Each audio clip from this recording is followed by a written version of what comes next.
5 years ago, the Johnson family was destroyed in the villa, and all because the head of the family, out of his own kindness, decided to save the little girl, thereby offending influential people in the capital, and only one child wanted to fight back. But the boy accidentally survived by falling into a deep lake, to spite his enemy. Now, 5 years later, Michael Johnson has acquired enormous power, capable of instilling terror by summoning ghosts and spirits into the real world. He returned to shed blood and avenge his dead relatives. God returned to the world to take revenge, to kill. A girl walks through the heavily urbanized city of New York, full of cars and people. Then, for some reason, she is stopped by a guy unknown to her until that moment. The girl turns around and sees a guy who tells her that he sees her soul turning black and predicts today's bloodbath. He justifies this by saying that it would be better to shed a little blood and hurry to prevent the consequences. The heroine is very surprised by what was said, asking again as if trying to make sure that she didn't hear it wrong. She then calls the guy a dirty pervert, refuses to date him, and walks off into the sunset. The guy reflects on the fact that he was just kindly remarking, and he was already called a pervert. How quickly women have changed in New York, but in the end, this is not Chicago. Then Michael remembers that he was born into a happy family, but his peers always mocked him for belonging to the Johnson family. But 5 years ago it all ended because his father decided to save the little girl. But one high-ranking person did not like this, and therefore a few days later, during a banquet at the villa, the Johnson family was destroyed. Only Michael survived. All the family's friends did nothing and just stood and looked at such a tragedy. Michael was very angry at the killer of his family. He vowed to kill him no matter what. However, the boy's attack was unsuccessful, and the rich man only laughed at his stupid attempt. In the end, the mother miraculously managed to push the child into Lake Newark, where the master saved him and took him with him to Chicago, giving him the ability to summon ghosts and spirits. Now the master gave Michael the task of returning to New York, and he vowed that he would take full revenge. After his memories, the guy feels that his body does not move, and because of the oppressive atmosphere it becomes harder to breathe. He then notices the spirit that he assumes is to blame for these feelings and captures it. Passers-by on the street feel something strange, but cannot understand what exactly happened. Michael understands that before carrying out his revenge, he must first complete the task assigned to him. Apple is one of the 500 largest companies doing business in New York. 3 days ago, the old man found out that within 100 days trouble would happen to Sarah Walsh, after which she would most likely die. The old man said that he had something with her grandmother, maybe Sarah was his granddaughter. At the entrance to Apple, Michael Johnson is stopped by security guards. He wonders if they know a person named Sarah Walsh. The guards indignantly ask whether he has an appointment with the above-mentioned lady, to which he declares that he has a very important matter and they need to meet in person. The security doesn't want to let him in and doesn't believe him, saying that Michael needs to leave immediately while he's still alive. The guy uses his strength and makes the guards fall to their knees in a panic attack. The main character turns everything into a joke for those around him and goes about his business. He sits in a comfortable pale yellow chair in the organization's lobby and orders the chief to be called to him. People start to panic. Something strange is happening. Michael is confused. An armed detachment bursts in and encircles young Johnson. The head of security approaches the guy and threatens him with consequences for entering this office. Michael, in a rage, repeats everything he told the security earlier. The head of security senses that something is wrong with the guy, and he is very strong, so he caves and says that Sarah is not in place today, but Michael can leave his contacts. The hero pretends to believe that his goal is not in the workplace, and therefore resigns himself to his fate. But he immediately reports that he still has nothing to do, so he can sit here all day, indifferently sending the squad to rest. The chief security officer is confused. He understands that he will lose his job if he does not drive Michael away, but he cannot do anything about it. Then he changes his mind and orders his men to seize the young man who broke into Apple. Some pretty girl with good shape and heels appears and orders the security to retreat. She attracts the attention of those around her and turns out to be a director named Jessica Nightingale, whose beauty can only be matched by President Sarah Walsh. The security officer tries to warn the headmistress about the danger, but she brushes his words aside like an annoying fly. Jessica introduces herself to the intruder and asks how she can help him. Michael peers at the director, and some images from the past begin to pop up in his head. He recalls that Jessica was his desk mate in elementary school and that they had a great relationship until middle school. Johnson again falls back into the events of 5 years ago, seeing his return to the already sealed house after the incident. The whole city turned its back on his family, and an assassination attempt was made on his father's company. All of New York was at the mercy of one man. Despite the pressure from others, Jessica endured all the rumors and buried my parents on the mountain, placing a tombstone. Michael did not think that they would ever meet again. Now he is obliged to thank her somehow. Coming out of his memories, the guy finds himself too close to the girl, which she delicately hints at. Jessica repeats her question, to which the guy replies that he saw her somewhere. She is embarrassed, and says that this is an old-fashioned way to start a conversation. The girl ends the conversation, and, despite the cries of the clerks, asks to leave the guy alone and not create so much useless noise. Michael notices that Jessica has changed a lot since their last meeting, especially her breasts. He decides that his priority now is Jessica, not Sarah. Director Nightingale gets into his cool, expensive car. Then she notices Michael in her back seat, who shouldn't be there. The guy casually starts the conversation, as if this is how everything was supposed to happen, completely ignoring the girl's reaction. She doesn't understand what the guy wants to achieve, and how he even ended up here. Michael sweetly announces his desire to go for a ride with Jessica, again ignoring her confusion. The girl embarrassedly asks if he was waiting for someone, but he reports that this is not that important at all. Slightly irritated, the heroine says that she cannot allow a stranger to sit in her car, and therefore he needs to introduce himself. Michael reports that he is ready to give his name, while simultaneously sensing darkness and a bloody trail from her soul, which foreshadow a big event, and then shyly gives his name. Downtown, a big, beautiful building that every office clerk would love to be in. Jessica appears at the banquet with Michael, wearing a chic dress that emphasizes the girl's equally attractive figure. All eyes are on her. Everyone wants to know who she is and what kind of guy came with her. They sit down at a large banquet table, surrounded by whispers from those around them that the director has never brought a man over for the evening. Wealthy men immediately gather around her, wanting to get to know her better. Michael remains meaningfully silent, while Jessica tries to keep the attention on herself. Everyone offers Mrs. Nightingale a drink, to which she becomes very embarrassed. Michael intercepts the glass intended for his companion, wondering how many glasses he needs to drink. Those who recently communicated so nicely with Jessica are greatly outraged by the intervention of some unknown beggar. Michael does not ignore the insults, smiling sarcastically. The director takes the glass from the guy, demonstrating his control over the situation. Jessica touchingly reports that she doesn't know how to drink wine, so she asks to be allowed to drink just one sip.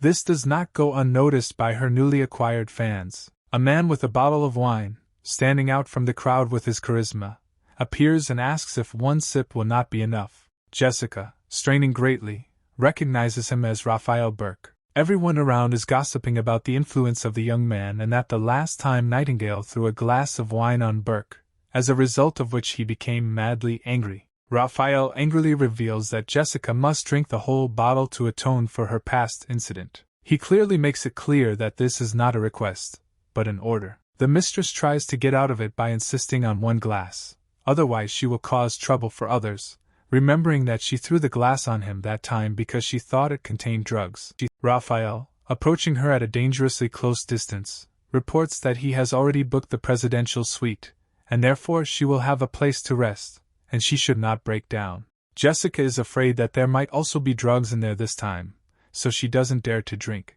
The aggressor flares up in his displeasure, calling Jessica dirty names, hinting that even Sarah Walsh is drinking today. Sarah tearfully reflects on her situation, realizing that compared to his power, it means nothing. Michael bursts between the two people, taking Raphael's bottle away, leaving him in angry confusion. Burke curses dirty at the hero, for which he is instantly hit on the head with a bottle, causing it to shatter into pieces. The former abuser complains of a pain in his head, like a small child. Michael responds to the complaints by saying that it is rude to force a girl to drink. Everyone is shocked by what just happened to such a highly respected person. Someone notices that the guy will not live to see tomorrow morning, because he went against the Burke family, one of the most influential politicians in New York. Jessica begins to beg to spare her friend, promising to drink any wine in any quantity, understanding the consequences. In great rage, Raphael curses at the heroine and hits her in the face,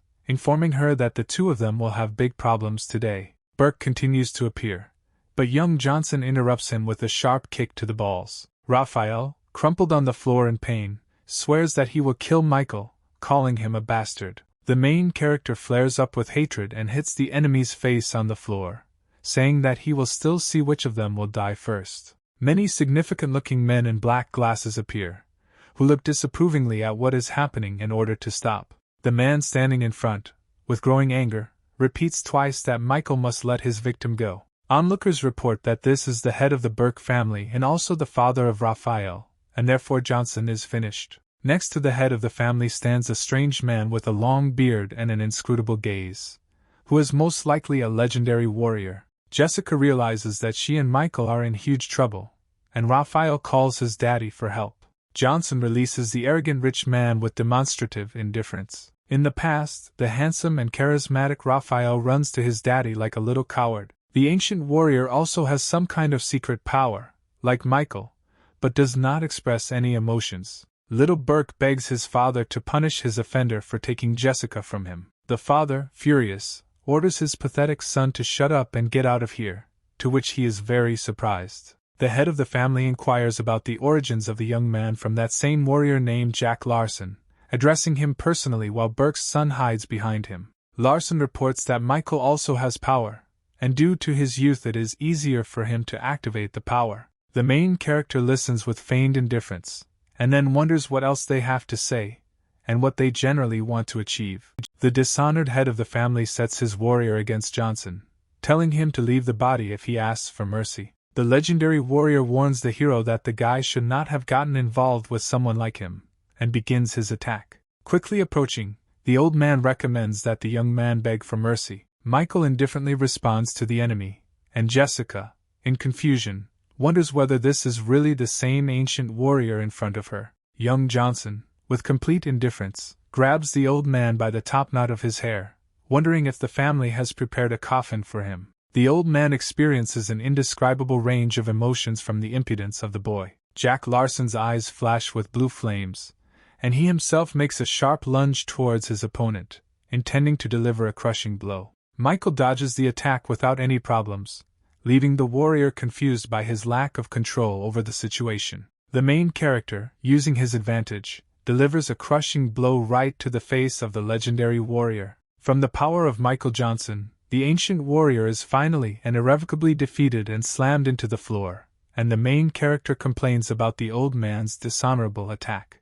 Everyone around is shocked by what they have just seen and is in a stupor from the shock they have suffered. Michael asks with absolute indifference who will be next. Father and son are shocked by how their legendary war was defeated with one blow. The old man wonders how the main character could have such power. Michael sarcastically discusses who he is. A strong sound wave emanates from Johnson, which does not go unnoticed by anyone present, including the great warrior Larson. Michael arrogantly approaches the head of the family, without even taking his hands out of his pockets, and addresses him by name. Using his power, the young hero intimidates the elder Burke, repeating the threats that were previously addressed to himself. Michael remembers that the Johnson and Burke families feuded for many years, even when the hero was not alive. Raphael's father orders his people to get rid of this insolent man. In the hope of increasing their salaries, the guards, as if in a race, are trying to be the first to get to the enemy. All the guards rush at Michael at the same time, but he calmly deals with them in an instant. The main character says that ordinary people obey and leave, looking around at their defeated rivals. Members of the Burke family humiliate themselves before Johnson and apologize in every possible way, begging him to leave them alive, and Michael mocks their helplessness. The hero's eyes flash with the red flame of revenge, and he says that the debts must be repaid. Just in time to ensure no one gets hurt, security rushes in and orders it to stop immediately. The chief officer, a pretty young girl in a tie and shirt with shoulder straps, asks Michael to move away from the people. Finding members of the Burke family on their knees, she wonders what her son has done again. Encouraged by the arrival of the security service, the father, joyful and relieved, says that they have been saved. Also, being in great shock from what she saw, she notices the defeated legendary warrior of the Burke family, who is dragging on his knees on the floor. Michael grabs the head of the family by the hair and says that he was just bravely defending a girl from a prosperous family from the advances of this guy. The officer aims a gun at the protagonist, ordering him to let go of Burke's hair or she will shoot. Meanwhile, Michael indifferently reflects on the fact that the captain turned out to be a woman. Young Johnson does not comply, which is why he receives a second warning, and all the other armed people aim their weapons at him. Michael is going to deal with them too,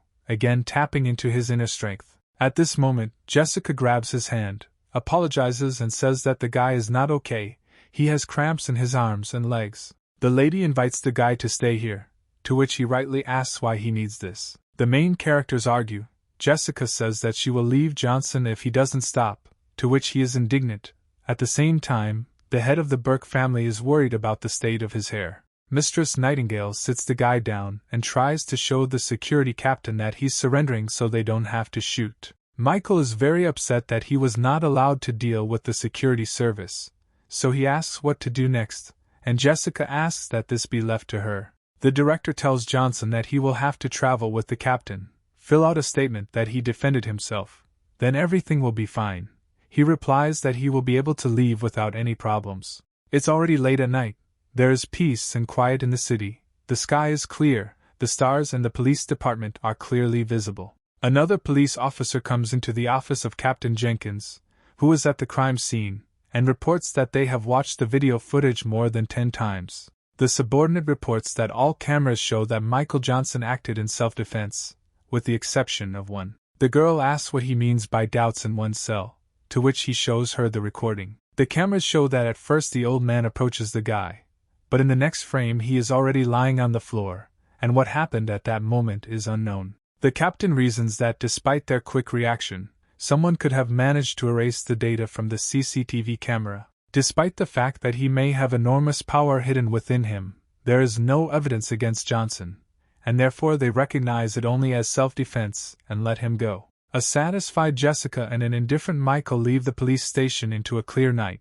The girl is glad that they got off easy. The young hero realizes that if he leaves New York, the Burkes will get their dirty paws on her again.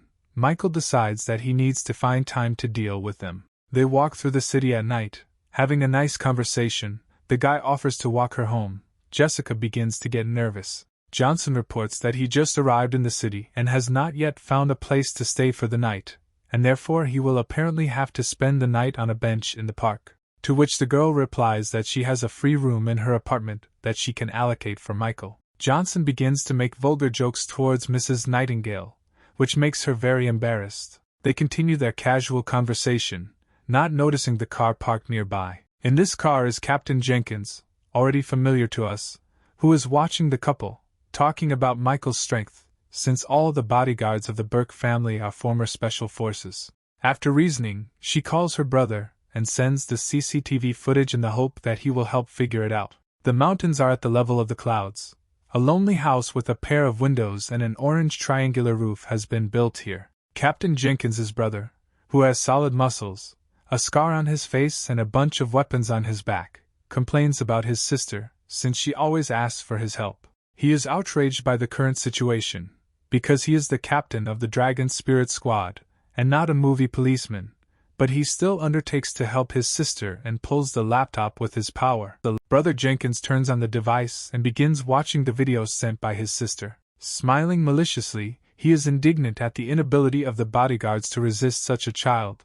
They should be fired, this is a disgrace. The Dragon Spirit captain notices a shot of Michael dispatching opponents without even touching them, realizing that he has the power. He says that skill is the peak of opportunity, and Johnson is a true martial artist. Brother Jenkins calls her, and says that he would really like to know more about this guy in the video as soon as possible. There is a growing crescent moon in the sky, there is light cloudiness, a panel house in which the lights are on, and Jessica lives there. Mrs. Nightingale comes out of the bathroom and says that it is now free and Michael can go there. Standing under hot water in the shower, doused with steam, he again begins to remember his past. After being saved from death, he thought it was a blessing, but an even worse nightmare began. On the very first day, without any explanation, the master threw him into a cage with a tiger that had been starving for 3 days. But in the end, Michael survived and defeated the tiger, but this was only the beginning of his trials. The master sent him to dangerous places,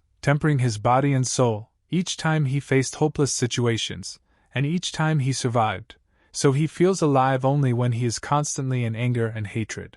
The last Johnson swears that he will find all those who were at that ill-fated banquet, and they will pay for everything in full. Meanwhile, Jessica is slicing a watermelon, thinking about how Michael has nothing to change into and remembering that she forgot to hide her underwear. In a panic, she runs to pick up what she left in the hope that the guy has not yet seen anything. The girl runs into the shower, asks Michael not to leave, but notices that he has already left and is standing in front of her, covering himself with a towel. In front of him, she cannot say what she wanted and begins to stutter, but he cannot understand what she wants, asks to wait, while he gets dressed and pulls off the towel. She runs away, slamming the door behind her, leaving the guy very bewildered. A very embarrassed Jessica is in her room trying to prove that she didn't see anything unnecessary. Michael understands that she won't come out anymore, but that's good, because he still needs to settle some things. It's late at night in the Burke family's luxurious villa with a swimming pool and the lights on in the room.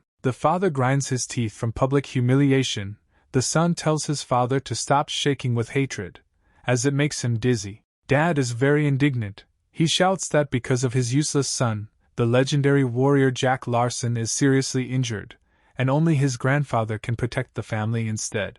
The son, sobbing, offers to call his grandfather, since he still does nothing, and the father says that he cannot leave it like this, so he will not calm down until he deals with that guy. Together they decide to call the elder Burke, and Raphael imagines how he will mock Michael, undressing Jessica in front of him. During the conversation, a dark figure appears, suspiciously reminiscent of Johnson, who wonders what they are talking about. The members of the Burke family present are in indescribable shock at the appearance of their newfound worst enemy. Michael sits casually on a chair and invites them to chat, while the others are afraid that he will kill them. The Burkles do not believe that he is capable of killing, but the protagonist begins to use his power against them, directing his supernatural power against his son. The father begins to tearfully beg Johnson to let him live, explaining that he has no claims against him, to which Michael just laughs madly, sarcastically questioningly repeating the phrase about claims. The guy angrily reminds the father of the Burke family that 5 years ago there was a banquet at which all the Johnsons were killed.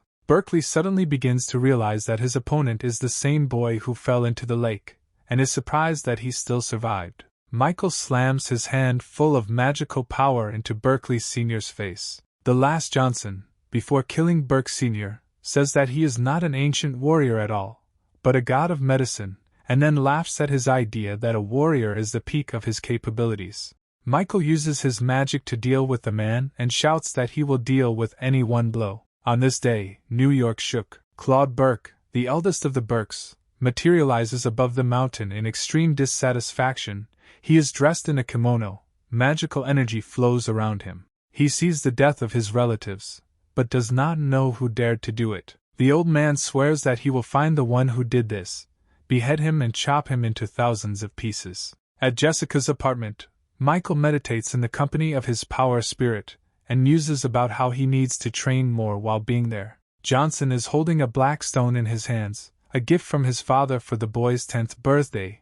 He still doesn't know what to do with it, and in a week the day of his parents' death will come, and therefore he will need to visit them. The guy notices a strange inscription in red on the stone. He suggests that blood should be dripped onto it. The stone jumps out of the hero's hands. The artifact begins to spread large waves of energy around itself, pressing on Michael, which makes his head spin. He won't last long.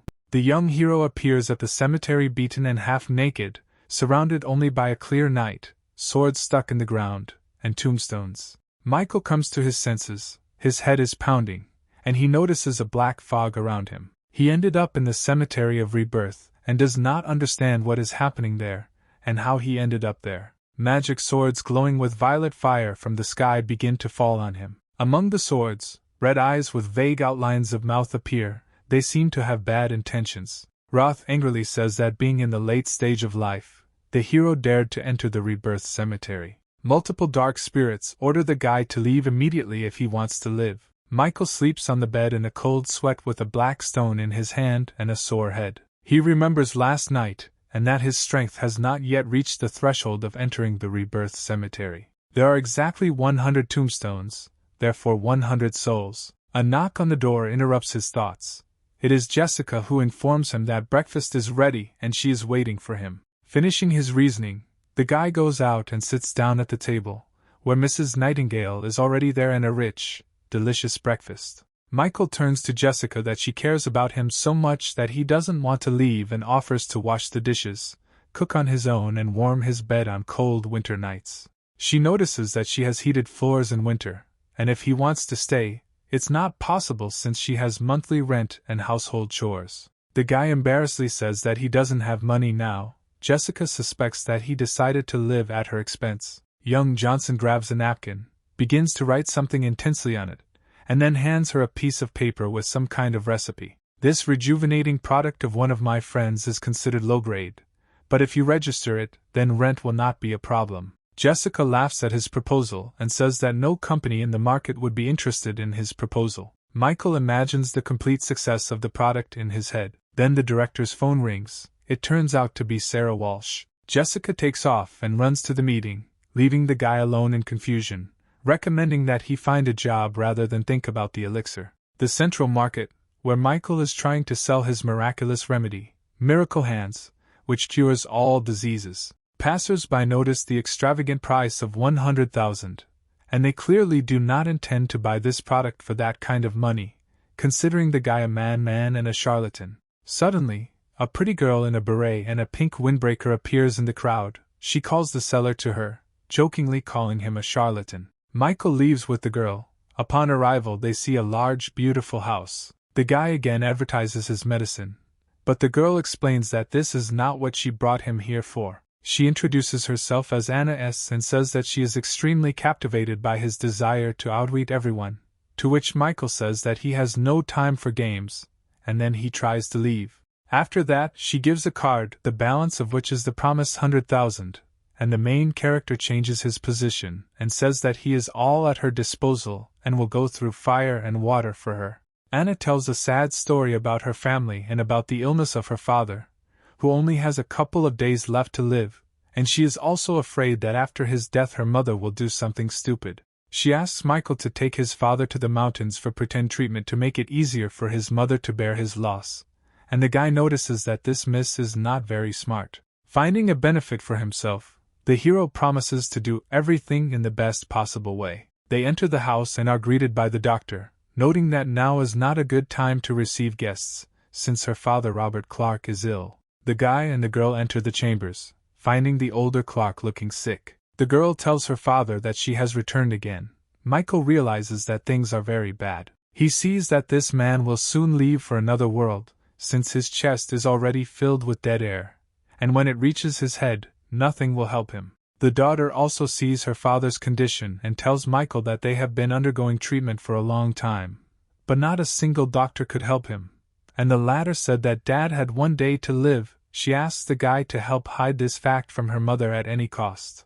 Then the mother comes into the room and asks if it is true that the father has one day to live, as the doctor told her. Some guy remarks that there is no point in hiding this information from his mother. He introduces himself as Percy Clark, Anna's brother, and says that he has already organized the funeral, which will take place in a picturesque place. The daughter complains about the indifference and callousness of her brother, with which he says this in front of his mother, but he says that his father has already suffered enough, and when Percy himself becomes the head of the family, he will not offend anyone. Michael understands that if his mother is gone, then there will be even more money for Percy, and Anna says that his father will never allow him to become the head of the family, telling his brother that he is just an animal. Percy curses his sister dirty, threatens her cruelly, and raises his hand to her. Michael defends the girl, attacking her brother, saying that her father is not dead yet, but this one has already planned everything. The doctor intervenes and states that the main character has just hit the future head of the Clark house and wonders who he even is. The god of medicine asks for a price of 10 million and promises to heal the father of the family. The mother asks her daughter whether that guy can really help her father, to which the girl lies, saying that she has known him for a very long time and is completely confident in him. Anna reasons that he simply has to cure Dad, because he charged an incredible price for his services. Percy is clearly not happy with the intervention of some charlatan sent by his sister, and feels from him a danger to himself and his plans. He does not care what happens next, the main thing is that he will definitely receive an inheritance. Michael approaches the bed of the father of the Clark family. There is no one else in the room. The guy decides that he will not let him die, since they have already met. Particles of his power begin to appear around him. He reports that the knowledge he has acquired about medicine should be enough to pull the old man out of the ghostly gates. Michael's eyes glow pinkish purple and he recites a spell. Robert, to the loud exclamation of the guy who shouts "Get up!" rises into the air. Black energy begins to come out of his eyes and mouth along with dark smoke. Michael realizes that this battle will be much more difficult than he expected, since the man is enveloped in the energy of death. But the old man still has a pulse, and therefore all is not lost. Michael continues to fight with the dark force of death for the body of the father of the family. The dead spirit escapes from the man's body, and Michael catches it in his fist. The remnants of the dark essence forcefully splash out from the old man's body, heading into Michael's fist. Exhausted but alive, the old man falls onto his bed, and Michael argues that saving him was harder than killing any of his previous opponents. The god of medicine goes out the door to his waiting relatives and reports that everything is fine with their head of the family, and he will wake up soon. Percy can't believe his ears and the fact that his plans will go to waste. Anna doesn't understand whether her new acquaintance is deceiving them, and her mother cries from her newfound happiness. Michael asks to pay him. The enthusiastic wife of the reborn thanks him and gives him a card, telling him the password for it. But Percy, clearly dissatisfied with this set of circumstances, intervenes and brings his mother down to earth, reminding him that his father has an advanced stage of lung cancer, and it is not possible to cure him. Percy sticks his finger in the supposed charlatan's face, insisting that he must see the results first, to which the medicine god replies that it wasn't that easy for him to earn that money and grabs his finger. The next moment, Percy is already writhing on the floor in pain, and Michael says that he took the money as if for a consultation, and the master will wake up for 3 days, and after that they can turn to him again. And if they don't come, then death for their relative is already guaranteed. Percy, enraged, vows to finish Michael off, and the doctor tries to calm him down, and says that he will help him sort everything out. Then, unexpectedly for everyone, Robert comes out to the family. The son is in incredible shock from what he sees, and mother and daughter are sincerely happy to see him. With his first words, the father asks where the doctor who saved his life has gone. The head of the Clarks thanks his wife and daughter for calling such a wonderful doctor for him, and sarcastically remarks to his son that he has done a lot of good things lately. The father angrily attacks his son, knowing full well what he really planned, and that Percy will never see his father's money again unless he finds the doctor who saved his life again. At the same time, a meeting of directors is taking place at the Apple office, where it is reported that shares are falling, and the company is in a difficult situation and that the forecast will not change in the near future. Everyone is discussing that they need to launch a new line of cosmetics to avoid bankruptcy. Jessica sits in complete confusion, remembering Michael's recent dubious proposal. She's all nervous, her chest itches, she tries to do something about it, and finds Johnson's note. The paper contains a recipe for the very elixir that the young man was talking about. While Jessica is talking about how something like this can cost 10 million, a girl with glasses comes up behind her and snatches the piece of paper from her hands. Carmen wonders what the headmistress is hiding in her underwear, and then wonders what the recipe is. The girls begin to argue over the piece of paper, since Carmen does not want to give it back and mocks Jessica, hinting that she got the recipe through the bed, to which the heroine hints that not everyone is like her. The rival ignores Mrs. Nightingale's requests, and tears the paper in front of her eyes. Jessica is incredibly angry and cannot say a word out of anger, and then pushes Carmen, shouting that it was her piece of paper. The others, noticing this altercation, completely ignore what is happening,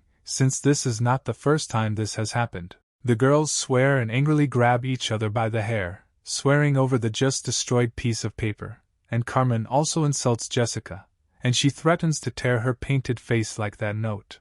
Some seemingly bossy woman appears and tells the girls to stop quarreling immediately. Apple President Sarah Walsh fully enters the room, her eyes glowing, and the flames of her employees' fear of her person blazing behind her. Everyone calms down and the meeting begins. Everyone present listens carefully to the president's speech. She is very unhappy with the research and development department because their products remain the same for many years. Workers try to justify themselves by complaining about high competition and the fact that they have already searched through all the known recipes.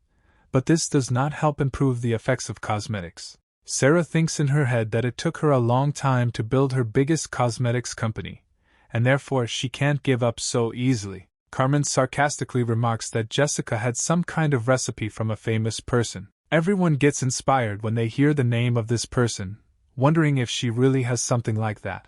She reports that this is not entirely true, because this recipe was written by her friend. Jessica frantically shows the torn piece of paper, trying to say that her friend was just trying to make a joke. Everyone around is disappointed with the priceless formula written on a napkin, and Carmen is happy that she was able to humiliate her rival by making her look like a fool. Then one of the employees of the Research and Development Department notices that the recipe is true, despite everything. All the hatred of those gathered was directed at Carmen, since everyone saw that she was tearing this napkin to annoy Jessica. Sarah promises to fire the culprit, and if the recipe is not restored, then to prosecute her. Carmen begs for mercy, noting that she did not do this on purpose. The employee reports that with this formula, they will be able to make a real breakthrough in the industry, surpassing their competitors. The president is extremely inspired by the information received and orders an immediate search for the pieces and restoration of the elixir recipe. Carmen is shocked that Jessica had the same recipe, and she also helped introduce it, so she freezes on the spot, and Sarah tells her to go to the shopping department. They will look after her. The director returns home and calls Michael, but he seems to have already left. Jessica sits on the sofa in thought and wonders whether her new friend, who wrote that very recipe, will return. Michael amazes the girl with his actions, because in fact he is a stranger who spent the night with her and wrote the right recipe. She even begins to think that he is the hidden ruler of the world. Someone's hand falls on her head, she begins to scream in horror, covered in cold sweat, and behind her is a guy whom the heroine was thinking about just recently, who asks why she called him and how she is doing. Jessica asks when he managed to return. The guy says that he had just heard her call. They talk. The girl is incredibly embarrassed. She asks to write the recipe for the elixir for her again, since the previous formula was spoiled. Michael reports that the recipe is not that good yet, it's just a note. The guy offers to write another recipe. The guy is about to go to bed, and therefore says that Jessica should also go to bed early today, but she tries to continue the conversation, grabbing his hand. Michael jokes that he is ready to listen to her if she asks him as a man, to which the girl says that she can still call the police. Jessica turns the conversation to the topic of his search for Sarah Walsh, and says that she herself wants to see him. The guy with a dissatisfied face repeats Sarah Walsh's name, and says that he won't go to her. He can't, he's busy. The girl tries to remind him that he went through a lot to get to her, and now he himself is resisting. He quips that yesterday his love was ignored, so today it's his turn to be hard to touch. Michael insists that Mrs. Walsh call him herself tomorrow, since he is not in the mood to go to her, after which he ends the conversation and goes to bed. Then Jessica's phone rings. It turns out to be her boss, who is interested in what she was able to get from Michael. Sarah says she'll think about contacting him herself, but for now let the director keep an eye on the guy. The president, having hung up the phone, talks about what an unusual young man she came across, who first makes a scene in the office, and then does not dare to come. The next morning, Michael enters the Temple of Humanity, pondering the strange appearance for the pharmacy. Michael notices a long line at the pharmacy, so he decides that he needs to look around first, at the largest pharmacy he has ever seen. Michael stops next to a huge painting, which he really likes, even though he understands that it is just a fake. Michael notices that someone behind him asks where this beetle came from, turns around and sees in front of him Lily and Jacob Sanders, who are grandfather and granddaughter. The girl is indignant that the guy called their family's treasure a fake, noting that she doesn't may be so, since it was bought in the capital. Jacob delicately notes that several collectors have noticed the authenticity of the image, to which Johnson replies that this only proves that they and the collectors are uneducated. He notices the flaw, but dismissively says that the copy is very good, and therefore they can continue to deceive people, and then sadly remarks that he expected to find something worthwhile here. The granddaughter begins to glow with magical turquoise energy, and the grandfather tries to stop her, reminding her that this is a simple person. She can't let the bastard be so arrogant, and prepares a magical strike, swinging her leg at him. Grandfather shouts that ancient martial arts cannot be used against mere mortals. Michael, without much difficulty, grabs the girl by the leg with which she wanted to inflict a magical blow, disdainfully wondering if this is really all she is capable of. Lily in her head is shocked that the guy so easily defended himself from her technique, with which she easily knocks out 2 bags of sand. The main character asks if she has calmed down and begins to tickle her recently captured leg. The tickling makes the girl lose concentration and falls to the floor, leaving her grandfather shocked by what is happening. Michael jokes and laughs at the girl's abilities, but says that a couple more years of training could fix everything. Lily Sanders screams in rage at her attacker, who remains completely indifferent. The adult notices that he coped with her reception without any problems, and therefore only with his mercy, she is still healthy, and she complains that he simply pissed her off, so she would have easily won. Michael hints that he can repeat it at full strength by showing her terrifying form behind him. The girl wants to run away. The grandfather apologizes for her behavior, and also orders his granddaughter to apologize. After this, the old man asks Michael to tell him more about this picture, since he is already too old for such riddles. Michael, using his superpower, shows the old man why he said that the painting is a fake, and also reports that sometimes it is very difficult to distinguish a fake from the original. Besides, the author of this work tried very hard and not for a small amount.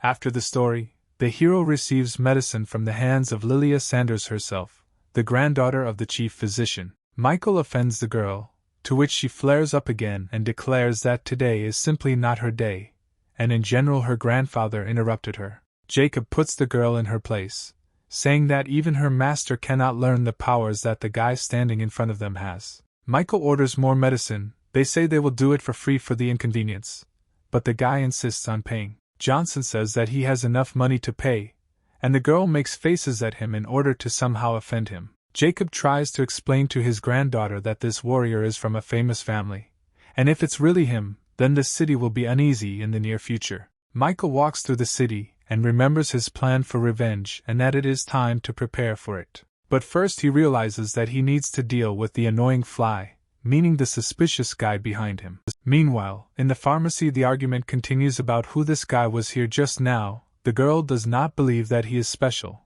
and the grandfather says that he is, however, stronger than her master. There are rumors that he can destroy entire troops with his bare hands.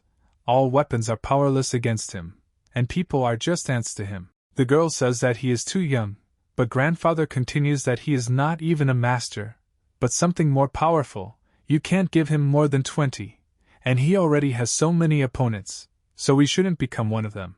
The Clark family messenger is happy to have found the one he was ordered to find so quickly. Michael turned into an alley. The guy thinks that he was noticed, but it turns out that his target has completely disappeared. The guy is still confused, but Johnson is already diving on top of him using his magical power. The servant finds himself under Michael. The young hero tells the servant not to force him to kill. The pursuer asks for mercy, promising to tell everything he knows. The guy turns out to be a private detective and tells everything about himself, his family, profession, hobbies, complains about living conditions, says that he took out a loan. Michael explodes and shouts that he needs the name of the customer, and not all the nonsense he just heard. The detective says that the father of the Clark family is looking for him everywhere, and has offered a reward of 1 million for his capture. Michael remembers about the untreated old man. The detective simultaneously offers a lucrative offer, asking him to go with him to the customer. The hero leaves indifferently, recommending the guy not to do this kind of thing again if he wants to live. The character returns to the house and notices a very nicely dressed Jessica there, who is getting ready to go somewhere. She tells Michael that they are going shopping together to get new clothes for him and a phone to keep in touch. He says that she shouldn't spend so much money on him, and Jessica tells him not to worry about it, taking his arm and heading to the store. Michael is standing in his new dress suit. It suits him very well, perfectly complementing his appearance. Jessica embarrassedly remarks that he looks very attractive in this suit. She, winking, says that in this form it's not even a shame to pick up students, and also wonders if he has anyone and talks about her friend's older sister as a real beauty, to which the hero sharply replies that he doesn't have one. There will never be a girl. The girl suspects that Michael has never fallen in love and that he is generally a virgin. But he remembers in his head that he clearly had no time for this. For 5 years he honed his skills, and therefore he had no time or desire to communicate with girls. But once upon a time, when his family was still alive, he liked Lucy Vox, who was the most beautiful in school. He even wrote her a love letter, which she replied to. The answer was a request to admit this in front of everyone at the line at school, which he did in his naivety, and she blew him off in front of everyone. It was a trap, and he fell for it. Then he realized that girls are a waste of time and resources and not worth it. The guy is burning with rage, and the girl tells him not to worry so much, because she didn't have anyone either, but life is still wonderful. They go to another store, talking peacefully, and on the way they meet Maria, a friend of Michael's first love. Dahlberg ignores the hero, turning only to Jessica, noting that she has not changed at all and seems to have a boyfriend. Then she notices that he looks suspiciously like Michael Johnson. Next, she tells her friend the story that the hero recently recalled. After searching the internet, they find out that the victim of their dispute has already died along with his entire family. Michael flares up and wants to shut up the stupid old acquaintance along with her vile boyfriend. Jessica notices the guy's condition, grabs his hand and tells him not to pay attention to them, and takes him further to the shops. Insults fly in the back. Michael says that he could get rid of them without any problems, to which Jessica gently hints that the guy was already at the station a couple of days ago. They notice a very cool suit that would be great for Michael. The consultant notices them and says that they made a great choice, and the price is only $360,000. Jessica realizes that she doesn't have enough money on her card, so she tries to pretend that the suit doesn't suit him at all. Maria Dahlberg appears again and speaks, insulting Mrs. Walsh, to which she tries to justify herself. Jessica is very angry and wants to hit her friend, but she threatens with her connections and says that there will be consequences. Michael can't hold back his emotions and gives this pathetic woman a juicy slap, telling her that she'd better shut her mouth forever. Everyone is shocked by this act. Jessica is surprised. An old friend is surprised that she was hit. Her boyfriend is very confused. The bitch's boyfriend threatens with his status, simultaneously performing some actions on the phone, saying that such poor people as they can only dream of money like his. In the midst of an argument, Percy appears with his father, who are confused by what they saw in the store. He wonders how someone dared threaten the god of medicine using his own company's name. The boyfriend cannot believe his eyes. He sees in front of him the president of the company, who should now be seriously ill. A girl and a rich guy bow to the power of the father of the Clark family. The president ignores the clinging, heading straight to his savior, thanking him for saving his life in sincere gratitude. Everyone around is shocked by the relationship between the rich man and Michael, especially Jessica, who thought that her friend had no power. Michael disappointingly reports that, unfortunately, most of his family is not happy to learn that he survived, but the master says that his son is ready to improve and orders him to kneel before Johnson. The guy, sitting on his knees, apologizes for the inconvenience caused to the god of medicine. Those familiar with Percy are shocked by his behavior, because he has always been very proud and incapable of such things. Michael pointedly ignores everyone around him and turns to Jessica, saying that it's time for them to go to some women's clothing store to buy her something too. The father punishes his son, believing that Michael's neglect is caused by his behavior, and also informs him that if he never earns forgiveness, he will spend the rest of his life on his knees. The bitch's boyfriend notices that the president of the company made a mistake about something, to which he slaps the slanderer in the face and says that he and his father no longer work there. Maria Dahlberg notices that they crossed the path of the wrong person, and her boyfriend is crying because he has nothing more, and now he is the rogue here. Jessica and Michael leave the store with a bag of clothes. The girl happily reports that the guy couldn't pay the rent, but allows himself to buy clothes for her. Mrs. Nightingale is very touched by Johnson's behavior, and he knows that she took pity on him, buying only goods at a discount. Although everyone understands that he has millions in his hands, she really is a good girl. Already on the street, the Clark's father Robert catches up with them. He asks the young people to wait for him. With a helpful face, he invites them to take a walk. Behind him are two of his employees with their arms full of boxes with expensive brands. Michael asks what he needs, and the head of the Clarks says that he does not need Johnson, but the girl next to him. He says that he has gifts for her and hands over everything that his servants had behind his back.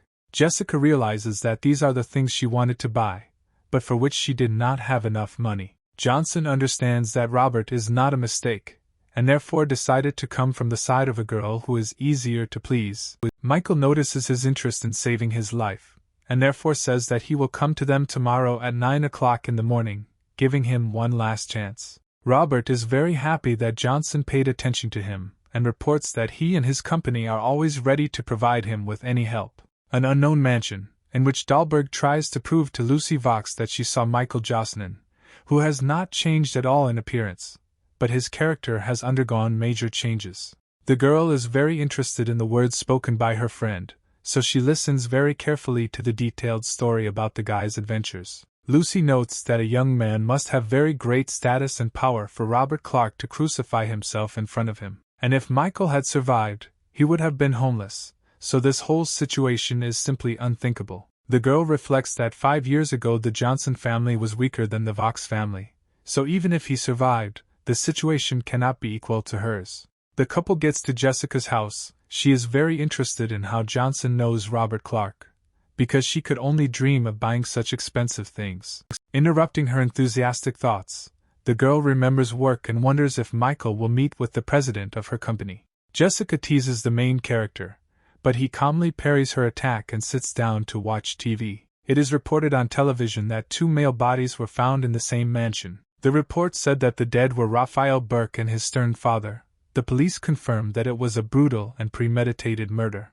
Jessica, horrified, says that, of course, she would like to take revenge on them, but obviously not in such a harsh way. Michael reports that bad people tend to make enemies for themselves, and therefore this is a common occurrence, and also indifferently says that this is his doing. Mrs. Nightingale does not believe that her friend could do this, because being able to fight well is not the same as being able to kill. She rejects the guy's words, changes the subject and goes in a cheerful mood to try on new things that she has just purchased. Michael goes for a walk through the quiet city at night, talks about the medications he has purchased, and realizes that now he has everything he needs to train his skills. During his thoughts, he meets Captain Jenkins, who is already familiar to him, and she is glad that they have finally met again. The hero remembers who it is and says that he is busy now and is trying to leave. The officer, as if to the point, asks if the guy has heard about what happened to the Burke family, even if she doesn't believe that it could be him. But the Johnson family has gone into oblivion. Michael interrupts her by grabbing her by the neck, sparkling with his power, and asking what she is hinting at. A frightened Jenkins realizes that despite her martial arts training, she can handle the guy, and also says that there are still some things they need to discuss, but she wanted to do it over dinner. He refuses and leaves, saying that he has other plans for this time, and the girl is trying to catch her breath after the capture. She argues that the guy has achieved perfection in ancient martial arts, but even in 5 years it is impossible to achieve such a result. What happened to him during this time? Michael is standing in the kitchen of Jessica's apartment, chopping ingredients for something. He plans to use Nightingale's microwave while she sleeps to practice alchemy. Something goes wrong, and the guy realizes that the ingredients the doctor gave him have already gone bad. But at the same time, he still manages to create at least 5 red spheres, although he should have gotten much more, but this should be enough. In the morning, Jessica wakes up from some noise and goes sleepy into the living room, yawning heavily. In the hallway, she discovers Michael, who is intensively getting ready for something.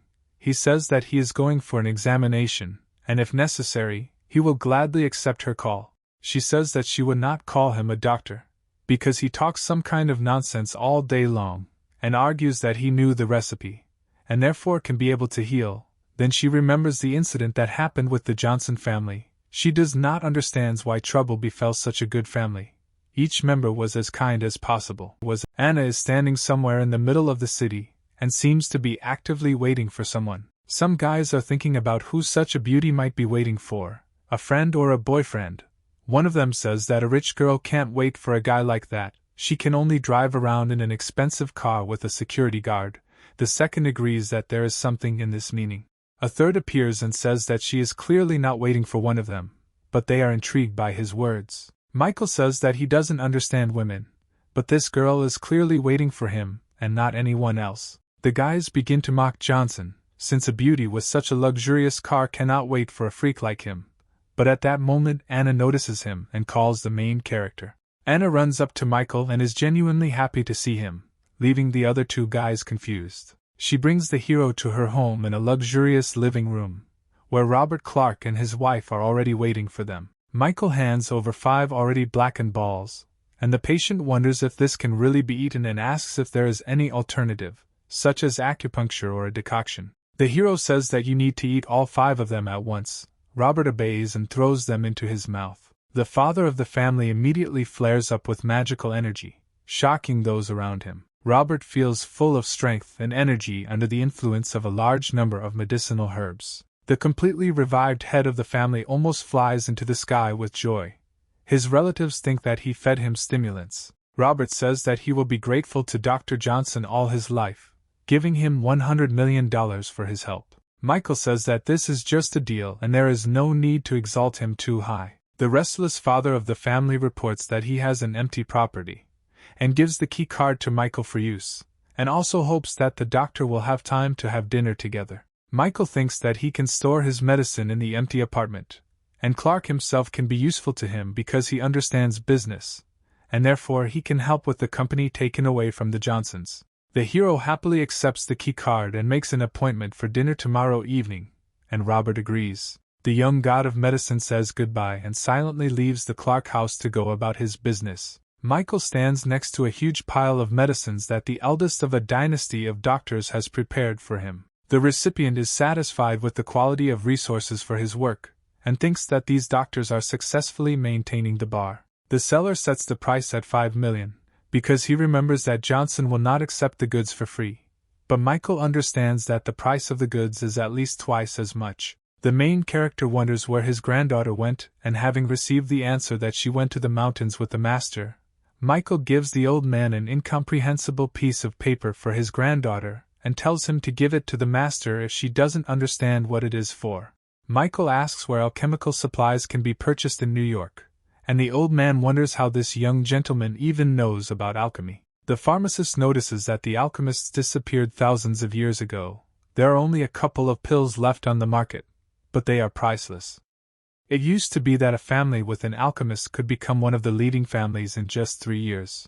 The old man is shocked by Johnson's capabilities, but he jokes that he doesn't understand anything about alchemy.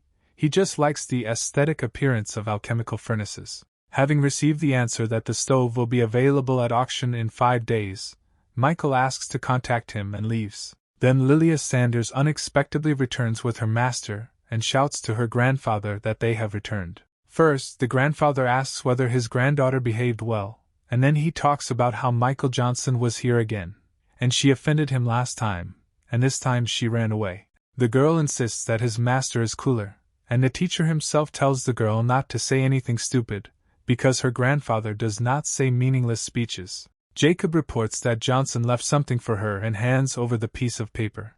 The granddaughter, of course, cannot understand what is written there. She throws away the paper, saying that everything is written there in terrible handwriting. The note ends up with the master, and he wonders if her grandfather mixed up something and whether it's really for Lilia. The master determines that this note is from a real professional, and very nervously asks Jacob to meet this young man. The teacher says that even in his youth he trained and his strength was of astronomical proportions. After a long time he noticed that something even touched his internal organs. The girl says that this explains the discomfort she feels after training. The master reassures the girl that there is nothing wrong with this, because he is watching her so that nothing happens. He says that if he continues to train himself, he will die, but Johnson wrote on this piece of paper a salvation that will help him become even stronger. The girl thinks that even if the master calls this guy a noble man, she doesn't understand who he really should be. Michael stands near a huge villa and realizes that this is exactly what Robert Clark has prepared for him, and not some luxury room that he was counting on. The guy didn't think it would be so big. He is simply delighted with the apartment provided to him and praises the furniture, and notices that he likes Robert more and more. The guy thinks that it's somehow lonely here for one person, and therefore he's going to invite Jessica here too. At the same time, Jessica calls Johnson to say that she needs to return home to her parents for a while, so they will not meet in the evening, and Michael is a little worried about her. The hero argues that his house used to be smaller, but it always had a harmonious and lively atmosphere. Michael remembers that tomorrow is the anniversary of his parents' death. He promises to avenge them. He has already managed to get out of the whirlpool, which means revenge is just around the corner. Michael hears the doorbell ring and goes out to take the large quantities of medications brought to him, noting that he can easily fit all his purchases in this building. The elder Sanders personally calls him, along with his granddaughter and the master, informing him that they are ready to help him at any time, if anything else is needed. Here Michael draws attention to the ancient warrior who came with them, and he greets him and slightly swears. Michael politely invites them to his new mansion, wondering who this great warrior is. He falls to his knees and introduces himself as Jason Reynolds and thanks him for saving his life. Lilia is shocked that her master fell on his face in front of the guy. The master calls him a benefactor and a great master, to which Johnson wonders why they call him that and scratches his head. Reynolds is very surprised, thinking that he is even stronger than the great master, since this is the basic knowledge that everyone has. Michael pretends that he is a beginner and does not understand the classification of martial arts ranks that is accepted here. The master is glad that he can teach such a warrior something and enthusiastically says that there are 4 levels: external force, internal force, master of half transformation and master of transformation. And Jason tells Michael that he is at the highest level and belongs to the class of transformation masters, and countless martial artists look up to him. The idea pops up in the head of the main character that his strength is an order of magnitude higher than those classifications that are accepted in New York, which goes without saying. Remembering the correct classification, Michael understands that he is approximately on the same level with the strongest current masters in America, although he is still very far from the true peak. Johnson believes that he underestimated the masters, and therefore asks Reynolds about how many of them there are and discusses whether there might be someone stronger than him nearby. Jason reveals that he does not know the exact number, but he knows that most of them are somehow connected to the Hodges family, and also says that despite the current era of technology and progress, those who truly control their rights know about martial arts. Jacob says there are 4 main families in New York and the 4th of them is the Burke family. It's a pity that they were recently killed, but their old man is a master who secretly practiced the arts. Michael recalls that just before his death, Raphael's father threatened him with violence from the eldest in the family, calling him a strong master. Among the rest of the families, Lucy Vox made the most impression.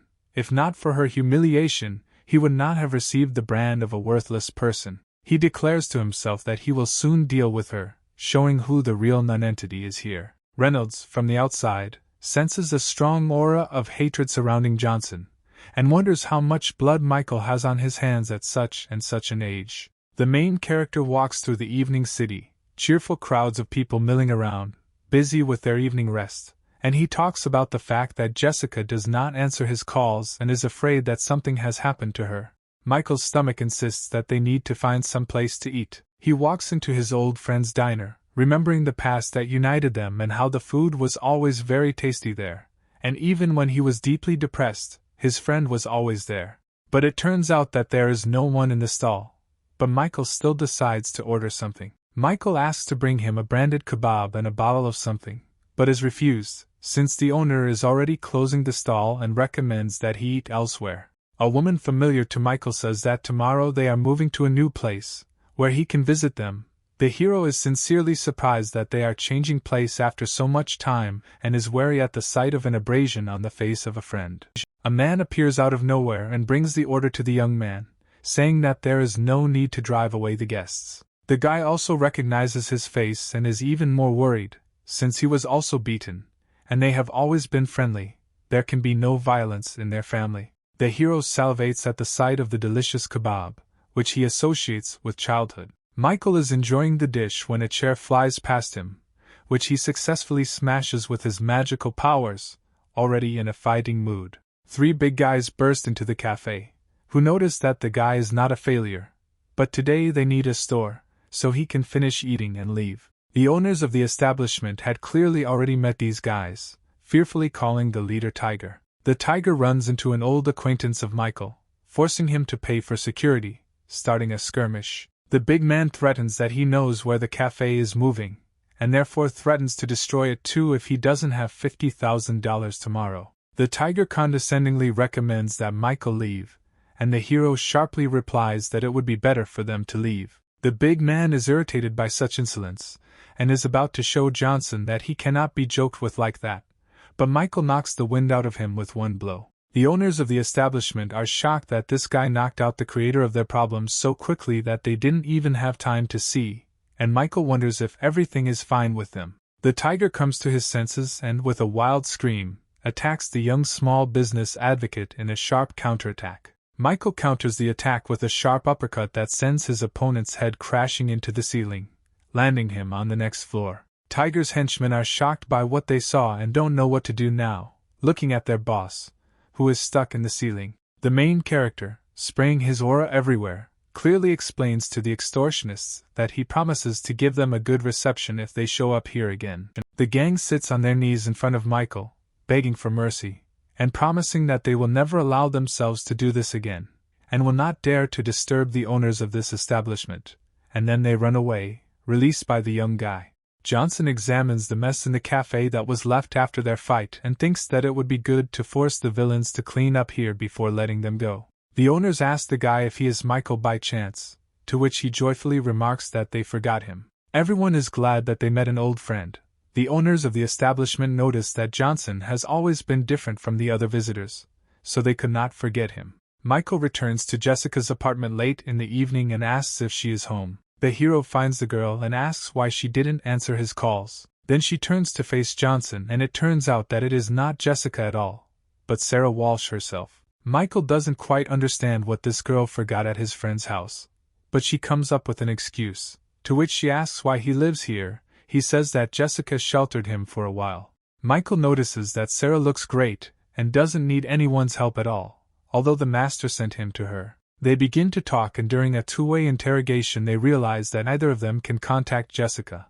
Then Michael fears that she has become a target for his enemies. Young Johnson abruptly takes off in search of his girlfriend, and Mrs. Walsh is shocked that after everything he takes her and leaves her, although he himself had recently been looking. Sarah is not ready to put up with the insolence of a guy who has a recipe that she needs and decides to come up with an approach to it. Michael left, and she wonders what kind of person he is, because there is no information on him in the public domain and comes to the conclusion that it exists, but is protected by higher authorities. Such a guy can be useful for the company, but it will not be easy to control him.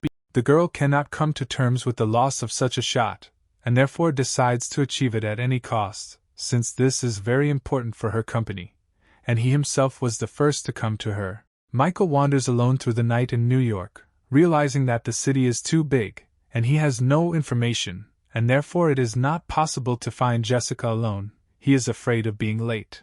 The hero decides to resort to the alliance of the person with whom he promised to no longer have anything in common, but realizes that now this is his only way out. John Locke stands in his luxurious office in the middle of a luxurious building that completely belongs to him, and looks at the panorama of the city. His phone rings. He thinks out loud that no more than 6 people on the entire planet know this number, and therefore this call definitely means something. Michael threatens John not to try to trace the call or find the caller, otherwise he will take away everything he has given him, including his life, and then asks for help finding the director of Apple named Jessica Nightingale, who has not been in touch for 10 hours. Then he explains that he should have information about this person in the next 5 minutes and hangs up, leaving the listener in nervous confusion. A man with an interesting tattoo on his arm says that he kept this phone for 3 years and was looking forward to this call. John tells Michael that Jessica is now in the hospital because she received a call about the critical condition of some patient. She is still there. She needed an urgent operation. The director has already managed to sell a car for $50,000 while she was there.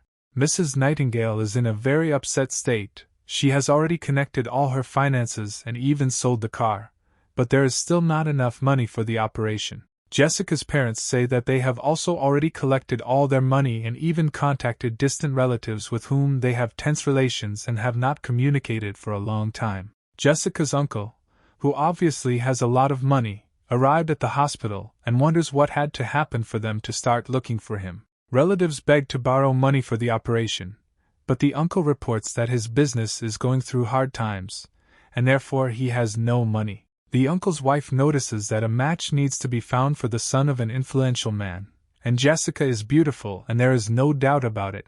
If she gets married, her husband will be promoted. The aunt not very politely hints that if Jessica agrees to a marriage contract with the stupid son of a rich man, then they will have money for her brother's treatment. Jessica is shocked. Her uncle's wife says that this is the only solution available to solve their problem. The parents are against selling their daughter. A distant relative puts pressure on the girl, saying that her brother is only 14 years old. Can she really calmly watch him slowly die? You are his sister. But then from the door comes the inquiring cry of Michael, who is interested in who is going to marry off his girlfriend. He wonders why Jessica didn't tell him about her brother's illness. For him, as for her boyfriend, this is too much, and all the relatives are shocked by what is happening. Jessica's greedy distant relatives are trying to destabilize the guy, since they do not benefit from his existence. The girl, to prove that Johnson is her boyfriend, kisses him on the cheek, stunning even him. The uncle insists that not every man can afford to pay for such an expensive operation. Michael, with a smug look, reports that 400,000 is mere change. He paid for the operation on the way to the hospital. Johnson understands that he didn't have time to do this, but he's glad that he managed to get here before Jessica agreed to the marriage, even if he was found out. Michael laughingly reports that the money did not go to the hospital but directly to the best doctor in New York, Johnson, who will cure the guy in no time. The uncle's wife remarks that for some reason she has never heard of this doctor. The hero thinks this woman should work as a detective, and he confidently replies that, of course, she didn't hear, because this doctor is himself. The uncle dies laughing from such a statement, and his wife says that if he is a doctor, then she is a god. 2 doctors enter and ask the patient's relatives to be quiet. One of the doctors turns out to be Robert Clark's attending physician. This doctor immediately rushes to Michael as soon as he notices him, to warmly greet him as a true god of medicine. All the relatives are on the verge of fainting from what they heard from a highly qualified doctor. Michael tries to hide what happened in the Clark house, hinting to the doctor that they saw each other in the hospital. But the doctor does not accept the information received and directly reports where they saw each other before. Jessica's uncle is shocked that such a piece of trash as Johnson can be called a doctor, and also be so widely known. The doctor gets tired of the constant performances of distant relatives, and therefore he calls security, who immediately escorts them out of the premises. The doctor suspects that they may have rabies and suggests placing them in a dispensary to prevent the spread of the infection. Michael, hugging the doctor, says that despite his average skills, his methods are quite cruel, to which the doctor remarks that they dared to disrespect the god of medicine and deserve such punishment. Jessica lightly tugs the guy's sleeve and asks him to help her brother. She and her family will definitely reimburse the cost of the operation. The doctor convinces the relatives that he will undertake the operation, and besides, he will do it completely free of charge as a token of Michael's merits. The guy doesn't stand aside and quickly writes something down on a piece of paper for a doctor he knows. The doctor reads the note, and sees that it describes an ancient needle insertion technique that will greatly improve his work. Michael also takes out his card and wants to pay despite the doctor's previous words, but he strenuously refuses, saying that he will sort everything out himself. The relatives themselves are on the verge of ending up on the operating table from the exorbitant surprise they experience from everything that happened before their eyes in the last 5 minutes. The parents are very surprised that their daughter has a boyfriend, and one who is capable of such actions. Upon leaving the hospital, Jessica's parents send her home to rest, saying that from now on they themselves will be able to look after their son. Then the father calls his daughter over and says that he and Michael, while they are not yet married, should not forget about contraception, leaving Jessica very embarrassed. Michael, who heard this, further confuses the already hurt girl, saying that he did not think that her father was so concerned about safety. Jessica, blazing with anger and embarrassment, screams at Michael because he overheard someone else's conversation, to which he only notes that he just has keen hearing. Finishing the conversation, Jessica is about to go home by car, but remembers that she pawned it, and therefore will try to return it tomorrow. The guy pretends that he doesn't understand what Jessica is talking about, and says that she left him the keys to her car. The girl rushes into Johnson's arms, warmly thanking him, who clearly did not expect such an outburst of feelings. Already behind the wheel of the car, Mrs. Nightingale wonders why Michael is helping her so much, to which he reports that she may find out about it tomorrow. The girl feels the cold, saying that the air conditioner is broken, but Johnson realizes that, unfortunately, everything is not so simple. He feels the spirit of extermination nearby. The guy asks Jessica to follow all his instructions exactly, and he jumps out of the car, informing her that she needs to return home to her apartment and not stop, so that she doesn't hear behind her. Next, the girl needs to hide in Michael's room and call the last contact from his phone and ask him to send the strongest person to her within 30 minutes. And when people come, don't resist, wait for me. Michael is left alone on the road, watching Jessica's car go around the corner. A black car drives up to him, from which two figures get out. The guy says that it's time to meet the enemy. The man who killed his family 5 years ago appears before him, declaring that he did not think that anyone from the Johnson family was still alive. Michael asks if the man wants to kill him, and he laughs and says that the guy is real trash and doesn't deserve him to want to kill him, and sets his driver on. The villain lunges at Johnson, who stands in the same unchanged position, ignoring the threat. The hero delivers his signature blow, knocking back his defeated opponent, calling him a weakling. The main villain says that it was useless to give such a weakling a chance. The man admires the perfection that Michael has achieved in 5 years.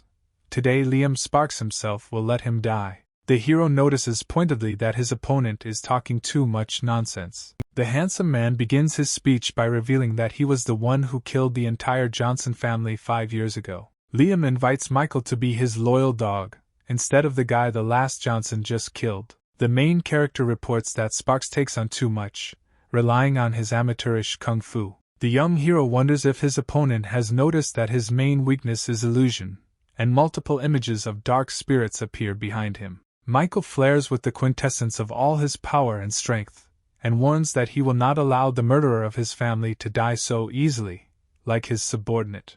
The main villain cannot believe that there is such a young master in America. He himself cultivated for 40 years, spent countless efforts and wealth, and only barely became a master. Even if he doesn't understand how the guy achieved such a result in such a short time, nevertheless, the gap in their experience is colossal. Liam screams about his intention to blow Michael's head off and, burning with anger, rushes to attack. Young Johnson blocks his opponent's deadly attacks, ignoring his skill and knowledge. Michael notices that Sparks was able to cause minor damage to him in the form of scratches on his arms, albeit more severe than he expected. Liam, spewing blood from his eyes and mouth, is horrified to discover that he broke his fingers during the attack on Johnson. Michael, with a smug smile that even the spirits of darkness behind him would envy, wonders if this is the gap in experience his opponent was talking about. The main character, blazing with magic and hatred, shouts that today Liam Sparks, the killer of the Johnson family, will pay in blood for his actions, and rushes into the attack. The villain reassuringly notices that Michael decided to attack him in the air and believes that this is his chance to win, thinking that the opponent is still extremely inexperienced. Sparks concentrates all his power in his left hand and performs a critical blow with it, cutting off the legs of the last Johnson. The main villain, with a smug smile, arrogantly asks how Michael plans to fight without legs, but after a moment, with horror in her eyes, she realizes that it was only a transformed illusion, calling on a higher kingdom. Johnson at this moment makes his true blow, filled with the full power of his magic from the back of his doomed opponent. With the blow of the main character, Liam is slammed into the road, breaking off huge pieces of the roadway with his body. Michael is in the night, standing over the site of his enemy's defeat, blazing with magical power. He notices that the opponent is still alive and says that the villain, as befits a master, is stubborn. Sparks, his face crumpled from the blow, whispers that the guy's superiority over him is impossible. Michael lifts Liam Sparks by the hair and invites him to answer one question, and then the guy will think about whether to burn his enemy alive. He wonders who told Sparks about Johnson's existence, and how many others know this. The enemy wonders whether he will really be released if he tells everything. In a very angry manner, Michael shows that his opponent is in no position to negotiate terms with him and slams his head into the asphalt. Sparks says that he saw photos of the hero on the internet, and because he does not like to be in danger, he instructed his people to find and follow him, and arrived to deal with him. The Dragon Lord said that none of the Johnson family should survive in the end. Michael slams his soul into Sparks's back and demands to know the real name of the Dragon Lord. Liam reports that he has not had direct contact with the Dragon Lord, since he is not worthy to even know his name. Johnson wonders why then the Dragon Lord decided to attack his family, whether his father really insulted him. The Dragon Lord only said that he was looking for something, and in the end his search led him to the Johnson family, and Michael remembers the stone that the old man gave him. If the Johnson family has anything worthwhile, it's a cemetery rebirths. They hear some kind of rumble, then the bastard reports that his people have already reached Michael's girlfriend, so he can spend his time killing, but then it's not a fact that Jessica will survive. The hero once again presses the enemy's head into the asphalt, reminding that it is not Sparks who sets the conditions here. Meanwhile, Jessica gets to her house, but feels that someone is following her. She realizes that she needs to get home quickly. Running inside, she remembers that she needs to hide in Johnson's room and call the last number dialed earlier. Locke listens to Jessica's instructions on the phone about calling the strongest person to her as soon as possible. The girl, screaming, asks to be faster, since someone has already broken down the door. A bunch of unknown aggressive people are standing near Jessica's door, listening to the instructions of the main one. While Jessica calls Locke, the enemies make their way up the stairs towards her. The man quickly ends the conversation. The girl does not understand why she hung up and thinks that she called the police. John loses his temper, not understanding what kind of bastard wants to harm his master. He orders his two best people to immediately go to Jessica to protect her, and if something happens to her, they will be personally responsible to him, and also asks him to prepare a helicopter. He is flying to New York today.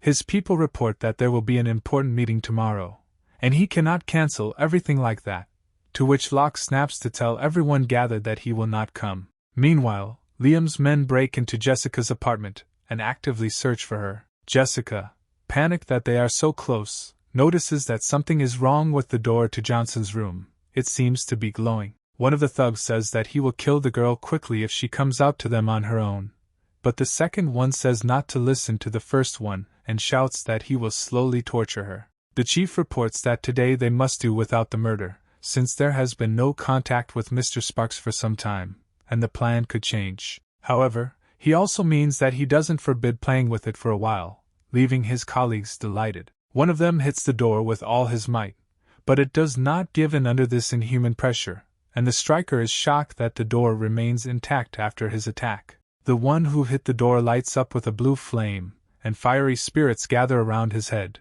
filling him with flame from the inside. The burned thug falls to the floor with hellish screams and stops moving. His accomplices do not believe that he is dead. The smartest one notices that this door cannot be dealt with by brute force.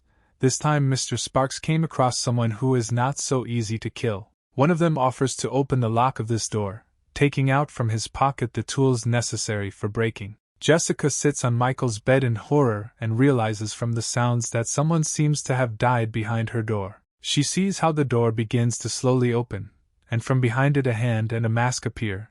The man wearing it frighteningly says that he has come. Jessica is horrified to hear compliments on her beauty from these thugs. She does not understand at all what they are going to do to her. Three strange figures in costumes and masks stand in front of her.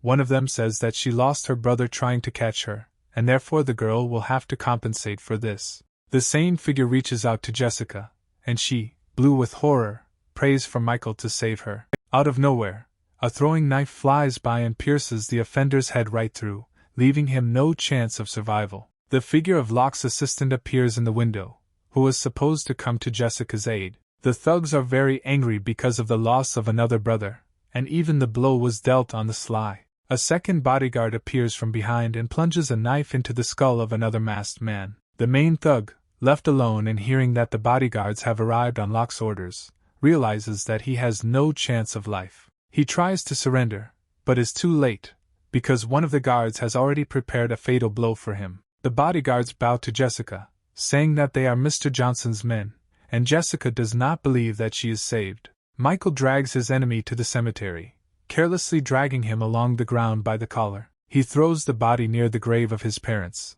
and he turns to them, saying that he came to see them on the anniversary of their death.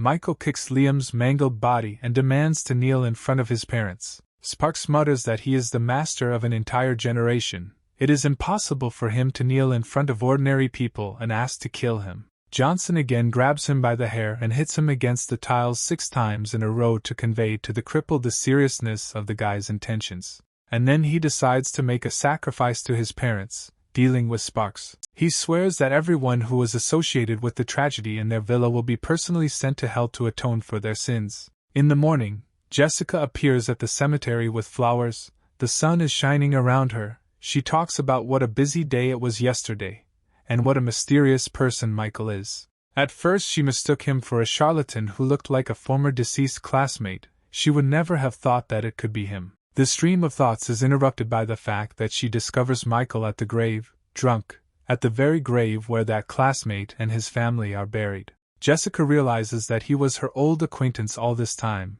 She understands that she should have guessed earlier. Now, the girl understands the origins of the reasons why the guy protected her and tried to solve her problems. She considers herself stupid for not noticing this earlier. She cannot imagine what he had to go through and hugs him tightly. Jessica sympathizes with Johnson, understands how much pain he was in and says that now he won't have to go through all this alone. She turns to the grave of his parents and says that she did not believe that Michael would return, but now, she will look after him and will not allow him to do anything stupid, even though he has already grown into a good, worthy man. The guy wonders where Jessica came from here, because he's still drinking, to which she exclaims that it's time for him to stop, he needs to go home. Jessica takes a drunk Michael home to shower and go to bed. The embarrassed guy realizes that Jessica is not his wife to take care of him so much, and she replies that until he finds a wife, she will perform duties for her. Michael thinks that maybe this is exactly what his parents would like to see instead of revenge for them. 3 hours after the couple leaves, Lucy Vox appears at the cemetery and discovers the sacrificed Liam Sparks at the grave of the Johnson family, and does not understand who could have done this. She puts the death of the Burke family and this murder in her head and realizes that they are somehow connected. She wants to immediately check all the cameras near the cemetery to find out who did it. Jessica and Michael sleep peacefully in bed in the apartment, but are awakened by a knock on the door. A sleepy Jessica wonders who is knocking on the door. Michael argues that he doesn't often drink too much, and then notices that the girl somehow ended up in his bed. He ironically asks if she really desires him, to which Jessica sharply and angrily replies that she doesn't need him. They have a nice fight, and the girl says that he is a bad guy who got drunk and slept with her in his arms, so she only thinks about how to get rid of him. Their argument continues. Michael notes that Jessica is his temporary wife, and therefore should hug him, and the girl says that it is not normal for him to be so drunk and reek of fumes. Jessica asks Johnson to open the door since she can't do it like this. Michael heads towards the door. Anna Clark appears at the threshold. The hero is very surprised by her arrival. She reports that Michael promised to come to her father for dinner, but he did not answer his calls, so she decided to come to him. The girl notices the guy's athletic physique, which she had not noticed before, and Michael makes an appointment at 7 o'clock in the evening at a certain place. The Clark family realizes that they do not know where Mr. Johnson's name is located, but their driver sarcastically remarks that he knows where it is. Robert talks about the high cost of the restaurant they are going to, and the driver says that this is just a street with eateries and shops where the price of a dish does not exceed a couple of dollars. Father and daughter are confused by this news. The owners of the diner do not understand what kind of car drove up to them, but they know very well that it is terribly expensive. They do not understand how a person with such a car could come to their restaurant. Michael and the girl appear behind them and joyfully announce that it was he who called them, and it's time for the owners to set the table. Mr. Clark, stepping out of the car, immediately understands why Johnson chose this place, but his driver and daughter do not share his enthusiasm. Everyone sits down at a simple but extensive table with a bunch of tasty and juicy shish kebab from Michael's childhood. Robert argues that the food here is really delicious, but there are no customers at all. He decided that this needs to be corrected at all costs. Having heard the orders of a rich man to his subordinate, the owners of the cafe are perplexed about how powerful this man is, and the reason he is here is Michael. Johnson thanks Clark for helping the establishment, and takes a direct interest in the Tazen Group, which was previously owned by his family. The businessman says that after the incident 5 years ago, the future of the company became very unclear and wonders why Michael needed information about this company. Suddenly it dawns on him, and he realizes that Michael Johnson is the same heir to the company who supposedly died that day along with his parents, but he learned medicine and returned. Michael understands that his interlocutor has already guessed everything, but still says that he wants to revive the company and asks Robert what he knows. Then Clark says that now the main share belongs to Dick Lawrence. Michael understands that he will never forget this name, because it was a friend of his parents, an uncle whom he always trusted, but it was he who gave his father the invitations to that damned party when his parents were dead. He smiled to please the man from Washington. Jessica, seeing Michael flare up, tries to calm him down by placing her hand on his shoulder, to which he replies that she doesn't need to worry and he's fine. Clark wonders if he understands Johnson correctly, that he wants to unite and return the Tazen group to its former greatness. Anna notices that her father is shaking. She believes it is from nerves, but soon realizes that it is from his determination to team up with Michael Johnson. Michael asks if Robert is afraid for his family, to which he replies that businessmen always strive for money, and if he can count on 10% of the profit, then he is in business. Jessica notices that Clark has changed his usual strategy in order to continue collaborating with Johnson. Michael decides to agree to the businessman's proposal, since he seems sincere, and in return says that he will always help his family. The couple walks through town happy, discussing how Michael's father would be happy if he could bring the company back. The hero understands the surveillance, but understands that these are the people of John Locke, who sent them for protection. On the way home, Jessica suggests dinner, to which Michael replies that he is not hungry. Michael is going to thank Locke for saving his girlfriend. Johnson makes an appointment with his agent, preparing to meet him at 8 in the evening at the Imperial Club, where they will not be disturbed. Michael wonders who this John Locke is, because he invited him to the coolest club in New York. You can't even get into it for money, and it belongs to John himself. Lucy Vox, in company with an unknown man, head to the Imperial Club, discussing the death of Liam Sparks. She proves to her father that it was not an accident, since at the last moment someone erased all the evidence. The club is full of various martial arts masters. Today there are many more of them, even strong ones have appeared. They talk about an old man who is a local administrator. It is because of his strength that the club has nothing to do with politics. Lucy wonders why a club with such power has not crushed all the families in New York. Her father explains that the reason lies in the man behind that powerful master. His name is John Locke and he is the governor of the entire region. Lucy understands what powerful power this man has, and her father asks her not to think about the governor, since the difference between them is too great. The daughter and father split up to unwind before an important meeting. She can't get Sparks's sacrifice to the Johnson family out of her head even though they should all be dead. She wonders if any of them could have survived and notices Michael. The girl thinks that Johnson could not have been here, since he would have been a beggar if he had survived, but no one would mind if she personally verified her theory. Lucy greets Michael nicely, but then says that she misspoke and mistook him for an old acquaintance. She notices that since the guy ended up in this club, he can't help but know her, and therefore hands over her business card and tells him to contact her if he needs help.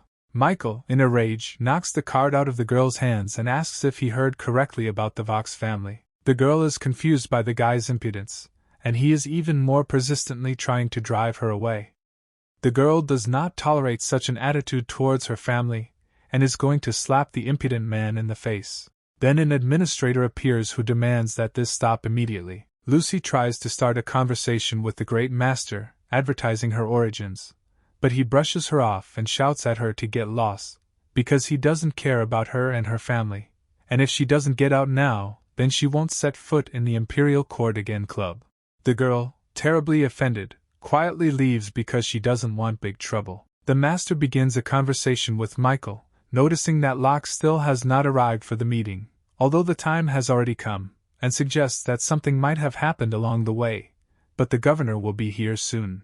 The administrator wonders why this guy can be so disrespectful to the governor himself, who he should be. Here John Locke appears in person along with his bodyguard. The master bows to the governor and his power, greeting him in every possible way, noting that he is still as strong as a year ago. Michael annoyedly reports that Locke was a full 2 minutes late from the appointed time. He made him wait so long. The governor kneels before Johnson and asks him not to be so angry. The entire governor's retinue is shocked that their ruler is kneeling before some nameless guy. Locke calls Michael the Lord and says that it was not easy for him anyway, and behind him his subordinates understand that this guy is the same legendary lord that the governor has been talking about for a long time. John Locke, the governor, controls all the powerful underground power of New York, but initially he was just a dummy. Locke himself repeatedly emphasized that the real master is the ruler, not him. Locke's subordinates, who only now realized who was in front of them, kneel before Michael, calling the guy a great lord. The main character orders John to kick out his people so that they are left alone. The governor sends them out the door, specifying that no one should interfere with the negotiations, and if someone appears, they must kill the person who came. John tells the Lord that now they are alone and no one will hear or disturb them, to which Michael asks why he received such a nickname. Locke recalls an incident in Devil's Valley several years ago, when Johnson saved his life. Then John and his brothers were surrounded by martial artists, and would undoubtedly have died if Michael had not come to their aid. At first, Johnson didn't care about these people, but when he found out that they were from the same area of New York as him, the hero simply could not pass by. He used the talisman given to his teachers to destroy those masters. Governor Locke says that after that incident he cannot help but respect and appreciate Michael, and the reason for which he calls Johnson Lord is because of the order. Michael doesn't understand what the order has to do with it, but after John shows it, he is very surprised. The boy, depicted against the backdrop of a huge dragon, is very similar to the god of medicine himself. Johnson asks Locke if he knows who made this boy like him, to which the governor replies that the order is already 100 years old, and was made long before Michael saved his life. A fake is impossible. Michael incredulously asks where Locke got his name from, trying to catch him in a lie. John swears that this thing is an heirloom of his family, which he inherited from his grandfather, who literally gave the concept of the very word feng shui. When it was predicted that his family would disappear in 100 years, he used a secret technique to break through the heavens. There I learned that I need to find a lord with the magic of the purple dragon. He then spent 20 years of his life on this order, in the hope that his fate would change forever, and his last words were that Locke would meet the Lord engraved on the order in 100 years and his last name would be Johnson, so John will not miss this opportunity, because he is guilty of the extermination of his clan.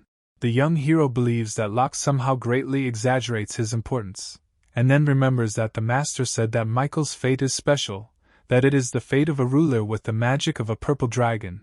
That's why he saves Sarah Walsh's life here. So how such a ruler is able to break the path to heaven and change the fate of others. The governor reports that he knows about the incident with the Johnson family 5 years ago. Over the past couple of years he has developed his strength. But if he is given a little more time, he will definitely help the ruler in defeating his enemies. To which Michael sharply replies that his family does not need others to avenge it, and if Locke interferes, he will never be on his side. John understands that the god of medicine is already too powerful, and that his help is clearly of no use to him. Michael reveals that he is willing to become a ruler for the governor if he is willing to fulfill 3 conditions. Firstly, Locke must not interfere in the life of young Johnson without his orders. Secondly, he must help find a person to protect Jessica. And thirdly, John must help find out the whereabouts of the man from the capital.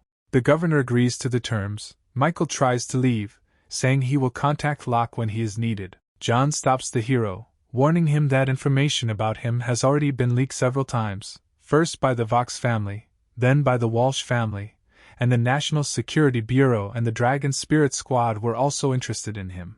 Michael argues that the first 2 families could well be interested in him, but the Bureau and the detachment are already worrying the main character. Locke reassures Johnson, saying that he will find a person who will take responsibility for the 3 murders, arguing that even if something comes to light, without proof, no one will be able to do anything to Michael.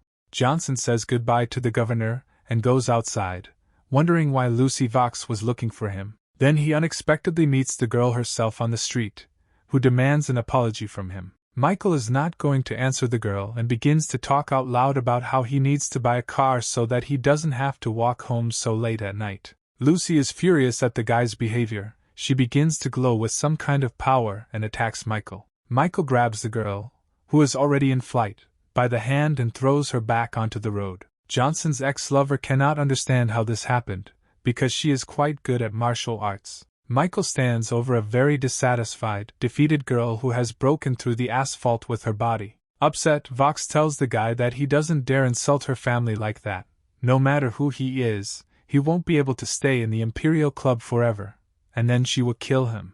Michael cannot listen to the voice of this terrible girl and covers her mouth with his hand. He says that a disgusting woman like her belongs in the trash heap. Young Johnson, in a rage, throws the girl head first into the trash, saying that this is the most suitable place for her. Michael, shaking off his hands, turns around and leaves amid the girl's loud insults. A very dissatisfied Lucy, getting out of the trash, says that now this guy will not only die, he will make his death painful. Already standing near Jessica's apartment, Michael begins to think that although Lucy is a terrible girl, she has nothing to do with the death of his family. Of course, if she dared to do something out of line, then Michael would have killed her, even though he doesn't like killing women. At 1 o'clock in the morning, Johnson enters his girlfriend's apartment, realizes that it is already late, and therefore is not going to bother her. Opening the door to his room, the main character sees a girl in his bed. He understands that she is still scared from recent events.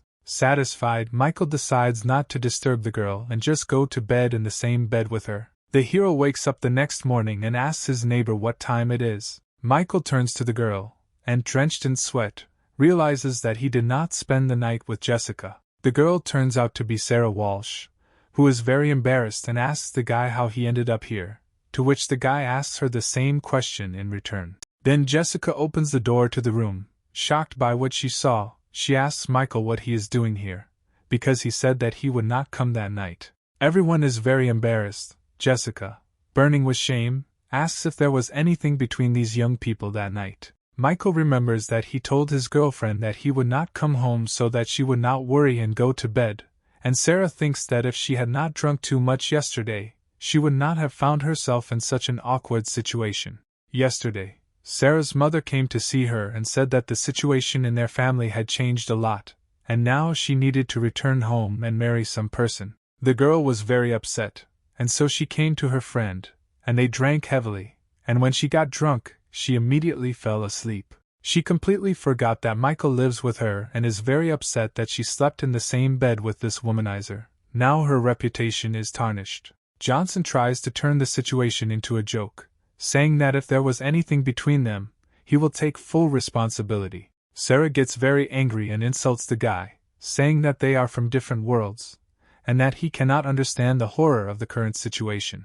A distressed Michael leaves his room, and then his phone rings. It turns out to be Robert Clark. He tells the guy that his people dug up information on the Tazen group.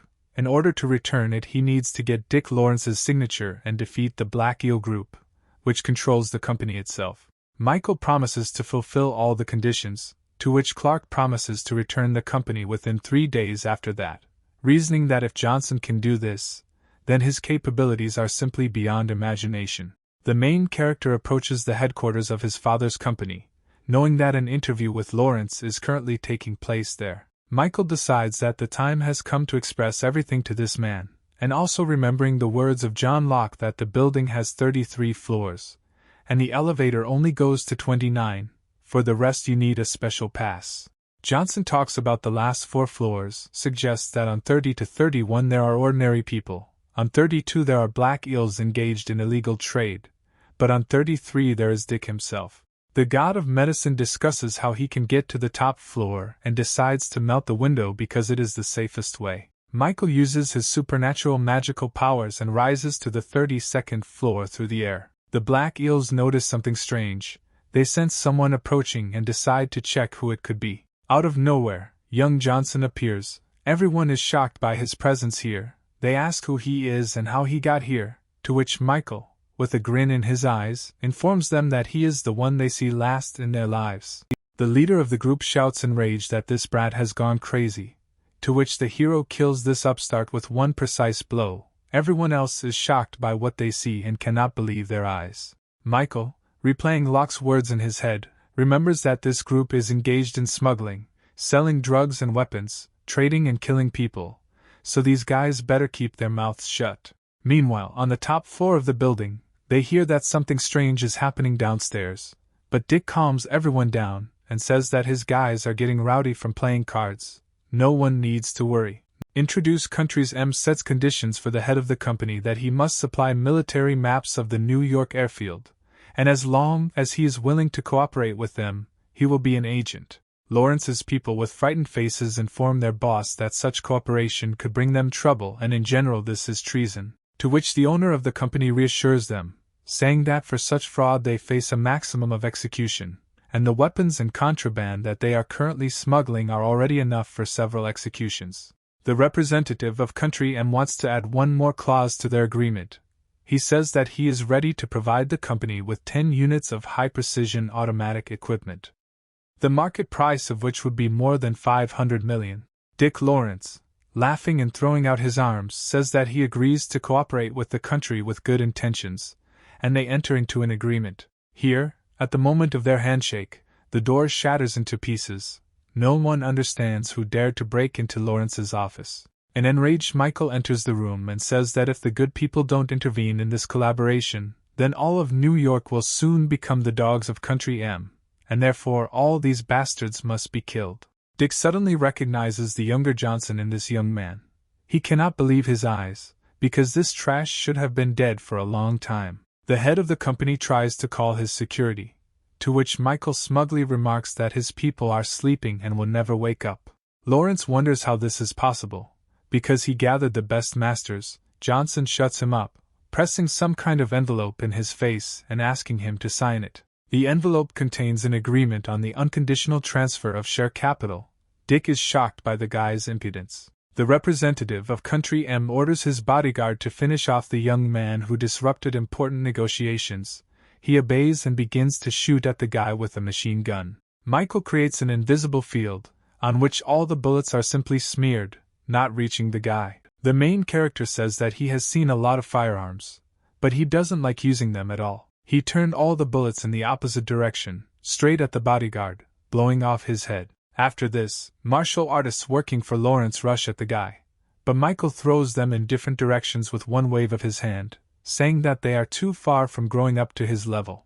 Dick panics, sweats profusely and says that at that age it is impossible to become a martial artist, and asks who this guy even is. The representative from Country M is very nervous and tries to leave, saying that he does not want to disturb someone else's conversation. Michael rushes at him, screaming, "Die!" and very quickly deals with the man in a white business suit, leaving him and Dick alone in the office. Young Johnson orders the head of the company to sign a document transferring part of the company. Lawrence has no choice but to fulfill the demands of the brutal killer, and he signs the contract, begging for his life to be spared. Now Michael is going to kill Dick, and he asks not to act so radically, saying that behind his company there is a stronger group of prismen, which will very cruelly take revenge for Lawrence. Johnson tells him that he will kill this man too. He doesn't care. Dick angrily tells Michael that he is not so invincible to defeat Theo Prisman himself. He is also a master, and if Lawrence dies, he will kill not only the hero himself, but also his whole family. Going into the shadows, the god of medicine states that he has no family. She was killed 5 years ago in that very villa. Lawrence kneels in front of the guy, realizing the situation he is in, and tries to prove to him that it was a misunderstanding, that his uncle is his father's best friend, and he could not harm his family. Michael cannot stand it, and in a rage, knees Dick right in the nose, saying that he has no right to mention his father and be called an uncle. The head of the company begs to let him go, explaining that so many years have passed, it's time to forget everything, to which Johnson, no longer himself, begins to beat Dick, asking why he should let him go if 5 years ago he did not let his family go and betrayed them. Michael, hating this man, continues to brutally beat him, saying that because of him the guy does not have a normal life, that he wants to be an ordinary person, and because of Lawrence's betrayal, Johnson now lives only with hatred, and he will kill until will not take revenge on everyone involved. The main character leaves the Tazen Group building, surprised by the thoughtfulness of Locke, who not only sent a janitor to clean up the crime scene, but also gave him a new, clean suit. Then Michael unexpectedly meets Police Officer Jenkins, who asks what Johnson is doing here, and the guy asks her a question in return. No one is going to answer such a question, and they find themselves in an awkward position. Suddenly there is an explosion behind them in the company building. One of the fragments flies directly onto the head of a young girl, and she understands that she cannot dodge, and this is where she will really die. Michael grabs Jenkins in his arms and jumps with her to the side. The piece lands where the girl stood a second ago. The guy asks if she is safe, to which the police captain very sincerely thanks the hero for his salvation, and says that she is fine. Johnson looks at the burning building and wonders what kind of cleaning style Locke's subordinates have, because it was only necessary to erase traces of the murders, and not blow up entire floors. Michael notices people wearing the same clothes and with the same tattoo. They look too suspicious. Jenkins tells the guy that these tattoos indicate that these people belong to Prisman's group. She has been investigating their case for the last few days, but there was not enough evidence. The girl quickly says goodbye to Johnson and runs away on business, starting to spy on the group, promising to contact the guy later. Michael is very tired of these obstacles on the way. He decides to quickly deal with them. His hand flashes with a pink flame. Jenkins follows the Prismanians to some building, where they suddenly disappear. She finds a window and looks inside, realizing that there is no connection here, and it will be difficult to call for help. The girl doesn't understand where she ended up and decides to at least take a picture of what's happening inside. Then the head of the group, Theo Prisman himself, appears. He accuses his subordinates of the explosion that occurred in the company building. His assistants try to justify themselves. Theo doesn't believe their words, noting that they didn't even notice the surveillance, and draws everyone's attention to the window where Officer Jenkins is standing. She realizes that she is in a difficult situation and decides to simply run, but Theo quickly overtakes the girl in 2 short jumps. Prisman looks like a huge rock against Jenkins. He holds the girl by the head with just his fingers. Paying attention to her beauty, she tells him that she is a police captain. Her people already know where she is, and Theo would be better off letting her go quickly.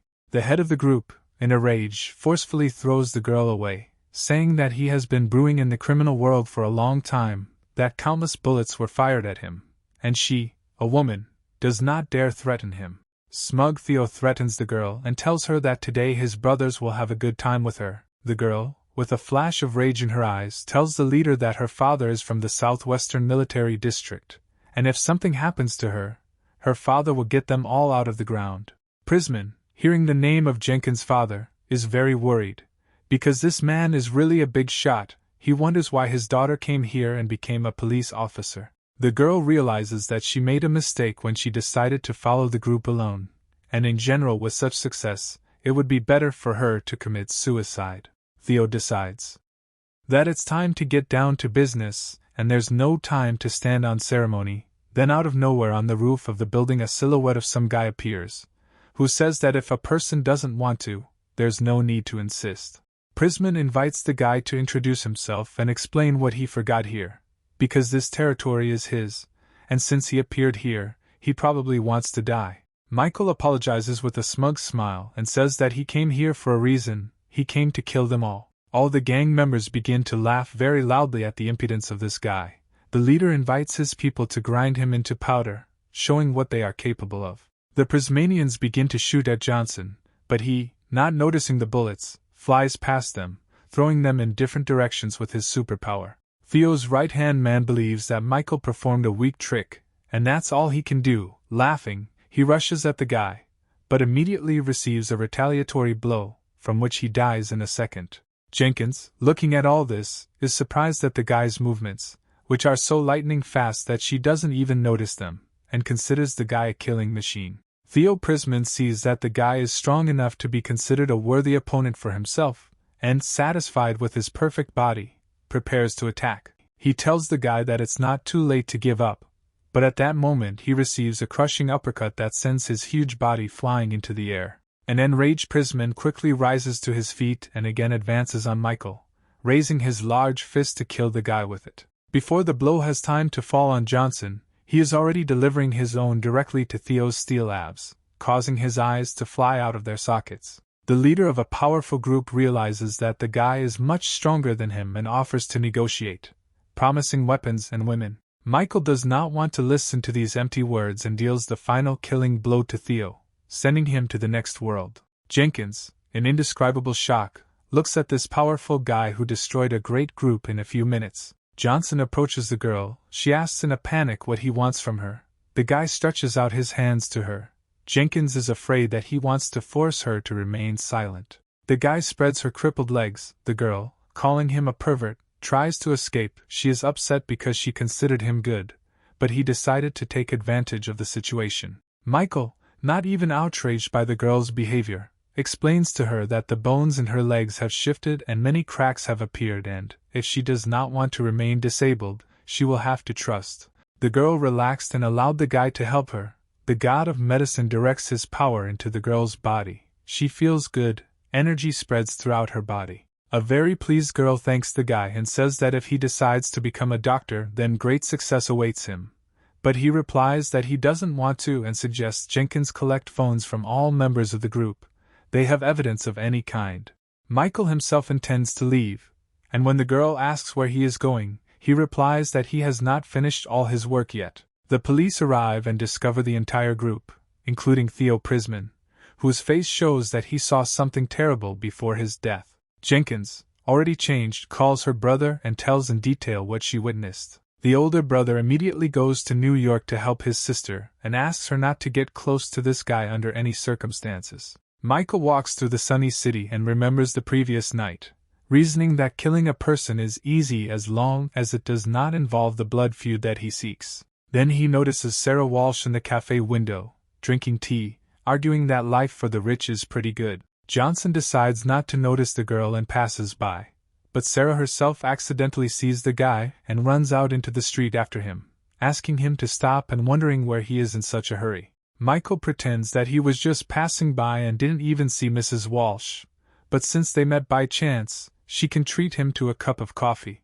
The young people again begin to discuss the situation that happened at night when they ended up in the same bed. Then Megan Walsh, Sarah's mother, comes out of the cafe and asks her daughter who the guy next to her is. Sarah, alarmed by her mother's question, pretends that Michael is her boyfriend. He is very shy and therefore embarrassed to talk. The mother is outraged by her daughter's behavior. She reminds her that if that man finds out that Sarah is having an affair with someone else, the entire Walsh family will be in danger, and therefore she is taking her daughter home today, where she will never leave again. The youngest Walsh, in a panic, tries to convince her mother that she is a person, and not just property, to which Megan sharply replies that the daughter has no right to disobey her father. Michael intervenes in a mother-daughter argument, grabs Sapa's hand and pulls her aside, telling her mother that she is already pregnant with his child and he is ready to take full responsibility. The girl, not understanding what is happening, quietly asks the guy what he dared to do to her that night. Michael asks her to play along for his mother. Sarah, with an embarrassed face, ostentatiously strokes her belly and says that she just felt a kick. Michael thought that the girl had overplayed her hand, but he needed to hold his ground and get her out of here, even though she didn't ask for help. Moreover, when Sarah almost agreed to return home, a bloody mark appeared on her forehead. Given that Johnson, at the request of the old man, must protect her, then this mark definitely means something. An incredulous woman asks her daughter if this guy is telling the truth. Sarah understands that this is her chance for salvation and tells her mother that if that man found out that she lost her virginity with another, he would definitely give up. Megan rushes at her daughter in a rage, offended by her behavior, and orders her to immediately return home, where she will have an abortion, and she will never leave the house again. Michael stands up for the girl, grabs the woman's hand and asks her not to treat Sarah like that, to which Megan shouts at the guy so that he doesn't dare interfere in the affairs of their family. The offended Johnson promises to return to this miss in 6 months, and show who really deserves respect here, and is now trying to take Sarah away from her rude mother. A disgruntled mother calls someone on the phone and asks for more information and investigations about a man named Michael Johnson from New York. Left alone with the guy, Sarah tries to apologize for her mother's behavior, explaining that she is not such a bad person, although she has different values in life. Mrs. Walsh, looking at her savior, notices that he is even a little handsome, and Michael at that moment thinks about the words of the old man who asked to protect this girl. Then Johnson stops a taxi, quickly says goodbye and leaves, leaving Sarah completely bewildered by the guy's behavior. Michael rides in a taxi and reasons that he needs his own power and might. He already has the support of Locke, but he is more suitable for dark affairs, not for legal ones. Johnson asks the driver to take him to Robert Clark's address. Half an hour later, The guy is sitting in Clark's living room, who is wondering why such a great man paid him a visit. Michael hands Robert an envelope signed by Dick Lawrence, and says that he has fulfilled all the conditions. Silent questions arise between the interlocutors, so Johnson also decides to mention that he has dealt with Prisman's group, and now further actions depend on Robert. Encouraged, Clark reports that now in 3 days he will resolve all the problems and the Tazen group will be revived. Michael is also interested in information about the Walsh family, to which Robert responds that this family is very powerful. The assets of their company are terrifying and far from comparable to the current situation of the Tazen group. He suspects that this young man is going to crush this family under himself. Johnson turns it into a joke, saying that he was just asking what was what, but Clark understands the guy's true intentions. Michael asks Robert an important question. Will he dare to go against all of America if the guy gives him a sword? Clark wonders if the sword is the Tazen group, mentioning that his company is much more powerful. Johnson begins to explain that he can give Robert a force similar to the Prisman group, but only more powerful, as well as many extremely profitable products, and wonders if Clark will then be able to elevate the Tazen group over the Walsh family in 6 months. Robert intends to help Michael, but for this it will not be enough what the guy can give. He also needs powerful public support. The old man is afraid that he will not have enough time, because he is not so young anymore. Johnson reassures the old man that he himself can solve the issue with society and his age. He hands the old man a magic pill, saying that it can extend life by 50 years.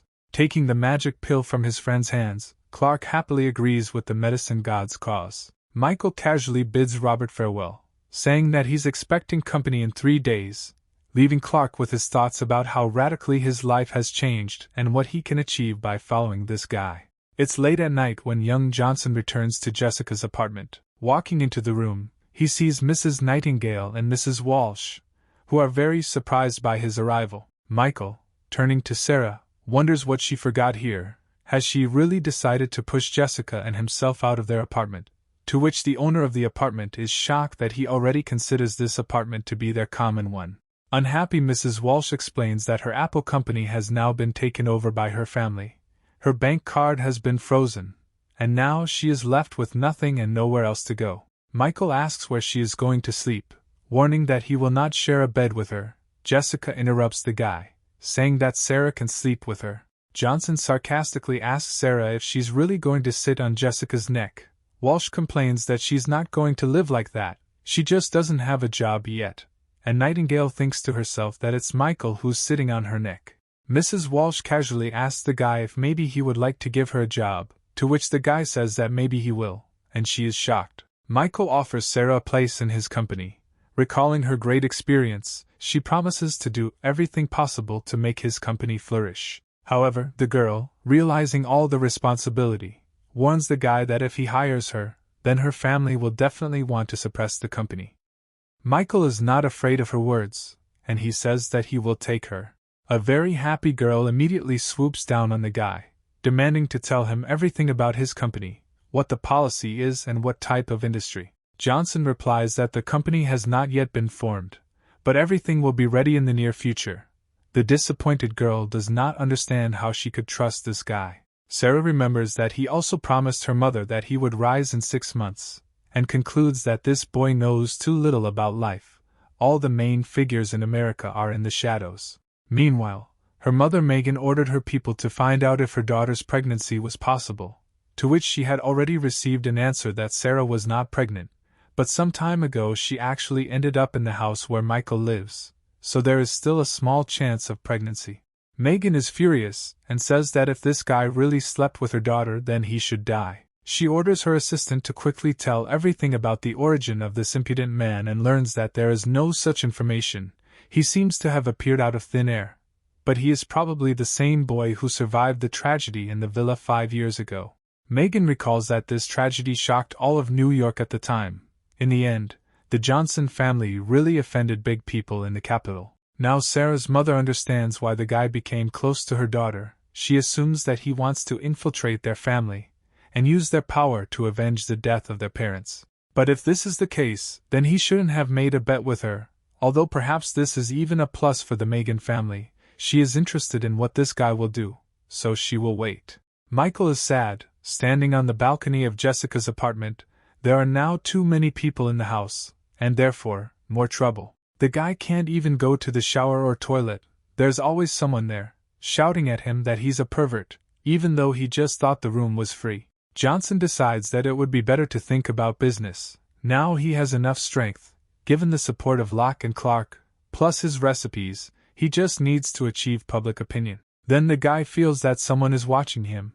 He decides to play cat and mouse with this person and pretends to go back to the apartment. The mouse turns out to be the older brother Jenkins. He is watching Michael from the roof of a neighboring house. But so far he has not noticed anything unusual. This guy behaves like a normal person. At one point, the elder Jenkins notices that the guy has disappeared. He looks around in panic and manages to notice Johnson's body flying towards him. The guy strikes the follower, but he dodges, not wanting to directly meet Michael's power. The younger Johnson, being a little in shock, decides to strike again, but also misses the target and only destroys the roof of the building. Michael shouts that his opponent cannot win, and he is already behind him, hoping to strike. The main character repels the attack without any problems. Without even using his limbs, he simply covers himself with a shield using his strength. The opponent, with horror in his eyes, realizes that the information was incorrect, and Johnson is not just a martial artist, he is a real cultivator. There is a silent pause, during which the elder brother Jenkins thinks about what he should do in this situation, and about Johnson's strength. Because people like him can easily suppress many ancient warriors, because such people improve not in martial arts, but in immortality. But a cultivator does not have to be stronger than an ancient warrior. At least the strongest martial artist can, in theory, defeat a cultivator. The main character suddenly appears behind him and delivers a crushing blow to the enemy's torso with his foot. After a missed attack, the guy goes into free flight, which is interrupted by the nearest wall that is on the road. Now many cracks appear on it from a strong collision. The defeated man, in severe panic, shouts that he just wanted to talk, but how will he do it if Michael is so eager to kill him? Young Johnson wonders who could have sent him a spy, the Walsh family or anyone else, to which the supposed enemy replies that there is no conflict between them, and then hands his documents to the winner. Michael makes sure that it is indeed not one of his enemies, but the captain of the Special Forces of the Dragon Soul, Leslie Clinton, who confirms this in every possible way and asks to let him go. But Johnson has not heard of any such captain, and therefore incredulously asks how long he has been watching him and preparing to strike a magical blow. Leslie begs the hero to stop, saying that they have a mutual friend, Gloria Jenkins. Michael, slightly surprised, asks who Captain Jenkins is. He replies that she is his sister, who told about Michael. Clinton saw that he was good and decided to invite him. Nothing bad. Johnson is about to strike again and says that in order to invite him, they could have simply found him, and not spied on him. Leslie again panically shrugs off the hero's impending blow, and swears on the honor of the captain of the Dragon Soul that she will be indebted to Michael and will help if he has any problems in the future. The main character, thinking about Leslie's position, begins to think about using it to strengthen the social influence of his Tazen group, which needs it for development. Michael grabs the captain by the collar and sternly asks what place his squad occupies in America, to which Leslie readily notes that his group is the third of all in the fight against secret forces.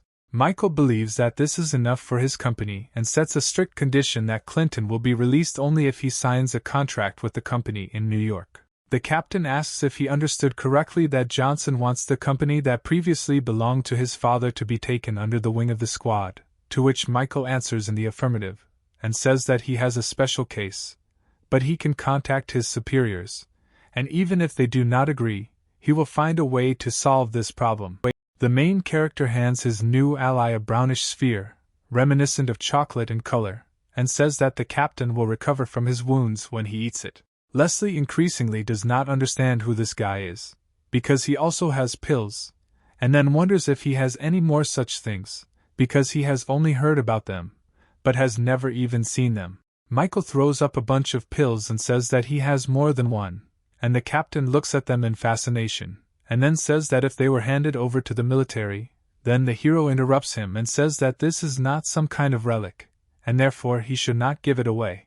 Johnson arrogantly reports that if Leslie wants to get them, he will have to carry out the assignment, and send a person for a personal meeting. Michael jumps off the roof, and the squad captain is left in bewilderment, thinking that the right person is very busy and will not be able to show up for a personal meeting. Lying on his bed, the main character argues that 2 women in the house only means that the bath and toilet are always occupied, so now he will have to wait in line. He believes that his strength has increased greatly recently, and therefore takes out the stone given by his father to again try to penetrate the cemetery of rebirth. Michael again finds himself in the same dark place he found himself in last time. Johnson notices that his head does not hurt, and he does not feel any discomfort, and the cemetery does not try to push him away.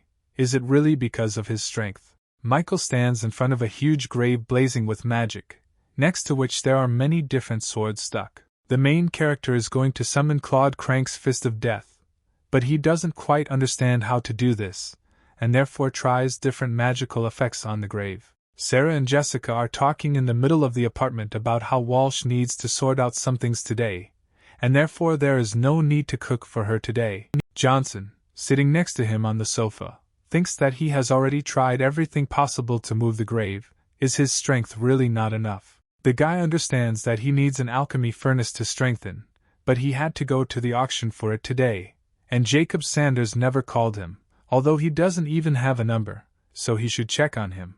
Johnson's phone rings. He assumes that it is Robert calling about the work done. It's really the head of the Clark family who calls. He reports that Michael's father's company is now under his control along with all the employees. Dressed in a smart suit, Robert announces that he has a couple of formalities to settle, and in 2 days he can arrange a ribbon cutting. Michael is glad that the old man did not deceive him, and says that by this time all of New York will know that Tazen Group is back. The main character argues that Leslie still hasn't contacted him, and he couldn't just leave the game without warning. Jessica and Johnson hear a knock on the door. The girl does not understand at all who could appear at such a time, but Michael understands that it is almost certainly Jacob. Out of breath, Sanders quickly begins to say right from the door that he waited all morning, but Johnson never showed up, and therefore he had to spend some time getting here. They were about to let him in, but Jacob said that this was not necessary and handed over an invitation letter to the auction, sadly informing him that something had happened in his family, and therefore he could not go with Michael. The hero just wanted to ask what happened, but the old man already closes the door and leaves without saying anything, making Johnson think that something serious happened. It's a sunny afternoon. There are only a couple of clouds in the sky. There is a large, beautiful building with panoramic windows. There is a small park nearby. This is the Millennium Hotel. Michael is in the middle of the crowd waiting for the auction to begin. He is dressed in a black suit and matching trousers. He has an orange tie, and a red handkerchief can be seen inside his breast pocket. Young Johnson, using his peripheral vision, notices a familiar face. It turns out to be Lilia Sanders, Jacob's granddaughter. Lily is dressed in a pink evening dress. She, very embarrassed, also notices Johnson's presence, awkwardly greeting him. Michael notices that she doesn't look very good, but she denies it and says that everything is fine, and since he is here, let him follow her. Lilia says that this reception is known as a round table, and is mainly designed for communication and relaxation. The auction itself will take place later on the floor above, and now you can have a snack. Some strange personalities sarcastically remark that the girl appeared here, moreover, as quietly as a mouse, and then they say that it is even more strange that she came at all, because the Sanders family could not defend themselves.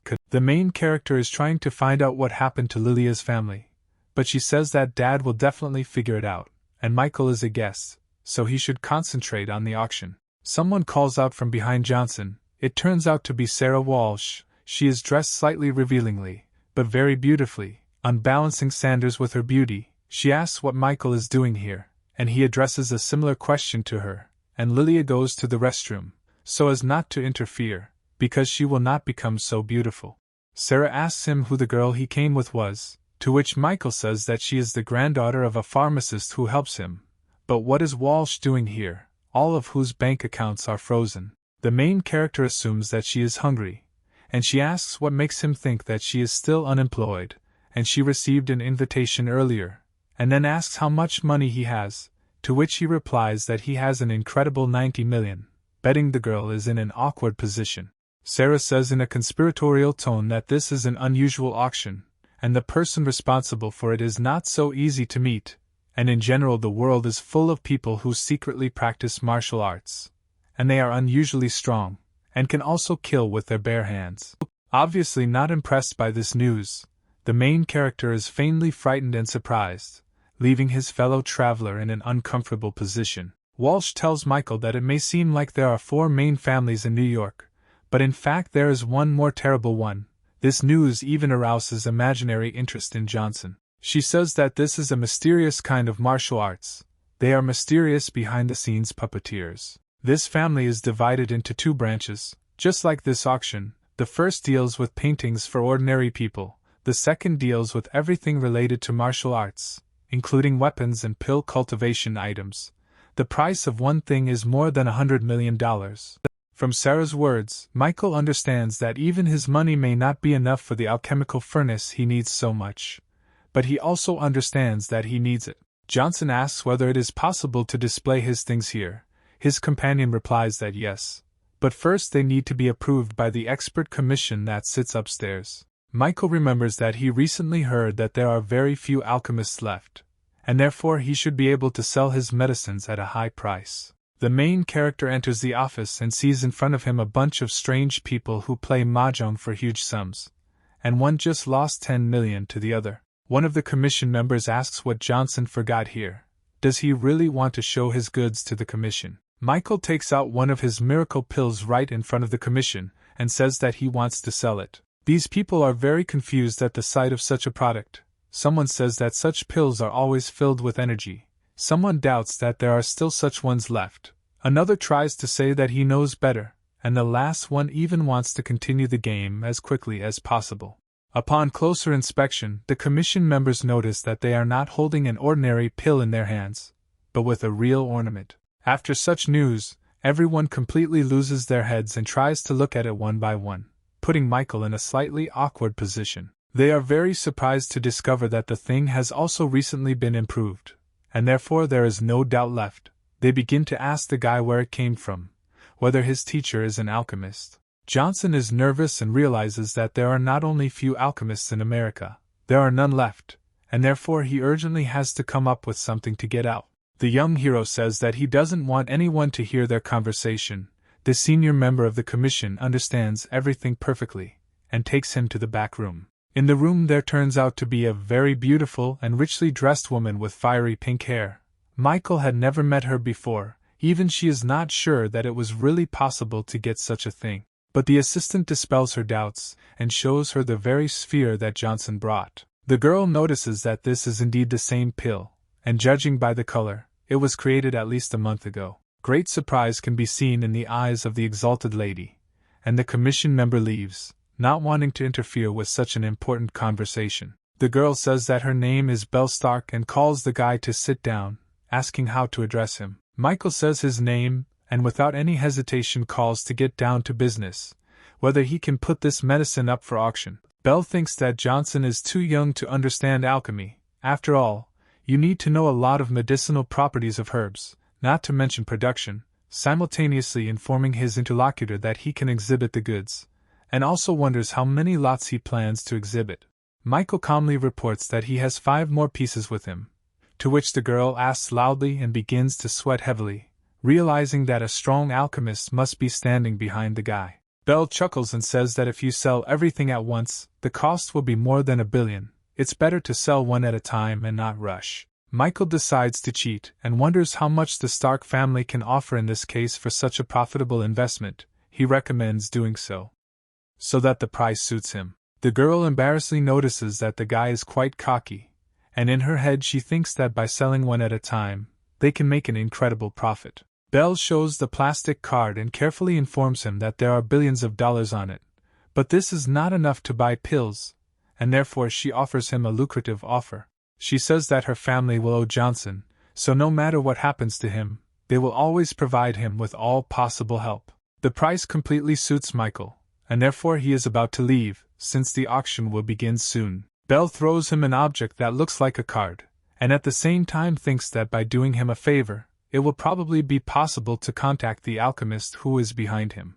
Johnson asks what it is, and the girl replies that auctioneers like him prefer to hide their identity. After this, Michael leaves, realizing that she was trying to catch him on something.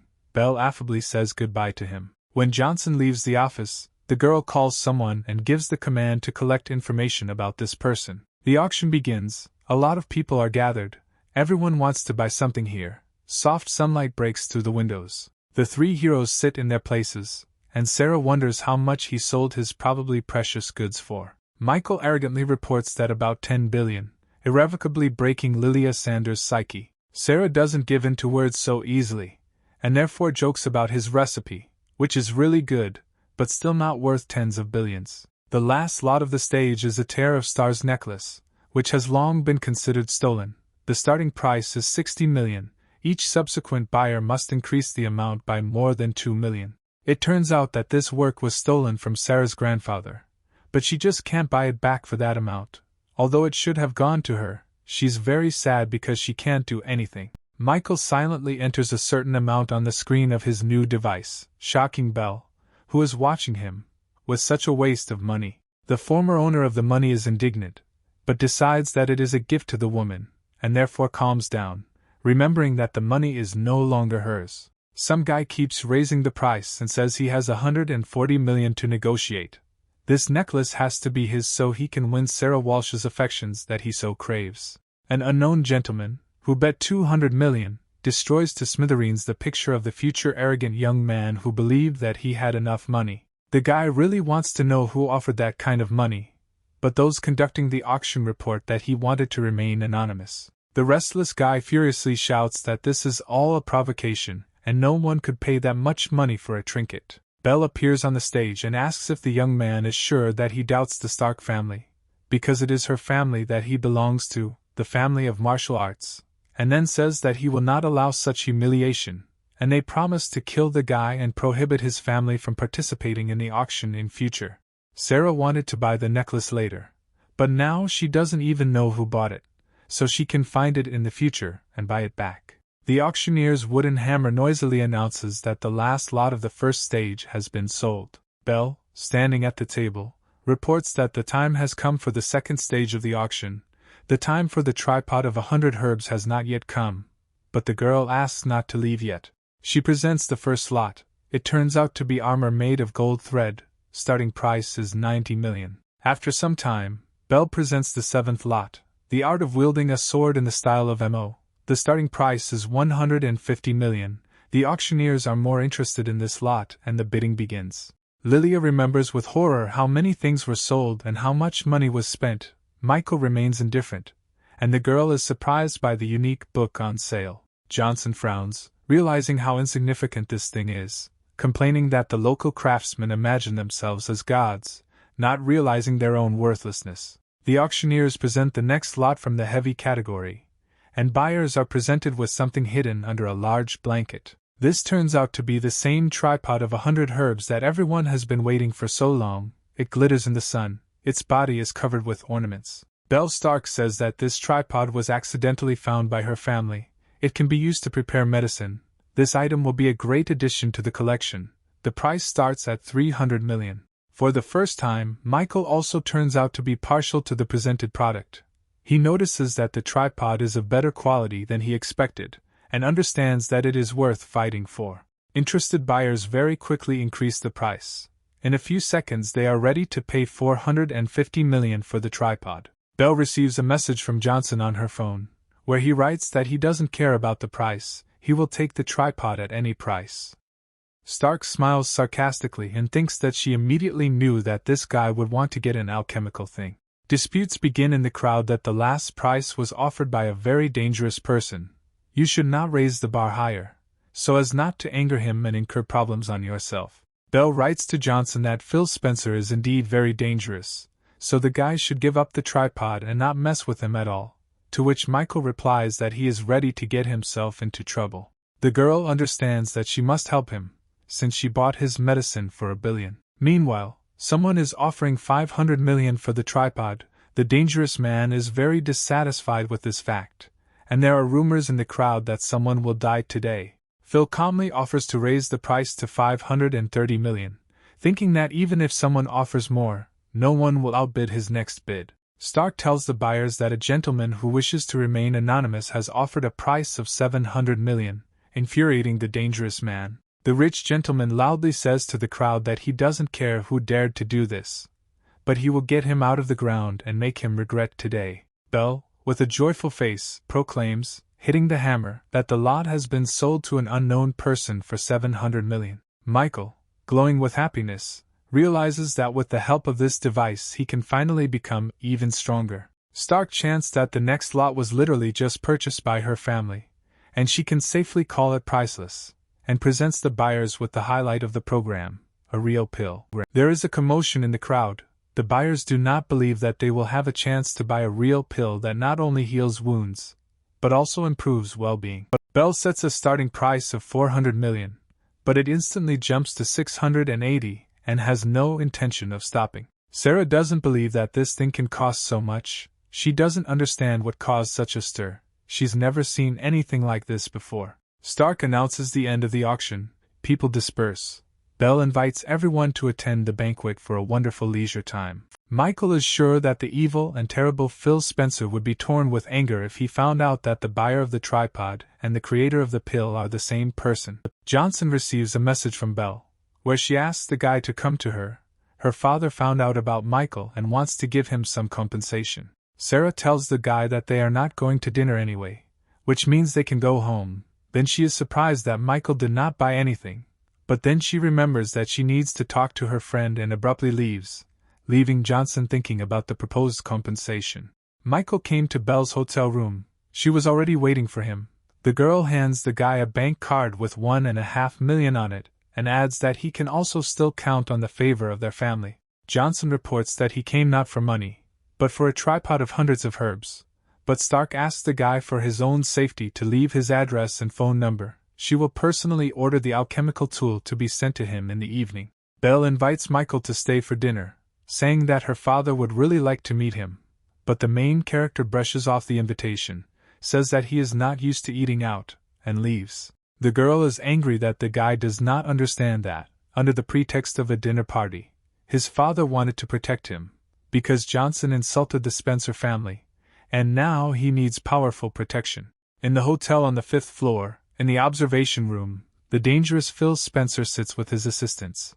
There are many brutally murdered corpses of workers around. He examines the pill with interest, noticing that it is different from the ones his family collects. His assistant notices that the patterns on the pill were applied no more than 10 days ago. Phil tells his interlocutor that he does not know where the Stark family got these pills, but it is commendable that they provided them to the public, to which the subordinate expresses the opinion that perhaps if their family really controls the supply of pills, then they will be able to reach unprecedented heights and will become more powerful than the Spencer family.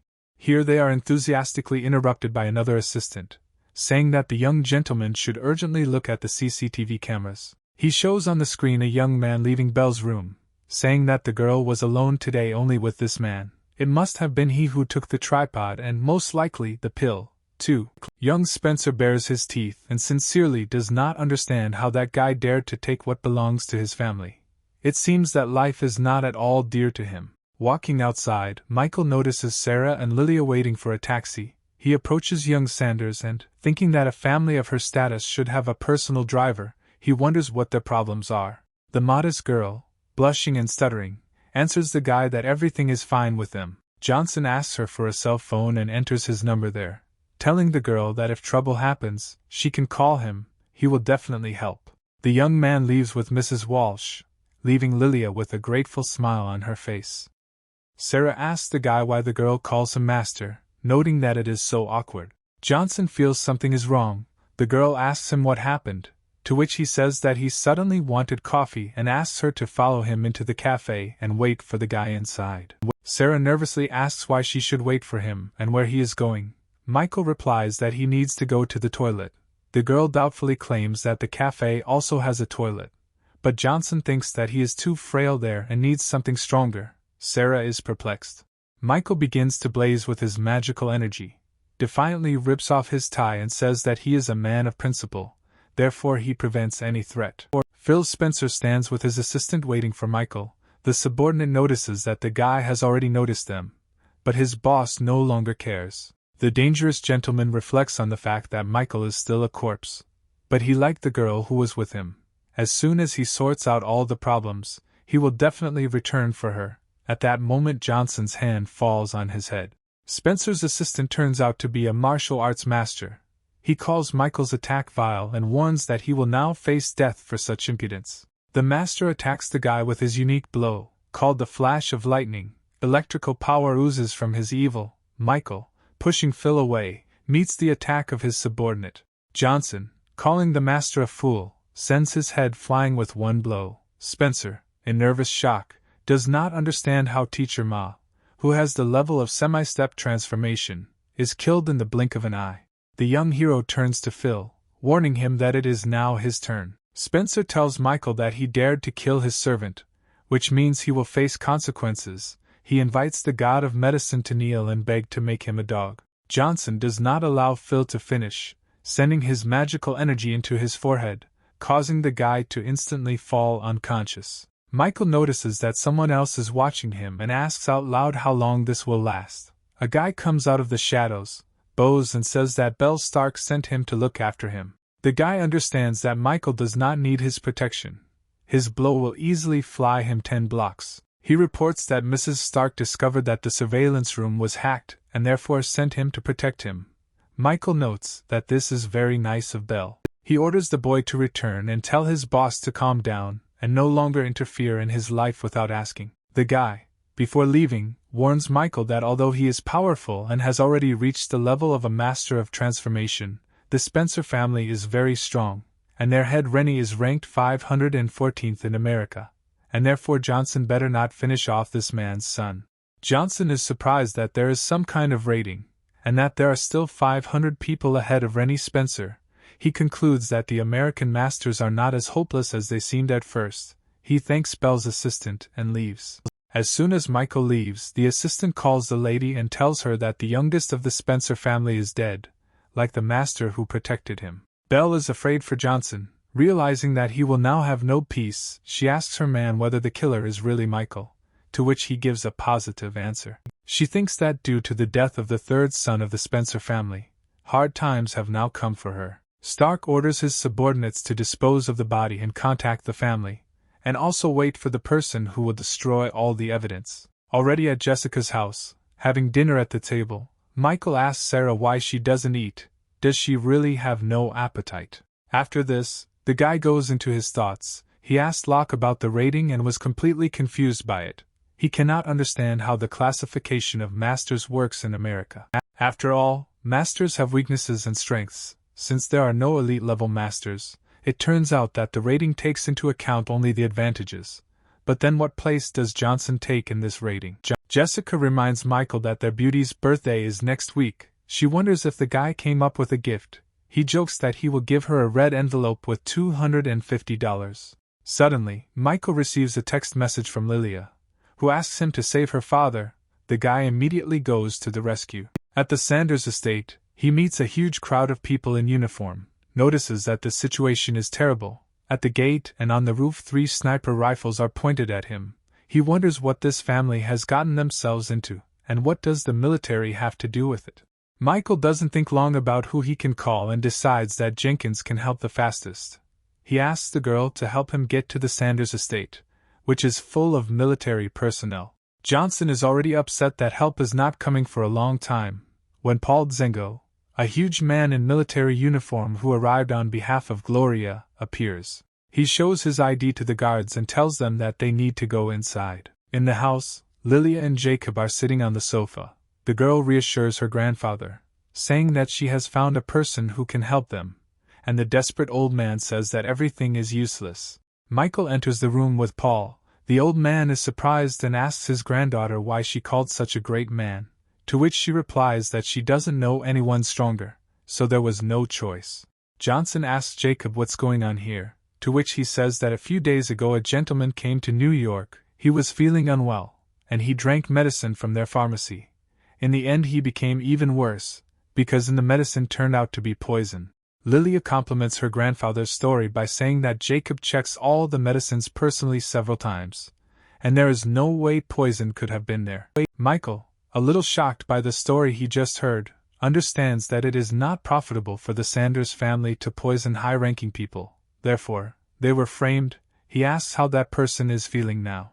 An upset Jacob replies that he is still in intensive care, saying that if anything happens to him, all his relatives across America will suffer. The god of medicine asks where the hospital is, declaring that as long as this gentleman is breathing, he can save him. Jacob Sanders can't believe his ears, thinking that Michael is an excellent martial artist. Such people are good at killing people, not saving them. Michael sees the man's doubts and states in a confident voice that this is the only chance for their family, so they just need to tell them where that man is. In the hospital where the gentleman lies, his son, a military man, is standing and waiting for doctors from the intensive care unit. They come out saddened and report that, unfortunately, the poison has spread, and they have done everything possible. A man in uniform and shoulder straps rushes at the doctor in a rage, grabs him by the neck, calls him a nonentity and useless trash. Then Johnson appears and tells this man that he himself does nothing, but insults others, calling him pathetic. The gentleman's son, releasing the doctor, turns his attention to the guy and aggressively shouts for him to stop and repeat what he said. He is stopped by Paul Zengo, who asks to let Johnson through to the head. Maybe he can save him, and if not, then he himself will personally appeal to the military court. The saddened son agrees, because he respects Django and believes that he does not throw words into the wind. But if this guy does nothing, then even Gloria Jenkins will not be able to stop him. Michael, feeling the smell of death, notices a man on a hospital bed and says that this old man has a strong will. Anyone else in his place would have already gone to another world, but this one still manages to breathe. Johnson holds some kind of pill in his hand and says that this man is lucky to be here. He gathers his strength in his hands, they blaze with green fire, and in this tension immortal needles are created. The god of medicine directs these needles into the body of the dying master, shouting an incantation.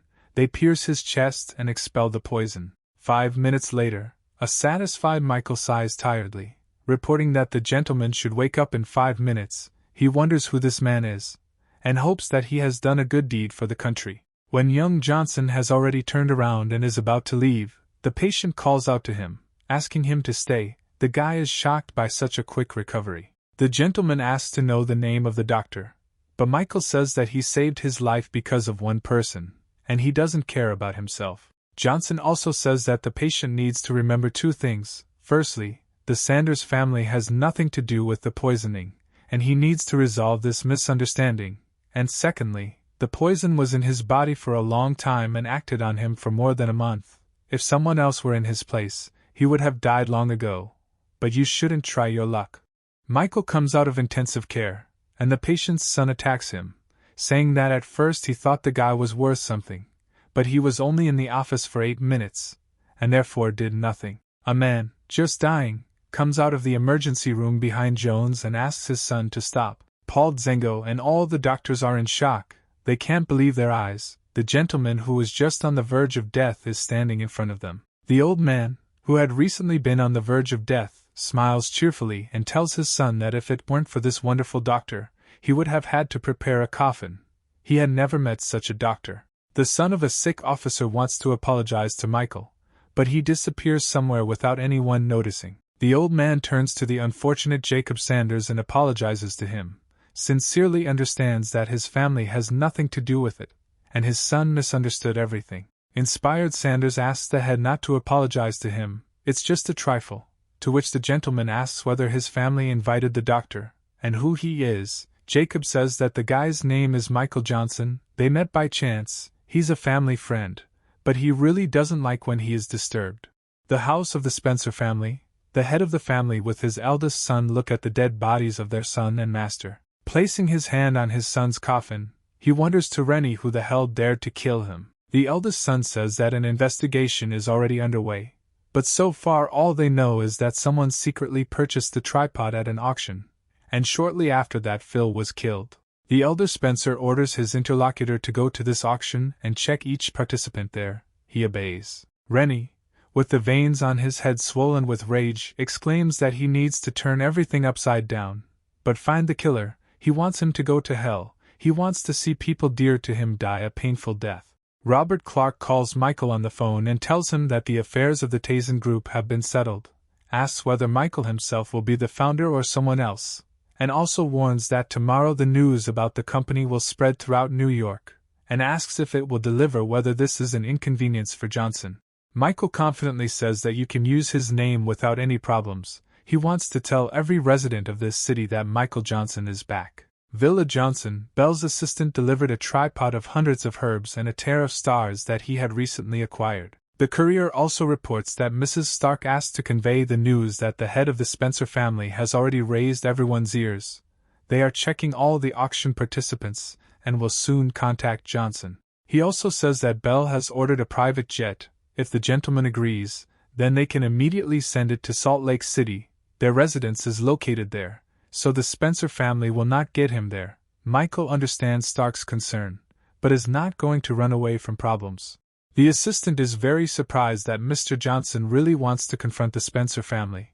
How is that even possible? Michael sends Belle's man out of the house, and he himself is going to try out his new acquisition in action. The main character adds the herb to the alchemical furnace, lights it with his superpower, and says that the medicine consists of 9 components, and each ingredient consists of 9 more. The higher the grade, the more complex the ornament, and the better the effect. Michael is about to try to improve the aura refinement and cultivation acceleration pill, but doubts the possibility of this. But the tripod begins to glow very brightly in turquoise. An improved version of the old pill quickly flies out of the alchemical furnace. Michael is delighted with the result. He examines this pill and reasons that he initially thought that there would be 3 ingredients and 3 lines.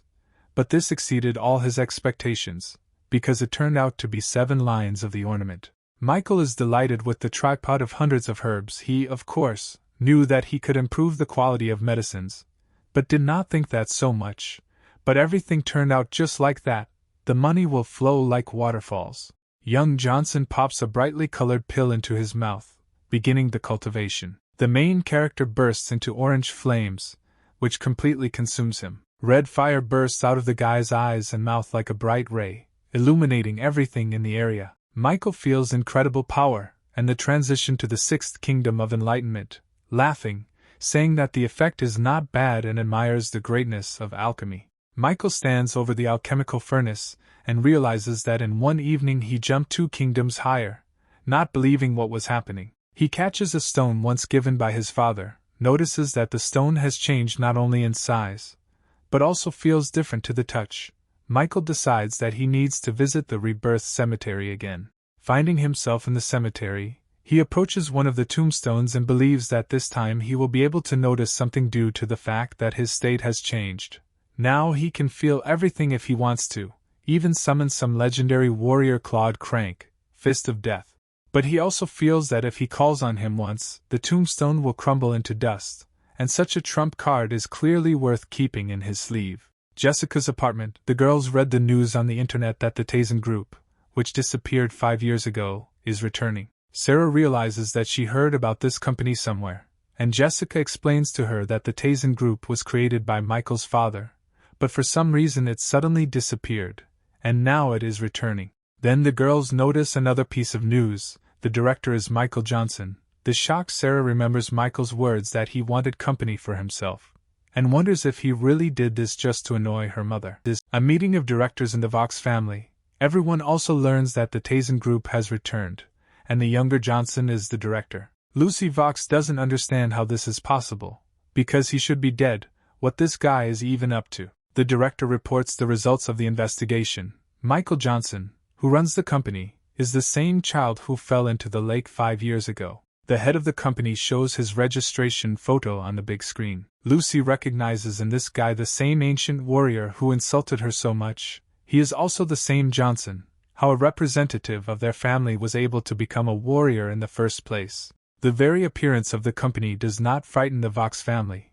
What is scarier for them is that all the previous management and office of the company were destroyed without a trace. This means that the Tazen Group is built on a sea of corpses, which means that this can already become a threat, and therefore we need to find out who is sponsoring it. The head of the family remembers that Johnson was once interested in Lucy, but she says that he is not worthy of their family, because he ended up in the spotlight because of a feeling of shame and thanks to someone else's support.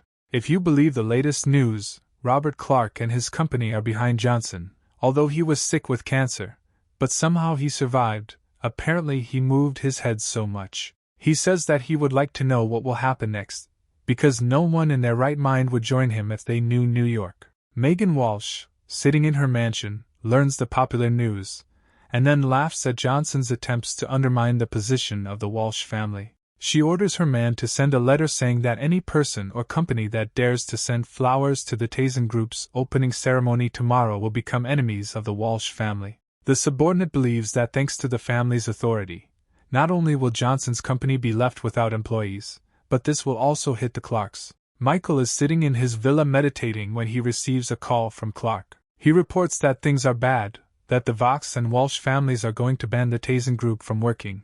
3 other large families supported this idea.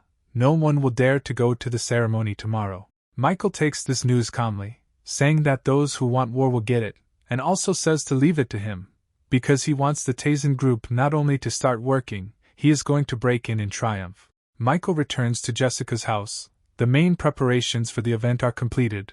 Locke wanted to attend, but Johnson decided that he was better off operating from the shadows. The girls attack the guy with questions about where he has been these 2 days, why he hasn't contacted him, and whether he is really the owner of the Tazen Group.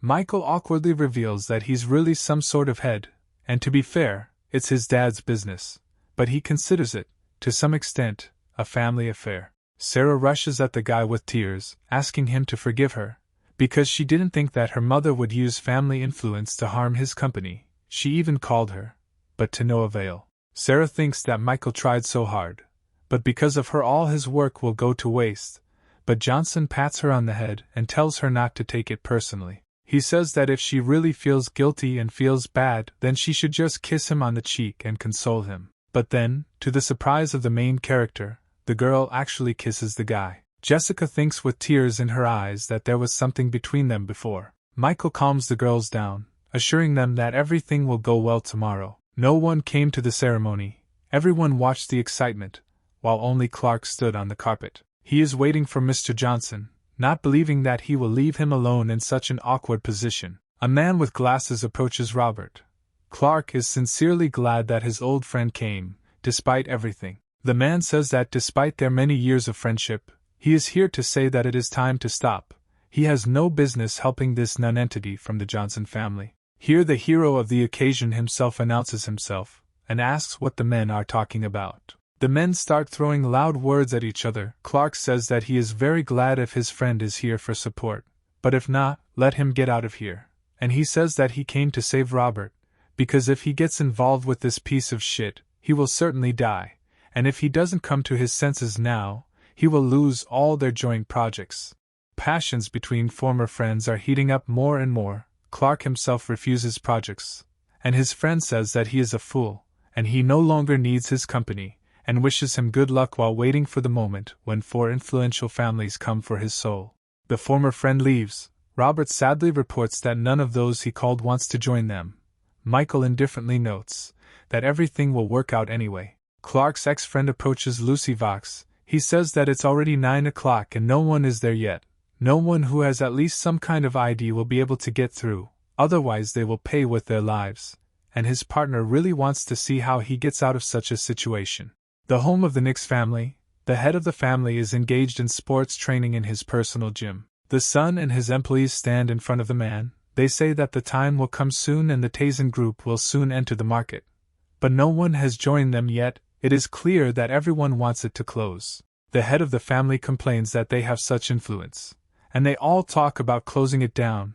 What did this Tazen Group do? The first officials of New York stand on his carpet and mumble that, in fact, she did nothing and they will correct her situation. They frantically think that they did not expect the boss to call them so early because of the Tazen Group. The boss shouts that if they want to improve the situation, why are they still here, and quickly sends them to do their work. They quickly run away, assenting. The son asks his father if Michael Johnson and his company are really worth it, because it will definitely worsen their relationship with the Walsh family. The father sadly notices that for some reason his child does not see prospects in people, because he met with him that day to make sure whether he really is a martial arts master. He also has the art of magical medicine. He is clearly a genius. If we do not side with him today, we may greatly regret it in the future. The Walsh family has influence due to its financial resources, but what is it worth ending relations with them? Haven't merchants loved entertainment for centuries? The son understands what the father wanted and says that he will do everything. A large press crowd gathered at the gates of the Tazen group to witness its failure and complete collapse. Lucy says there's no point in waiting because no one will come. To everyone's surprise, Jessica Nightingale and Sarah Wall appear on the carpet in chic dresses. Vox cringes with anger and wonders why the hell Walsh forgot there. Isn't it her family boycotting the company? All photographers and journalists immediately notice the appearance of such iconic figures. They praise the girls in every possible way and say that others like them cannot be found anywhere else. Sarah turns to Michael saying that her company is lost anyway, so she is not afraid of being fired. Johnson says he is truly touched by their presence, but in his heart he thinks that, unfortunately, he needs a crowd, but at least they came themselves. Immediately after the girls, the owner of the Imperial Club in New York arrives. All the spectators are shocked by his appearance, but no one can order him, except for the first and second person in the entire city. Michael grins impudently. Clark simply does not believe that this is possible. How miraculously Johnson achieved it. A high-ranking official wishes all the best to Johnson and the company. He only honors him with a nod. The girls are shocked by the appearance of such important gentlemen and the attitude towards them. 2 more cars, belonging to some important personalities, arrive at the ceremony site. The first and second officials in New York appear on the path and greet Johnson, leaving the entire audience even more bewildered. Everyone notices that a military vehicle from the southwestern district is approaching. What are they doing here? Paul Zengo comes out of the car, surprising the audience immensely, because even the military arrived for the opening, with such force, for families are simply nothing. Another car arrives. Everyone is interested in who it is this time. Megan Walsh herself appears from it, immediately ordering her henchmen to find out who decided to go against her. The servant, in a panic and in a cold sweat, reports that the owner of the Imperial Club, the first and second officials of New York and Military General Paul Zengo are here. She puts her hands on her hips and realizes that she underestimated her opponent, even if he may not have such connections. Megan orders him to take the gift with him and goes along the carpet straight to Johnson. The reporters are shocked by the appearance of another member of the Walsh family. Are they really scared? Michael does not react in any way to the woman's appearance. She says that she wanted to send flowers, but they were all sold out. So her servant presents a large golden statuette of the little spendthrift. Everyone understands that this is a vile trick, because it is taboo to give a gift to a small spender to open a company. The mother is very outraged by her daughter's behavior, because she herself decided to go against the will of the family. She also makes a sarcastic gesture at Jessica and says that she is fired, to which she says that she does not need a job in a family that is on the verge of bankruptcy, and declares that she is leaving herself. The immortal Megan orders her thug to teach the impudent trash some manners. Michael catches his fist and says that if he touches her, not only will the carpet turn red, but he will too. Stephen Nicks himself, a representative of the most influential of the 4 families of New York, appears on the path and is interested in the fact that the Walsh family can still only boast of their status. Sarah in a whisper asks how Michael knows such an influential person, and Johnson replies that he didn't know his name, and last time he almost got into a fight with him. Stephen congratulates the company on the opening on behalf of his entire family, and Michael warmly thanks him. The military man, confused, notices the golden figurine and asks if he really sees the little spender, causing Megan's servant to become very nervous. Stefan swings his arm as hard as he can and smashes the taboo figurine into a pile of pieces. Megan is furious and asks how he dared destroy the Walsh family's gift, whether he is acting on behalf of the family or on his own. The head of the Nicks family appears and asks when his son stopped representing his own family. With a smile on his face, he wonders if he understood correctly that his family is represented only by himself. Megan is shocked by the appearance of the head of the Nicks family. The man stands next to Michael and says that this is his dear friend. If the Walsh family puts him in an awkward position, then he can count on the Nicks family. But this is unlikely, because Mrs. Walsh's husband will not want to be their enemy. Many conflicting thoughts enter Megan's head, but she understands that she cannot take unnecessary risks, and therefore decides to leave with her servant. Michael warmly greets Peter Nix, who says that Mr. Johnson pulled him out of the dead, and this is just a small thank you. Vox, seeing the Nixes, understands that her family no longer has the right to cross Michael's path. She gives up and leaves with a pitiful face. Clark's former friend tries to catch up with her, not understanding what he should do now. The girl kicks the businessman away and tells him to go away. He cries, sprawled on the asphalt. He thinks that this is the end. He gets up, goes to the disgruntled Clark and shouts for his old friend to forgive him, because he said a lot of unnecessary things. A friend begs in every possible way to forgive him, says that he has fallen under influence of the Vox family. Clark furiously kicks the nonentity and says that as soon as he lost face, he immediately remembered that he was his brother. How did he even have the conscience? Let him get lost. Michael, standing with Peter, Sarah and Jessica, laugh together at this situation. The loser runs away, and Michael sincerely praises Clark for such an act. Johnson raises his hands in the air and exclaims the start of their celebration as fireworks are released into the sky. The onlookers are still reeling from the historical event that just happened, but they understand that for them the show is over here. But then Homeland Security forces show up and ask the paparazzi to stay behind to allow them to check their devices on orders from their superiors. New York International Airport. People say that it looks like a movie is being filmed here. Their outfits are too conspicuous. The old man of the Burke family with his retinue is displeasedly waiting for someone to meet him. The mustachioed man comes out and says that he has prepared a dinner party in their honor and hopes that he will be honored with attention. The man is really worried that some terrifying energy is coming from Burke after the Ural Mountains. He was once the head of the Burke family, which occupied the first place in New York before he left. If not for the murder of his relatives, he would not have come down. He is full of anger and will shake this city. The man asks permission to raise a toast to the master, because he has served him faithfully for a long time. The old man is only angrily interested in how the investigation is progressing, to which the servant only mumbles something. Burke breaks the table in two and shouts that he doesn't want to listen to his excuses. The guy says that Michael Johnson is now under great suspicion, but there is no irrefutable evidence. The old man wonders how such a young guy could kill his family. Then he tears up the sheet in a rage and says that since a shadow has fallen on the guy, it doesn't matter whether it's him or not, he's still a corpse. There is a meeting of directors in the Tazen Group office. They are thinking about what they should do next to develop the company. According to Sarah, the most important thing in the company is the product. Clark agrees and is also worried about this. Clark suggests turning to the internet or investments if Johnson has no ideas.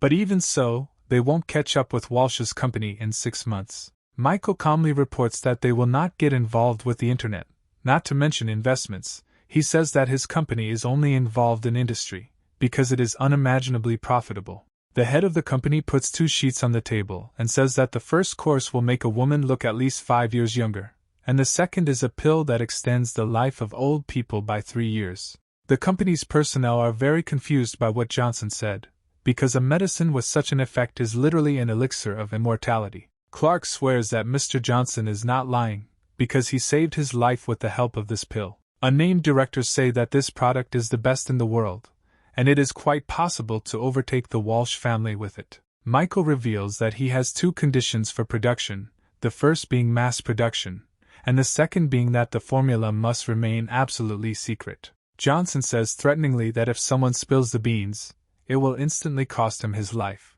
Robert gets up from his seat and, in a soldier's manner, reprimands that the Tazen Group will shock New York if they give him a month. Michael willingly believes in the capabilities of his ally and offers to distribute responsibilities.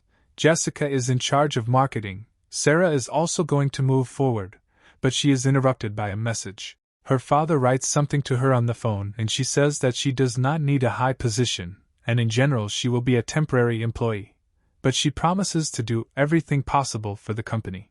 After everyone has left, Michael says that he thought Sarah would want to take a management position, but she sharply refuses. The girl shows the phone and says that in 5 months there will be a wedding between her and a member of the martial arts family. She has no choice. Sarah sits alone in the room. She is very sad, and wonders why she cannot refuse, because she is not a product, but a living person. Michael and Jessica are sitting on the sofa, eating and having a nice conversation. The girl is clearly saddened by something. The guy asks the girl what happened to her friend. She says that she doesn't know, she hasn't left the room since their return and refuses to answer questions. Jessica's phone rings. It's Aunt Hordes. She tells the girl some scary story. The girl hangs up and with a very frightened face turns to the guy, informs him that this is serious, and asks him if he knows Link Moresby. Michael is surprised to hear this name, because this is the son of the owners of the cafe where he often ate as a child. He remembers that when everyone turned away from Johnson, only Link remained with him. He was too kind and stupid, but still Michael perceived him as his best friend. The last time the guy talked to his father, he found out that he studies at the university. Jessica reports that Aunt Horde said Moresby was beaten and had his arm broken near the university, but the ambulance couldn't get there. Michael and the girl arrive at the institute, where they see numerous guards. Jessica asks them to let them in, saying they are students, but the security says that the rector has given an order not to let anyone in and they ask to show their pass. Michael can't stand it. He walks up to the fence and angrily throws away the heavy fence, leaving the guards confused. Johnson tells them that the university is a temple of knowledge, and not a place for violence. He came here to save people, and if anyone dares to interfere with him, he will break his legs. The guards fall to their knees in front of him and answer that they won't dare stop him. Let him pass. A beating is taking place on the territory of the men's dormitory. A bunch of people surrounded the attackers and victims. Link's mother defends the guy, calling the attackers monsters. They simply laugh at her, and the rector himself is among the attackers. He reveals that the woman's son has a broken arm, asking the audience if it is not his fault that he could not defend himself. Link tries to attack his rapist, but he puts him in his place by swinging a bat right at his face. His blow is blocked by the boy's father, who asks the attacker not to go too far, warning him that he has already called the police. An arrogant guy, he turns to his father and says that he should look at himself, and not make him out to be some kind of monster. He explains to Link's father that he was harassing his girlfriend and that as soon as the police arrive, he will be arrested. The guy's girlfriend with a fake face agrees with the guy's words, saying that Moresby groped her breasts. Link shouts in rage that this is all a lie. In fact, the guy was going to rape a classmate 3 days ago, but he stopped him, and now he is simply taking revenge. The guy laughs mockingly that he just wanted to win the girl for himself. He points his finger at the poor girl with the broken glasses and suggests asking her if he did anything to her. The girl agrees with the rapist, and Link, in a cold sweat, pointing to the state of his classmate, tries to prove that she was forced to lie. The brute, having enlisted the support of his intimidated allies, again advances on Link, asking him if he is afraid of getting punished for such words. The father tries to stand up for his son, insulting the attacker, calling him a shit, and for this he receives a powerful punch right in the face. The boy is afraid for his dad and asks him to stop beating him, to which the offender swings a bat at the boy's head, promising to break his neck. Then an angry Michael bursts through the crowd, attracting numerous glances. The thug, defending himself with a bat, asks who he is and shouts not to come near him. Johnson punches him in the face, breaking the bat in two and breaking the guy's nose. The offender falls. His partner shouts for Michael to move away from his friend. Johnson sends his opponent high into the air with a powerful uppercut, indifferently telling him to get out. Link Moresby is shocked by what he sees and sincerely does not understand where his friend came from here. Michael says that he will answer his questions later, and now, handing him a pill, he asks him to eat it, explaining that then his wounds will heal and he will feel better. Johnson promises to deal with Link's offender, and the guy himself feels some strange sensation and wonders what kind of pill this is. Moresby is worried about his friend, saying that there is no need to stand up for him, since it does not concern him. Jessica puts her hand on the guy's shoulder and says that Michael will handle everything. Link recognizes the girl, and in even more bewilderment, tries to find out where they are from. He also doubts that Johnson will be able to cope with so many thugs, and Nightingale informs him that there is no man stronger than Michael in all of New York. The main offender, covered in tears and blood, complains to the rector that he was almost killed. Johnson approaches the rector and threateningly asks him what he allows himself. This is a university. The same one is trying to call security. Michael shuts the man up with a strong blow. The rector's wig flies off. His bald head shines very brightly. He shouts at the guy, "How dare he?" says that not even his own father beat him, and Johnson drives him away from here, saying that such a person is not worthy to be called a teacher, promising to deal with him later. Michael addresses the crowd, calling everyone dogs, telling them not to dare to run away, he will break his legs. Johnson turns to the thug's girlfriend, asks her if Link really molested her, to which the girl frantically replies that this is not true. She points a finger at her boyfriend, saying that he was the one who persuaded her to lie. Young Johnson slaps the girl in the face, ordering her to kneel before Moresby and apologize. The girl fulfills the order of this strong guy, asks for forgiveness from Link and promises not to do this again. Michael turns to the thug and orders him to do the same, but he begins to say that he is the son of a gentleman from the great Clune family, and he cannot be treated this way. Johnson is not ready to listen to him, and therefore strikes him in the face, and then between the legs. When the younger Clune is already lying down, Michael swoops in on him, asking about his family. He, with tears in his eyes, raises his hand and asks to stop, admitting that he is to blame. Behind Michael's back, everyone in the crowd is whispering about how they are scared, whether he will really kill Clune and what will happen to them next. Johnson, meanwhile, beats Clune, who is already sitting on his knees, and he begs him to spare him, because if he kills him, Clune's father will take revenge.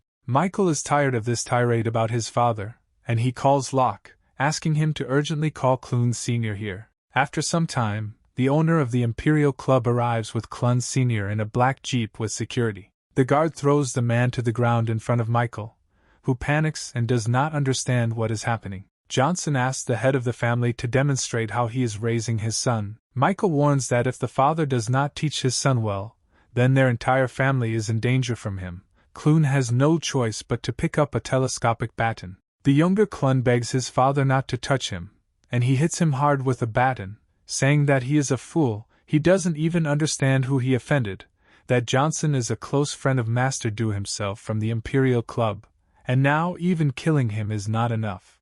The Master himself? While watching what is happening, Michael, seeing that he is impatient, asks him to deal with the rector and everyone present here, except for the girl whom Moresby saved.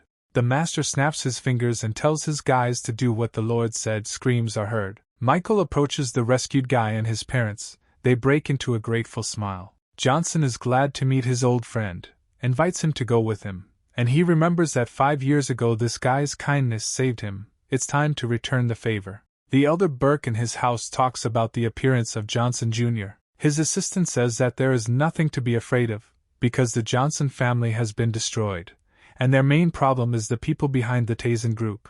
If they kill that guy, they will anger his patrons. The elder Burke laughs at the threat from the Nix family and the National Security Agency. Because this bastard killed his family, he must take revenge. The assistant, listening to his boss about how he will cut off the heads of Michael's loved ones right in front of him, making the guy feel despair, says that they cannot risk that. The servant offers to arrange a duel, the price of which will be life. Then no one will dare to interfere. Burke agrees, saying that he will easily kill the guy if he accepts the challenge. The assistant grinningly asks if Michael can refuse the challenge if he is blackmailed by a woman. Then Spencer Sr. suddenly appears and offers Burke cooperation. Burke Sr. is surprised by the appearance of this old man, because he did not hear him enter, which means he has exorbitant strength. The owner of the house asks the master what wind brought him here. He laughs. He pokes at Michael's photo with such force that he breaks his finger through the table. Burke asks if such a person really has a grudge against this young man, and he replies that this scoundrel killed his son. The head of the family happily invites Spencer to sit in the chair, announcing that their families are now allies. Spencer immediately proposes his plan for revenge on Johnson. He found out that there are 2 girls that are important to him, and he can contact one of them. This method is more effective and painful for the guy. The master also adds that he is ready to send 3 of his best people. Burke agrees with the plan and is also ready to provide 4 of his students. They want to see how the guy copes with this. In the morning, Michael and Jessica are sitting at breakfast. The guy asks how Sarah is doing. The girl replies that yesterday her friend returned with swollen eyes and apparently cried a lot. Sarah doesn't answer questions. She went to bed early and still hasn't woken up. Jessica wants to go take her breakfast. Johnson says that this is unnecessary. If she wants, she will tell everything herself. He gets up from the table and warns the girl that he is leaving to meet with Link. Michael also adds with a malicious smile that the girl better not forget about work, otherwise he will cut her salary. The girl suddenly pinches the guy and with frightened eyes asks Michael if he is still there. Because 5 years ago he behaved differently, she has a feeling that they live in different worlds. Johnson replies that in his life he has understood one thing: people have two options, either play by someone else's rules or dictate their own. He likes the second option better. Opening the door, the guy adds so that the girl doesn't worry about it, he will always be with her, everything he does is his choice. Johnson sits on a dorm bed with Moresby and talks with the guy. Other students watch them from the doorway, admiring his power and strength. Michael notices them, and with a displeased face asks if they want to come in. The students quickly disappear, asking for an apology. Johnson notices that after yesterday no one will dare to mock Link anymore, and the guy says that everyone bows their heads before him and is afraid of him. Michael, hugging his friend, says that in the world everything is decided by power, and rules are just a tool for subjugating the weak, they strengthen the power of the strong. Johnson takes out some blue book and invites Link to become stronger, but he is not going to force him. The guy, without thinking twice, takes the book and says that he will no longer allow anyone to mock him and his parents. The book describes the technique of rolling a purple cloud. It will give answers to all questions. Today Link must write down all his thoughts in it and burn it, but no one should find out. Moresby realizes what an important thing his friend gave him. Michael warns him that the path of martial arts is extremely dangerous, and reminds him that it is very important to protect his heart. Michael understands that he will not be able to come to the rescue every time, so he needs to teach Link to defend himself. He begins to tell him about martial arts. But then, interrupting his story, the phone rings. It turns out to be Locke, reporting that Sarah has been kidnapped and the people who were sent to rescue were killed. Michael is shocked. John adds that, judging by the injuries, the master attacked. He also apologizes and is ready to be punished. Johnson yells into the phone to stop apologizing and immediately connect all his connections and find Sarah. He tells Link that he needs to go urgently, and asks him not to forget what he told him. Michael goes out the window, smashing it to smithereens. Link yells that this is the 5th floor. Leaning out the broken window, he notices Michael jumping an hole in the distance, and begins to suspect that he is not a person at all. Johnson breaks into the Walsh family estate, where he meets Megan. He realizes that Sarah is not there. She attacks the guy with accusations, asking why he didn't protect her daughter, and also saying that the connection with the bracelet tracking her location has been interrupted. Michael asks to give him a day to return the girl. If he doesn't succeed, then he will belong to their family. Megan reports that she has already connected her people. She doesn't care how much effort it takes, but she will find her daughter. Michael returns home to the room where Sarah slept. He notices that the remaining aura belongs to the martial artist, and he also needs people to search. He remembers who can help him. Some anonymous number calls Johnson and asks how the degenerate of the Johnson family is doing, if he is nervous. Michael says he doesn't know him or his plans, but knows that he must let Sarah go, then they will go their separate ways peacefully, otherwise his death will be slow and painful. The interlocutor says that Michael does not understand yet, but he hangs up. There was a girl's hair left in the room. Johnson didn't want to use this technique, but apparently he has no choice. Michael casts the spells necessary to find his girlfriend. As a result of the ritual, he receives seemingly unrelated words. This technique has a strong effect even on Michael's body. He coughs up blood, and is alive only thanks to training. He is ablaze with magical energy, and is glad that he now knows where to look for it. The kidnapper is standing at the port, and is angry at Michael's impudence, since he has a hostage, and he should be threatening. But it turns out the other way around. The main conspirators are wondering when their rival will arrive. The bandit says that he threatened him and hung up before he could say where they were. The guy doesn't understand whether Johnson even wants to save her, what the hell he's doing. The elder Burke thinks that he should have stolen another girl, but this idiot decided that Sarah Walsh was suitable. Sarah thinks that these people have a plan. Not only did they not harm her, but they also give her water, which means they don't want to hurt her. She assumes that they are threatening the Walsh family. The guy brings the bottle to her and tells her to drink, but she refuses until they identify themselves, otherwise they will have to act at their own risk and deal with the consequences of insulting her family. He throws the bottle and says that he doesn't really need her to drink. She seriously wants him to treat her properly. He can calmly kill her. Some kind of sound signal appears, the bandit notices that his sensor has gone off, which means someone is approaching. The guy flies into the air and wonders in bewilderment about how they could have been found. It seems that he has some connections of his own, and maybe even information channels, and whether he even came. No matter who it is, it doesn't matter, because Burke sent 4 masters, and his family has 3 lower-ranking masters. He definitely intends to kill Michael with his own hands. He suddenly steps into a puddle of someone's blood, looks up in bewilderment, and shouts out that he will kill. Michael stands surrounded by the conspirators, all of them dead or seriously injured, his eye glowing red, and he looks at the last one remaining. Michael exclaims importantly that he noticed another one. The last bandit nervously thinks that this is impossible and incredible. He killed 4 of Burke's students so easily. Not understanding what happened, he panics and decides to run away before Johnson decides to kill him too. Michael turns out to be faster. He has already come close to the bandit, and, with fire in his eyes, tells him that he is a corpse. The main character grabs the kidnapper by the head, and with all his magical power smashes his head on the floor. The bandit mumbles through the pain that he must not die, otherwise the consequences will be terrible. Michael says that he doesn't hear his squeak, and also that he gave him a chance, but he didn't take it, so let him be responsible for his actions. Johnson appears in front of the container in which Sarah is sitting and says that he has come to save her. The girl throws herself on the guy's neck and says that she couldn't even imagine that he would come to save her. He is sincerely glad that she is not injured. Michael asks if she can go, and then tells her that they are going home. Sarah notices blood on Michael's hands. She wonders what happened and where the kidnappers are now. The hero regretfully reports that they are all dead. He simply had no choice. The girl screams and realizes that Johnson alone defeated very strong masters. She heard that her fiancé is also a master. She thought that he could not be compared with Michael, but it turns out that he is not so simple. Sarah thinks that if her father finds out about Michael's power, he will change his mind, and then finds herself thinking about becoming Johnson's wife. But that's not such a bad option. Michael takes her on his shoulders. Sarah indignantly asks what he is doing, and he replies that she thought for too long, so he decided to take everything into his own hands, because, most likely, he will not stay on his feet.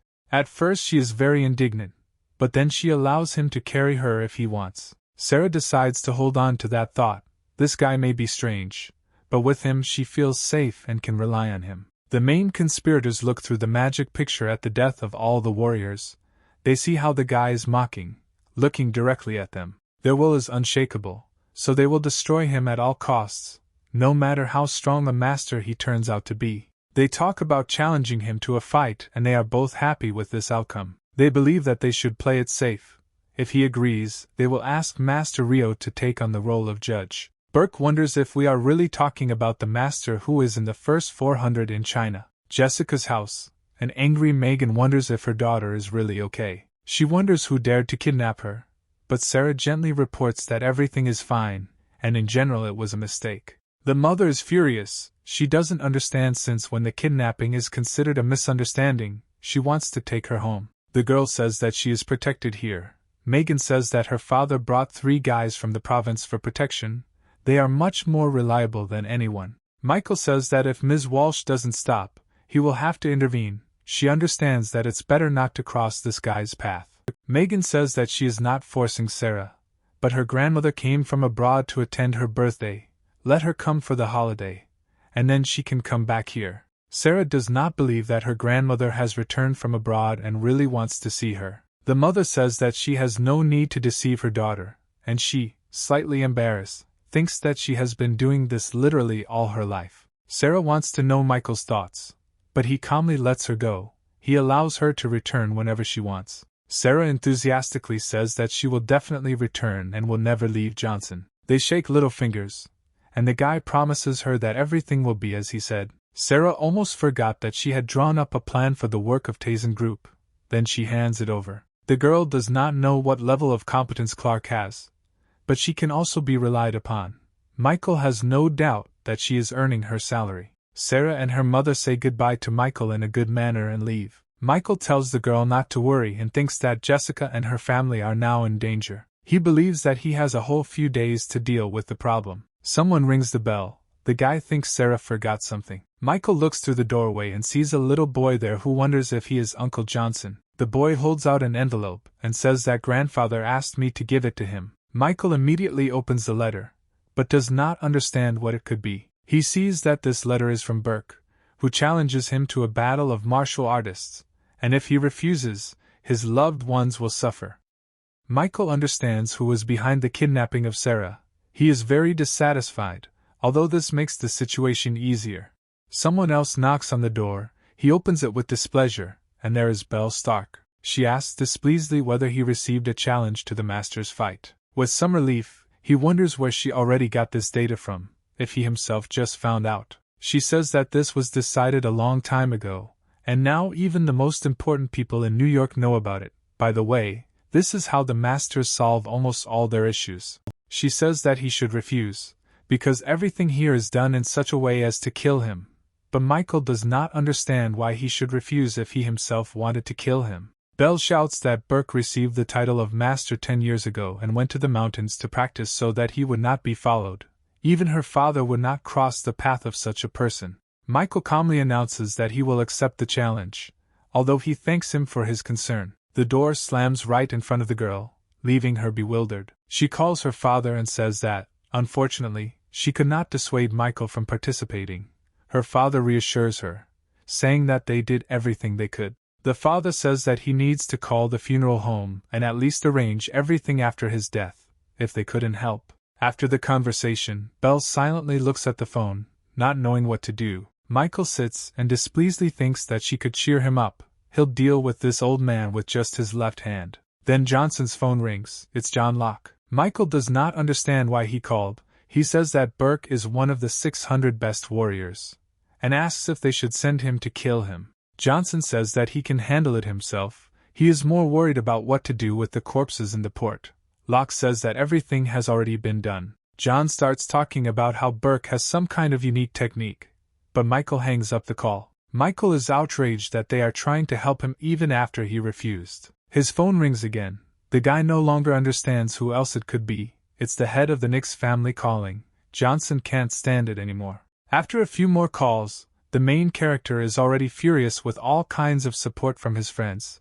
Why no one believes in him. Robert calls. The guy already thinks that he is dissuading him. Clark doesn't understand what he's talking about, and Johnson remembers that he has no idea about the world of martial arts. Robert reports that the product they produce is quite unusual, and therefore the Control Bureau does not want to accept it. He had to say this. Michael says that he will come up with something. He is thinking about contacting the Nixes. The phone rings again. Johnson thinks that someone else is about to dissuade or intimidate him. Brother Jenkins calls Michael to a meeting with the boss. He readily agrees. It's time to meet his boss. A military base, a lot of military personnel, a lot of equipment, anti-tank installations. Michael, accompanied by Leslie Clinton, walks through the base. Leslie gives Johnson a pass. He says that the boss is busy and asks to wait a little. They stand in front of the door. Clinton reports that Michael is already here. Huge double doors open. Michael enters and goes to the long-awaited meeting. The man looking out the window tells everything about Johnson's relatives and murders of famous people, which are carefully hidden. He turns around and says that just his description scares many. What happened to him, that he became so strong? He also wonders where he got so much courage from to accept Burke's challenge. The man asks if the guest wants tea and pulls the mug towards him using his powers. Michael catches the cup and says that this is just empty talk. The man reflects that the cup was filled with pure energy. A person would not have been able to catch it, and a less powerful master would have been torn apart. His name is Mark Seed, and he heard that Johnson wants to cooperate. If he wants to join the special forces, then the man is ready to help him. Michael says that this is not what he needs. His company produces one medicine. He would really like help to get it on the market. Mark says it's easy to arrange, but he's interested in what he'll get in return. Michael throws his magic pill sharply and forcefully right at the soldier. He says that he can provide 200 of these. He is not going to bargain. Sid realizes that this pill has incredible healing properties and many patterns.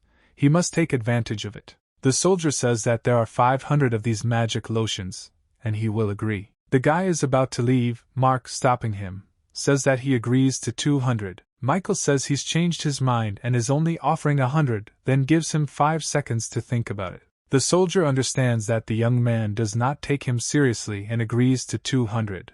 He asks Leslie Clinton to come to him tomorrow to pick up the cargo. The guy leaves, slamming the door. The man thought that Michael would go out of his way, but it turned out completely the opposite. It's incomprehensible to the mind. Leslie comes in and asks if they should do something about the duel. The commander says that he will talk to his superiors about it. He says that if they want to kill the boy, then at least the documents will protect him. Michael prepares materials to create 200 improved magic pills. Johnson gets a call from Jessica. She asks why he's not home at this hour, and where Sarah is. Michael says that he is in his new villa, and Sarah returned home voluntarily. Jessica says that the prices for villas here are more than the cost of companies, and Michael drops off the address and says that the gates will be open, leaving the girl in shock. The phone call stops and the girl sulks and says she will check right away. 10 minutes later, she is already standing at the gate of the villa and is about to enter the gate. She comes in and apologizes for disturbing her, and says she's Michael Johnson's girlfriend.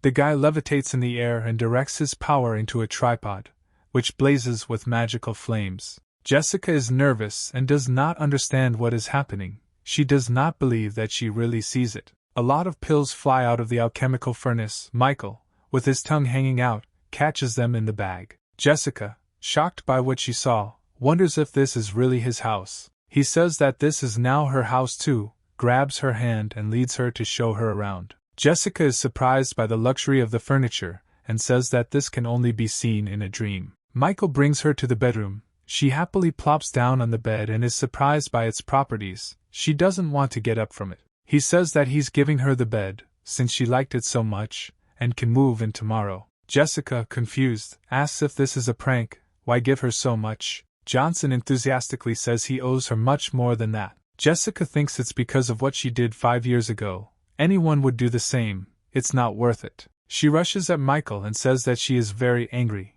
because he got a real palace. This time even he is in shock. She would really like to live with him. There are so many rooms here. She won't have to share a bed with Sarah. Mike leaves, and Jessica thinks that if he treats her like that just out of gratitude, then nothing will work out. The girl brings breakfast for Johnson and asks if he has prepared a gift for Sarah for tomorrow's birthday. Michael thinks about how quickly time has passed, says that he will come now and leaves. Johnson meets with Leslie to hand over the most precious pills. Michael hands over the pills, but the soldier takes them for breakfast. He says in surprise that these are the promised pills. Leslie is shocked that such value is stored in a bag. He takes them and presses them to himself. The commando orders to strengthen the protection of the car, and the soldier says that it is already safe there, and Leslie explains that he does not understand the importance of the pills. Michael calmly says that they shouldn't worry so much. If something happens to them, they can still turn to him. Leslie is glad to hear this. He says that his commander will protect Johnson, no matter what trap they prepare for him at the Battle of the Masters. A tea house. Master Rhea is in it. Burke and Spencer are sitting in front of him. Burke is very nervous from understanding Rio's superior strength. Because he is one of the top 400 best warriors, he will not reach such a level. He has been the head of the province for the last 10 years. And he is also the vice president of the Martial Arts Association. Many dream of becoming a part of it. The master asks why don't they have tea, since he was invited here. They deeply respect Rio and give him a gift in the form of an item, a link to the world of martial arts, which should help him. The master is glad to receive such a generous gift, the 1,000-year-old spirit, but considers it expensive, but his interlocutors insist. Rio says that Burke can apply to the Martial Arts Association for 2 more years, and Burke thanks him. Spencer asks the master what he thinks about tomorrow's fight with the boy Johnson. Rio replies that this is just a boy and asks why he should be afraid. Burke replies that although the guy is not very strong, he bought a forbidden pill at an auction and can take it before the fight, then his power will increase. Master Rio exclaims that if the boy dares to take the pill, he will die in front of Burke. Spencer continues to bully his ally's teacher. Rio says not to add fuel to the fire. He understands that these two want to take revenge on him for the death of his sons. The master says that Johnson is the scum of the martial arts world. He promises that the guy will not be saved tomorrow. They say that they also wanted to ask for help in one other matter that does not concern the guy. 3 strange girls come in. Spencer says that these are students from the university. He has always admired Rio, so he invites him to a separate room to discuss some issues. The master chuckles lustfully and says that the current students are good students. He, as a representative of the older generation, must teach them well, especially the larger one. The next day, Michael meditates while levitating with his stone. The guide believes that the spiritual energy in China is less than there, but his training speed has increased. Is it really because of the stone? The stone moved.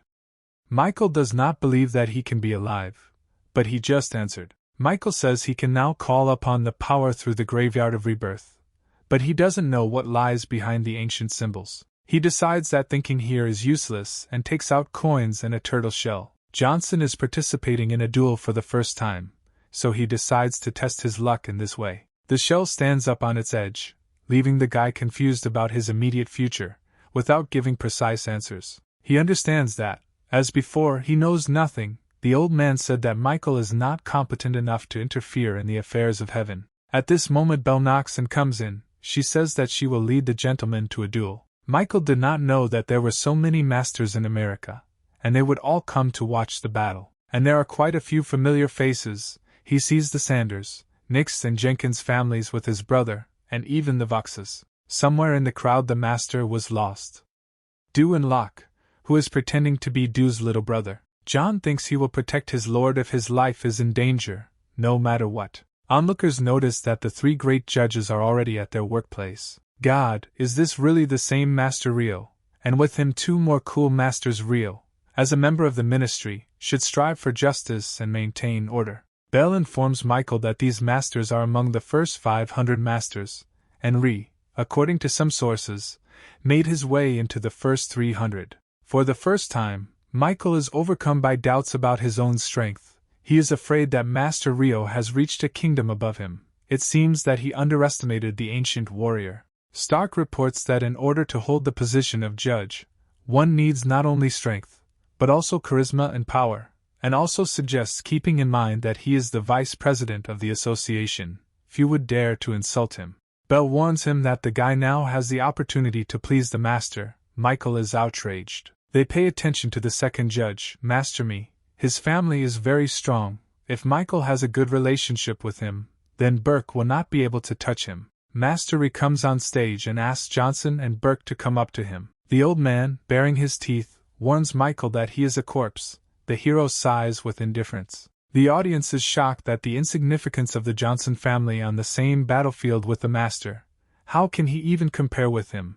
Master Me orders everyone to shut their mouths. He turns to the stands and angrily warns that whoever persecutes heresy and disrupts the duel process will regret it. Then he turns towards his rivals and sadly thinks that he feels sorry for such a young master who will have to end up here. Rio chants that the start of the battle means that the two are fighting to the death. However, he hopes that the loser will admit defeat and they will do without casualties. Now, standing between two rivals, he announces the start of the battle. The elder Burke bursts into flames and threatens to pay brutally for the deaths of his relatives. Michael says that now he understands everything, and the old man will join his children, and his family will go down in history. Burke launches a furious and rapid attack with name-calling towards Johnson. Michael jumps away from the blow and says with satisfaction that he cannot be defeated with such a rude technique. Burke sends 10 of his fists into the air in Johnson's direction. Michael blocks both hands, and another of his essence stands behind him and says that the enemy is just a turtle.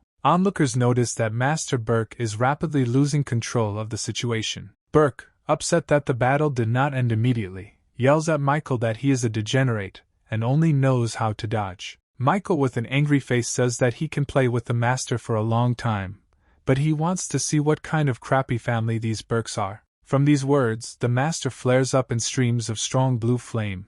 His eyes glow, and he wishes the enemy to die. Johnson and Burke meet with their fists filled with millions of particles of magical energy. Michael smiles maliciously and notices that his opponent is weaker than he thought. Michael's fist knocks back the enraged enemy, who is in a state of shock and falls onto the battlefield. The judges notice that Burke trained for so long and fell under the blow of the boy. How is this possible? Bell exclaims admiringly about Johnson's strength. Locke smiles contentedly and thinks that Michael really deserves to be called a ruler.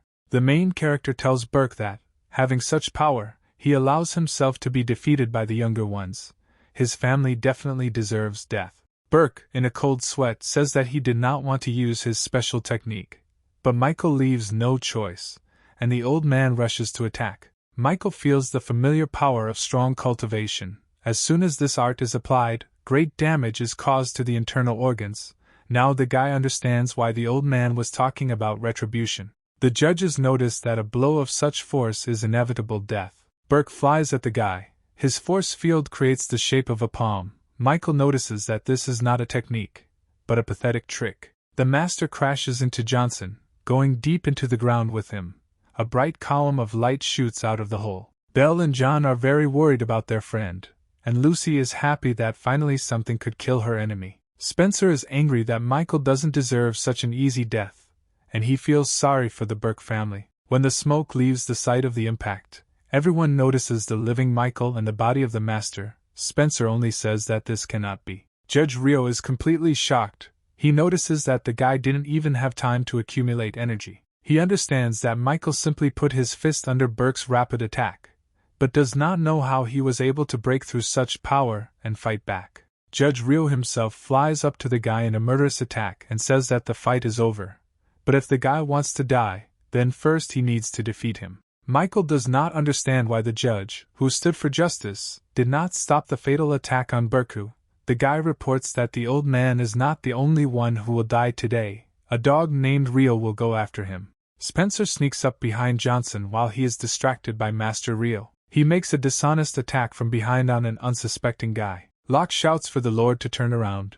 He did not expect that they would flout the rules so vilely. Spencer's sneaky strike is successful and breaks through Michael's flank defense. Now, the opponent is about to strike to the head, but the guy is already preparing his counterattack. Michael knocks the crap out with one punch, leaving his opponent's attack ineffective, yelling at Spencer that he's an old bastard who likes to attack on the sly. He says that he will send him to the next world, and then inflicts a series of magical blows. Michael, in a state of bloody rage, continues to strike repeatedly. The other judges understand that he just like that, in an instant, defeated the head of the Spencer family, who was ranked 514th in America. Master Rio can't believe his eyes. Spencer is torn apart. He wonders what kind of technique Johnson used. Burke begs the master for help, because Johnson can destroy him too. Rio seriously says that as long as he is here, the kid will never dare to kill him. The last Burke is instantly overtaken by an energy blow to the forehead.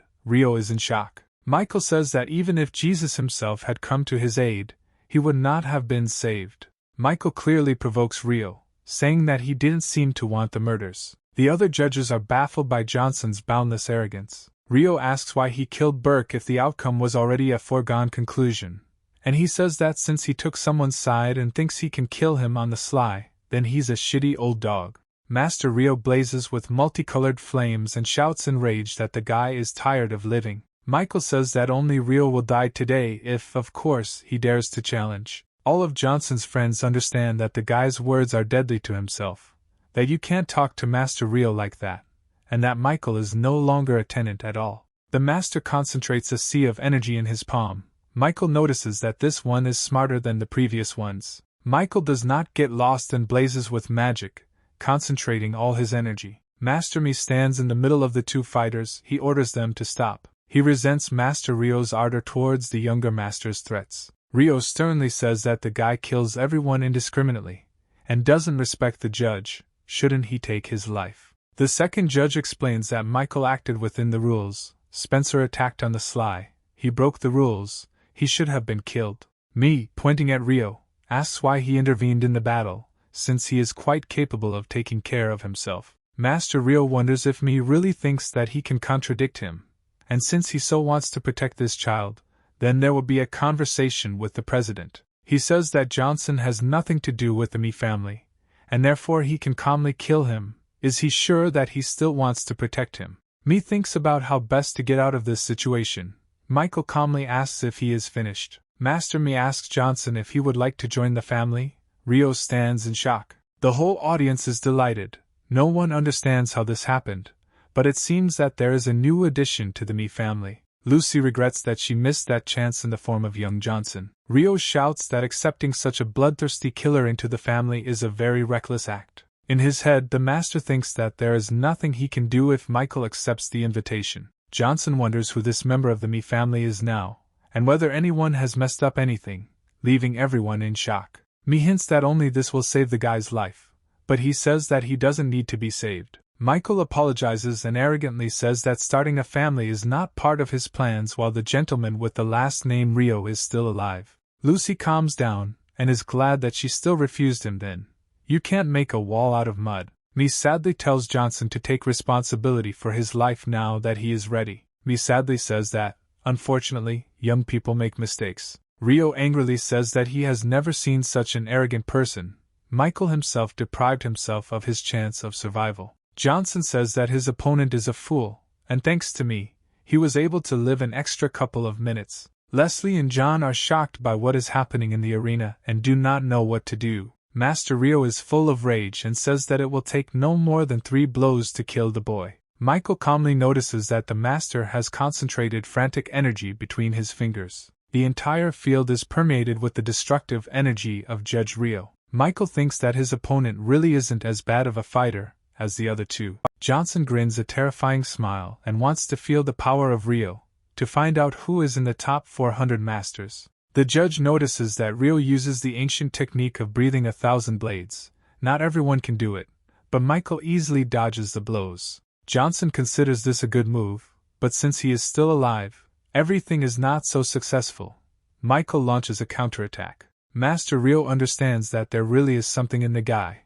It is not surprising that Burke lost. Rio wraps his magic nets around Michael's knee and shouts that the bird will soon be in the cage. Rio is incredibly happy about the hit, but Johnson understands that all is not lost for him. The master delivers an unexpected blow. A beam of light is knocked out of the hero, throwing him upward. Rio is furious that this blow did not kill Michael on the spot. Anyone else would have already been torn in half. Mi doubts that with Rio's enhanced technique the hero has any chance, since he is severely wounded, even if he is alive. Johnson thinks that although he has an advantage in cultivation, it is still difficult to face such a strong warrior in such an intense battle. Michael takes out the crystal with the rebirth cemetery, and says that this is all that remains. Black power envelopes Michael, and Master Rio understands that he must act faster. Unexpectedly, Michael finds himself in a rebirth cemetery inside a crystal. The spirit of Claude Crank, whom the hero wanted to summon, flies out of the grave.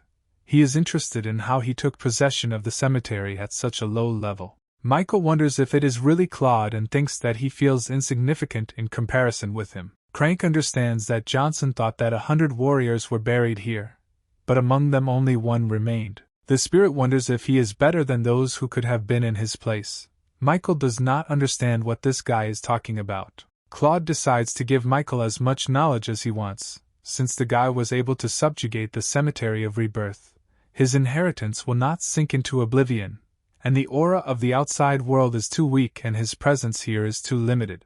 Johnson again finds himself on the battlefield, where Master Rio flies towards him in a swift attack. Michael laughs at Rio, calling him a nonentity, and creates some kind of shield with his fingers. The master does not understand how Johnson was able to stop his blow with all his might with 1 finger. Rio flies away from the protagonist, the last of the strength knocked out by young Johnson oozing from his body. A moment later, Michael stands over the body of his opponent, who raises his head and is indignant that the guy did the impossible and does not understand how he did it. Johnson explains to his opponent that he noticed that the master could not control himself in moments of rage, and the guy himself simply followed his own technique and caused Rio's true energy to dissipate.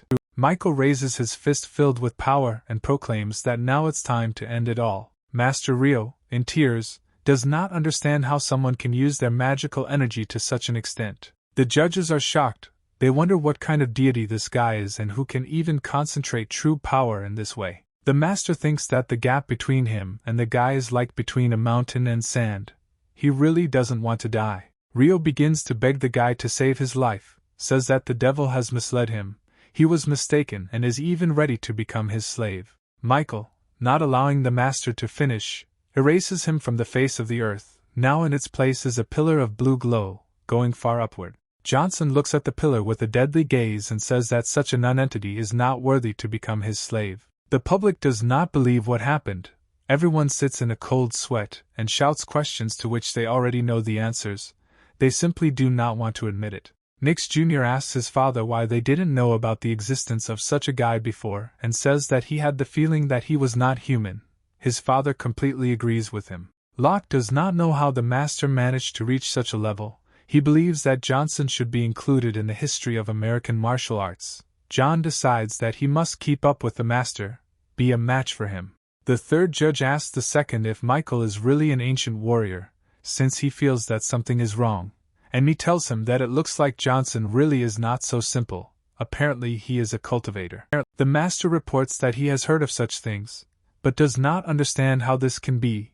He wonders whether cultivators who destroy heaven and earth even exist. Me notes that Johnson has made too much noise, and if this becomes known, he will become an enemy to the entire martial arts world. He says that the big players will not tolerate force that does not obey the laws. According to this, a strong man from the association should have watched the battle from the shadows. If he left the battlefield, the news would spread, and the entire power would turn against Johnson. This man in the crowd says that Michael will die for killing the vice president of the Martial Arts Association. The main character notices this man and asks his strength, Claude, if he is an accomplice. This is Master Rio. That guy realizes that he was noticed and wants to run away. But Michael is already directing a powerful stream of his magical energy at him. He falls dead, and people around ask what happened and why the man vomited blood. Johnson stands on the battlefield with the spirit of Claude, who ecstatically states that he was able to kill a man thousands of miles away.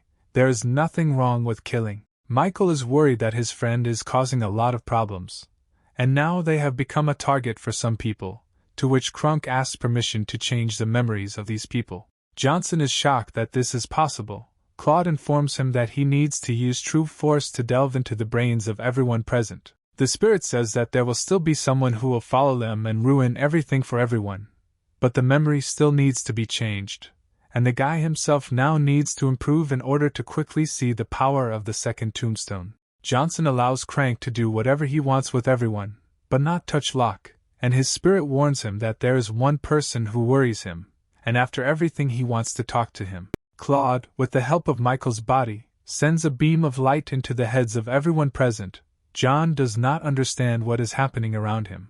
In addition to Locke, the beam also does not hit the head of Master Me, who, looking around, also does not understand what is happening. The spirit of Crank stands before the Master and tells him that for him there is a choice, devotion or Claude. Me can either forget everything that happened here, or continue to remain a nonentity. Me notices Johnson standing behind him, but realizes that it is not he who is talking to him, but something higher. Weighing the pros and cons, the Master decides to become a servant of the spirit, and kneels before Michael. Krunk directs a beam at Me's head and warns him that once he turns his back on him, the true power will tear the Master apart from the inside. The spirit tells Johnson that he has some more time, and they need to find a quiet place to finish one last job. Michael leaves in spirit, calling for Master Me, who is still on his knees. At Johnson's estate, the guy himself and Claude's spirit are sitting in a secret room where no one can disturb them. Crank notices that Michael has many doubts in his soul, but the spirit does not have much time to resolve them. Johnson, with a serious face, asks Claude why he is imprisoned in stone, and why he is helping him. The spirit reports that, firstly, they are imprisoned not in stone, but in the cemetery of rebirth. It just so happened that the cemetery is in stone, and secondly, the cemetery chose Michael, and now he is the Master of Rebirth who rules the world. Claude says that the only thing they can do for the guy is to help him overcome all obstacles and become immortal. Michael asks another question. He wonders how to summon the remaining 99 tombstones. Krunk says that to do this, the guy needs to be strong enough to convince other spirits that he is worthy, then he can summon them. Claude offers another option, saying that we can try to interest them in something, and the spirit also sadly reports that he is the weakest in the cemetery. Michael is shocked by what he heard. He thinks about the power of the cemetery, and realizes that it is probably capable of splitting the void and destroying the stars. The spirit says that he only has an hour left, and plans to teach Michael everything he knows. They start the lesson. The guy sits in a meditation pose. Many images related to martial arts flash in his head. The spirit says that in order to reincarnate, Michael needs to have 100 powerful forces under his control. He wants to convey his experience to the world and asks to call him a teacher. Claude complains that he doesn't like this life, but really hopes that he and Johnson will meet again, after which the teacher disappears. The main character's head is filled with various thoughts that he cannot understand. He understands that he has reached the 9th level of the Kingdom of Enlightenment, notices that the power is not released, but only intensifies. The guy is happy that he was able to improve in this way. Michael throws his arms up, his power shaking everything around him. He screams about the kingdom of movement that he was able to enter. People on the street think there has been an earthquake. They even want to call the police. Johnson feels like a Superman. He can now crush anyone, and more importantly, he sensed the appearance of a new grave in the rebirth cemetery, and if he becomes stronger, he will be able to summon it. Then the guy's phone rings. It turns out to be Jessica. She asks where Michael is now. He says that he's at home. The girl, in a panic, reports that she is about to have enough convulsions, saying that an earthquake just happened near the house, and wondering how Michael could not have felt it. Jessica calms down and tells the guy to hurry up to Sarah, because today is her birthday.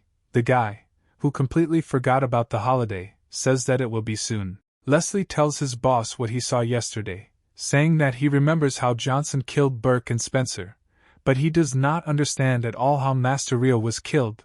The guy himself only saw his torn body. The boss considers this circumstance very strange and asks for a more detailed story, and is also surprised at the power of the main character. Clinton tries to remember, but realizes that his memories seem to be blocked and impossible to respond. Only vague outlines appear. The boss understands that we are talking about erasing memory. He flies up from his place in shock, shouting something about psychics. He asks his subordinate if he was wearing these clothes yesterday, and having received a positive answer, he orders Leslie to quickly take off his pants. He says that he is not like that, but the boss stops his stupid thoughts, saying that he needs a belt that contains a video recording device. Clinton, connecting this complex device to a computer, admired the genius of his boss. They look at the recording. The boss, seeing Michael's abilities, says that he is simply not a person. He is scared from the understanding that only the first 50 masters are capable of this. He thinks about the fact that Johnson is only a little over 20. The first 50 masters, old men who devoted their entire lives to their strength. These are two completely different ideas that do not fit together in the man's head. Leslie informs the boss that, judging by this recording, their Order of the Dragon is unlikely to be able to resist the powerful Johnson. The boss warns Clinton that he should not tell anyone what he just saw, and if the guy spills the beans, he himself will accuse him of treason. The warden also realizes that anyone who witnessed yesterday's massacre could have had a similar recording device, so he instructs Leslie to check everyone and get rid of all recordings using any means necessary. He also orders a plane to be prepared for him. He immediately flies to an unknown high-ranking gentleman in another city. Jessica is at the Walsh house for a birthday party and notices influential people everywhere that she had previously only seen on TV. Sarah angrily asks her friend where Michael is. She replies that she just talked to him. He will be there soon. The birthday girl is unhappy, since the guy did not come himself and he had to be reminded about the holiday. The girl's mother intervenes in the conversation, saying that an important guest has arrived, and they should personally greet him and get to know him better. This guest turns out to be martial arts master Nick Board from the family of Sarah's future husband. Megan tells her daughter that their family really needs the protection of some strong master, and Nick is just one of those. He is in the top 600 in America. The Walshes express that they are very glad that such a gentleman has come. He says that he is sorry that his young master could not be present in person and invites Sarah to meet him at their house after the banquet. The girl politely refuses the invitation, citing numerous concerns, and offers to reschedule the meeting for another time. All the guests are shocked by the younger Walsh's refusal, because their contracted marriage with Board has not yet taken place, and there is no need to irritate a wealthy and influential family. Megan tries to tell everyone that her daughter was just joking, but Sarah persistently tells her mother that she will not be in this house for long, and will never be Derek Board's wife. The master understands that his master will not accept refusal, and therefore, the consequences will not be long in coming. Master Me appears at the party, telling Nick that he has great power. Megan is shocked by his arrival, because he refused the invitation. He says with a smile that he is glad to be here and congratulates the young girl on her birthday. All the guests are confused, since the Mi family usually does not interact with other families. Someone asks the question why he came then. Mi speaks out that it is better for Sarah not to stay in this province for a long time, to which Nick reacts sharply, saying that in fact Walsh will soon join the Board family. The master asks Nick not to rush to conclusions, but he thinks that Mi is too arrogant. His family is no longer as powerful as 10 centuries ago. Mi says that he understands that the Board family is grander than his family, but in this house he is the representative, and Nick is just the Board dog. Nick furiously directs his energy at the other master, but Mi stops the attack. The attacker decides to simply walk away from this conversation, saying that they will meet again. Megan approaches the master and asks him what's wrong with Johnson, because Mi is the judge of yesterday's duel. Sarah runs up to her mother and asks what kind of duel this is, and she replies that Michael himself is to blame. He accepted Burke's challenge and paid for it. The young girl is very worried about her friend and asks the master if he is alive. Then, to her relief, the guy himself appears and wonders why people are already talking about him, since he just came in. Megan can't believe his eyes, seeing Johnson alive and unharmed, because 2 great ancient warriors had a grudge against him. How did they admit that he was still alive? Master Mi bends his knee in front of the main character, warmly greeting him and calling him master. Everyone around is shocked by such a gesture from the great and venerable master. Megan believes that his family will be furious if they find out what Mi did. Sarah, with her eyes lighting up, thinks that with such support Michael will be able to protect her from the terrible Board family. She believes that the guy has a promising future. Nick, looking at Sarah and seeing with what eyes she looks at Johnson, concludes that the girl is in love with him. Michael asks Mi to get up from her knees, because the guy has already attracted too much attention to himself, which should go to the birthday girl. Johnson, spreading his arms for a hug, approaches the girl, apologizes for being late and hopes that she is not offended. Sarah defiantly puffs out her cheeks and says that she will be angry if the guy does not give her a worthy gift. The main character pats his pocket with a smug smile, saying that there is a gift there, and the girl will definitely like it. The other guests are unhappy with the behavior of this narcissistic guy, who believes that his gift will be the best. Then Megan takes the girl, interrupting their nice conversation with the guy, and says that it's time for them to go on stage. 3 women of the Walsh generation are on stage. Megan begins her speech, thanking everyone present for coming to congratulate her little girl, with a special thank you to the Board family. Michael notices Sarah's good-looking grandmother, and Jessica tells him that this family respects their elders with dignity. The girl asks the guy where he was for half a day, saying that she was looking for him everywhere, to which Johnson says that he was solving minor troubles. Nightingale notices that the gift-giving ceremony has begun on stage, and a man has already come out to congratulate Sarah. He gives the birthday girl an imperial jade, announcing its value at $50 million. Discussions immediately begin among the other guests. Everyone criticizes such a gift, because the Walsh family is already rich, and they don't need such an ugly figurine. Jessica draws attention to her gift, for which she immediately feels ashamed. Michael supports the girl, saying that Sarah values attention, not money. The girl decides to go give it next, because the longer she hesitates, the less she wants to give this box. She wants to get rid of it quickly. Sarah meets her, laughingly says that she will not forgive her best friend for a bad gift, and she reports that it is inexpensive, but from the bottom of her heart. The gift turns out to be a small copy of their house, where you can see their figures in the window. Jessica reports that she made it with her own hands. Sarah is delighted with the gift and looks through the small window to get a closer look. The joyful girl hugs her friend, telling her that she is wonderful and she loves her to death. Jessica laughs and asks her to keep her gift carefully. Master Mi is touched by their sisterhood and decides to give his gift next. Mi gives the girl a jade order from his family, which shocks everyone present, and he also wishes the girl all her wishes come true. Megan understands that with the help of this order it is possible to obtain protection from the Mi family. She asks to take the gift, since her family will not be able to accept such value. The master reports that his gift is nothing compared to the relationship between Sarah and Michael. He hopes to soon attend their wedding, where he will present a much better gift, leaving the girl confused. Doubts arise in the crowd. Everyone calls this a confrontation, because Sarah has a wedding contract with the Board family. An enraged Nick quickly appears near me, warning him that he is now in such a situation that no one will save him. The master just laughs. Nick turns to Sarah and gives her the board family order, saying that this amulet is better than the one me gave, and also says that he has another gift for the girl. He takes out a box with a magic pill, saying that if a person who does not practice martial arts takes this pill, he will immediately become a master and reach the highest realm. In the crowd, everyone is whispering, talking about the power of the boards and realizing that the pill has eclipsed all their gifts.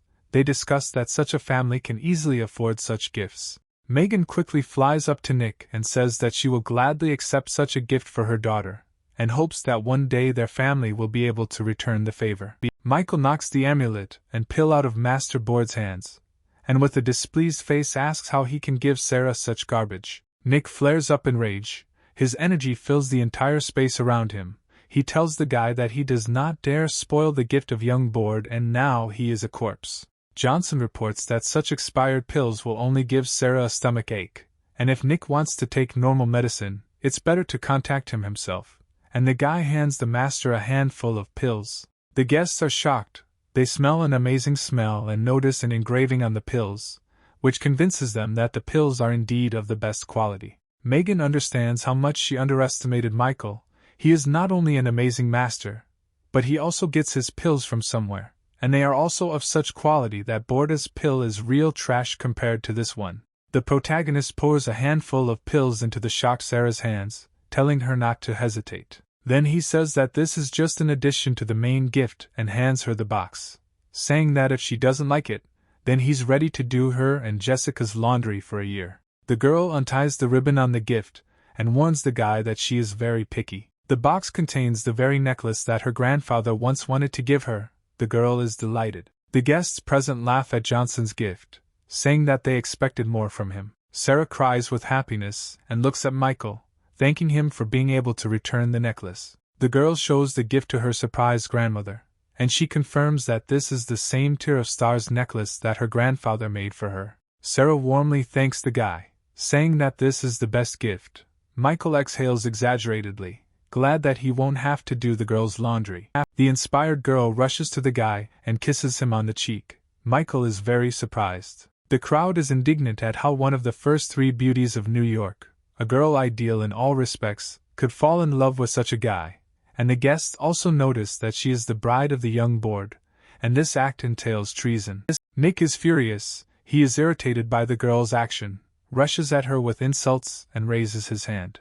Young Johnson stands up for the girl, catches the master's hand and tells him that he has crossed the line. Nick insults the guy, and he gives him such a powerful slap in the face that Board, spinning, flies to the other end of the hall and hits the tables. Nick calls the guy a bastard, reminding him what kind of family he comes from. Michael flares up, and a rage overtakes the already lying master, puts his foot on the man's chest and asks him what's wrong with their family. Those present are amazed by the guy's behavior. They don't understand how he can afford to talk to Board like that, and they think about what would happen if the head of their family arrived now. Michael says that Nick was lucky today. If it weren't for Sarah's birthday, he would have killed him, but now, he just doesn't want to stain the room with blood. Board can't stand it, and tries to hit the guy, but he uses his strength to throw him out of the house. A dissatisfied Nick threatens Michael with his master, to whom he will now report everything, and then Johnson will be ground into powder. Johnson orders Mr. Me to get rid of the Board family's dogs, because he is a great professional in this matter. Me quickly leaves to complete the task. People in the area do not understand how the gentleman agreed to do the dirty work for the guy. This will lead to a decline in the status of his family. Megan talks about what a powerful and strong young man Michael is. She already believes that he is not such a bad candidate for her daughter, so she calls him over. The girl's mother offers to pour tea, which is made especially for their family. There will be no more chance. Michael says that he did not expect that she would serve him herself. She laughs that he is afraid that she will poison him. The guy laughs, saying that no poison will kill him. She tells the guy that she underestimated him before, admits that he is full of surprises and quite an impressive young man. Michael wonders if this is the only reason he was called. The woman says no and informs her of her daughter's engagement. Johnson asks in surprise why he hasn't heard this before. Megan says that the engagement was planned a long time ago, but it was necessary because their family is strong only from the economic side and they need the support of martial artists. The mother continues, saying that they have several masters, but this is not enough. Sarah's father talked to many families, but only the boards agreed this is their last hope. She admits that the guy has a reason to hate her, but asks him to understand that everything she did was to protect the family, then suggests the guy give up her daughter, since the boards will take revenge. Megan also warns the guy that revenge awaits him from the boards in any case. Help can only be expected from the Nixes and me. She sincerely repents of past mistakes, and asks the guy to go somewhere far away before the boards find out about him, saying that this is the only way to stay alive. Johnson, with an indignant face, asks if the board family is really so powerful, if he is stronger than the Martial Arts Association. Megan explains to the guy that these are two completely different concepts that cannot be compared, but as far as influence is concerned, the association is much more powerful than the boards. Michael thanks Walsh for the information and leaves. She offers to give him a private jet. Johnson says that no one will force him to kneel, and since the board family hurt him, he sees nothing wrong with getting rid of her once and for all. The main character, sitting at home, realizes that he has been too tired lately and decides to get some sleep today. Then Jessica comes to him, who says that Sarah will not come to spend the night today. The girl wants to discuss what happened with the guy. Nightingale asks what Michael thought of Walsh's kiss, and the guy, breaking out in a cold sweat, says that it wasn't that bad, then quickly corrects himself and says that it wasn't anything special. Jessica kisses Johnson sharply on the lips and asks if she's better than Sarah. Michael replies that he cannot judge fairly, since the girls kissed him in different places, and invite Jessica to kiss him on the cheek. The girl gets angry, attacks the guy and demands to answer her question, to which he says that of course she is. Michael realizes that praising another girl in front of Jessica would be too stupid. Nightingale laughs. She tells the guy that she doesn't know whether he's deceiving her or not, but she decided to conquer him today. The guy turns the girl over, saying that he won't let her tower over him. Then his phone rings, which he instantly burns through with his power. The guy is very dissatisfied that someone dared to interrupt them. He, very excited, invites the girl to continue what she started. At this moment, the second phone rings. Michael is furious and is about to destroy it too, and Jessica catches his hand and shouts that it is her phone. And Johnson, with an extremely dissatisfied expression on his face, says that next time he will just buy her a new one. The girl says that Clark called, and since he called both of them, the matter is clearly very serious. Michael, very upset, thinks that he missed such a great chance. The guy answers the phone on Jessica's phone and asks Clark what happened. Robert says that things are very bad. Someone stole the recipe for their drug. A guy and a man stand sadly near a safe that has been torn to pieces. Michael demands an explanation. Robert says that around 8 o'clock in the evening, a group of men broke into the company building, killed several bodyguards, and stole the recipe and other important resources. Johnson thinks that no one could destroy the safe, because he sealed it himself, which means it was broken into with a fake key. Michael concludes that these are not ordinary robbers, because the bodyguards are Locke's subordinates. They are professionals who fought side by side with the governor. Why did they die so easily? Clark asks to punish him for losing the recipe, because the mole in the company was his subordinate, but Johnson says that it doesn't matter anymore. Now is not the time to shift the blame to others. He invites Robert to go check on the victims.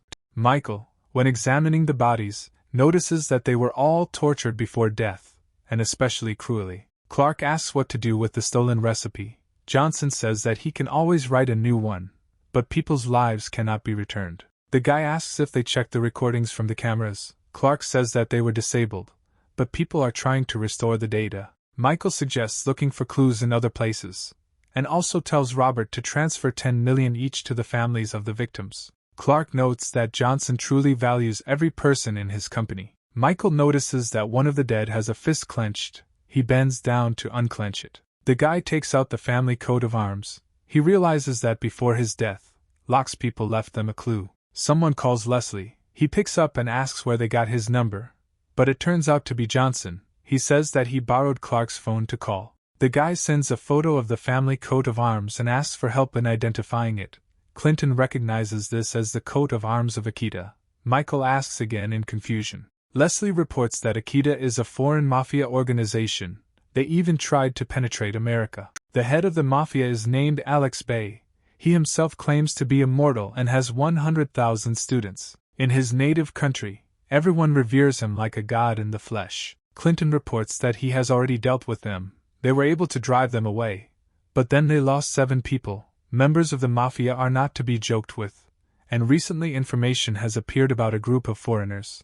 Probably this is Akita. Leslie knows that they are staying at the same hotel. Michael asks to send him the address of this place. Leslie immediately agrees. Clark asks if Johnson is going to Akita. He says that they could live happily in their own country. But since they decided to come all this way to get here, then he will send them to hell at his own expense. The members of Akita discuss among themselves the results of the previous operation. Each takes his place. Only the mole stands in the middle of the hall. The big guy says that he didn't think that the operation could be so successful, as if God had helped. The second one notes that God only helps the simple. Alex Bay helps them. The trader is interested in what will happen to him, and their agreement. They say that they will definitely transfer money to his Japanese account, and also make citizenship for him. He asks to receive part of the money now, because he urgently needs to fly away, since he betrayed the Taisen group.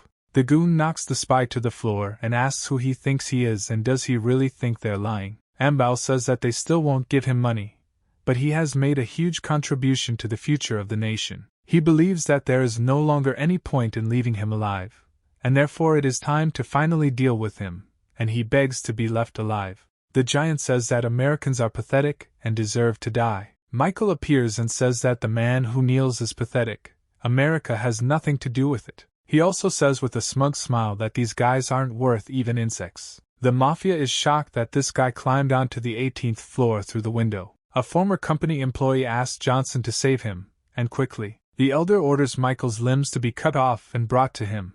The whole gang rushes forward. Michael teleports behind the leader and suddenly asks who is in charge. The big guy tenses up, and Johnson says that it doesn't matter, because they're all going to die today anyway. Michael grabs the giant by the teeth and says that he seems to think he's tough but he's just a fat guy, and then rips out all of his top teeth. The smarter representative of the mafia says to be careful, because this Brad is a martial artist. Johnson effortlessly grabs the prone leader and throws him into the rest of the crowd of thugs, sending them flying far away. Another guy frantically thinks about how the guy threw a 300-kilogram carcass with one hand, and then admires the power of his opponent. He watches the intense beating of his teammates, and continues to admire the skill of his enemy.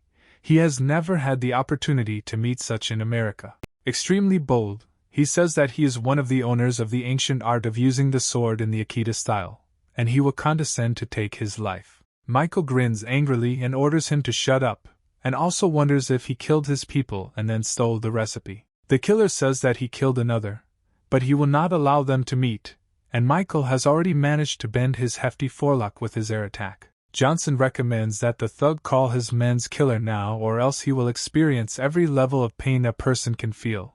But the guy only says that he was only hit because he wasn't expecting it. He exclaims that you can't touch his hair. He orders you to stop and says that he's generally an ambassador.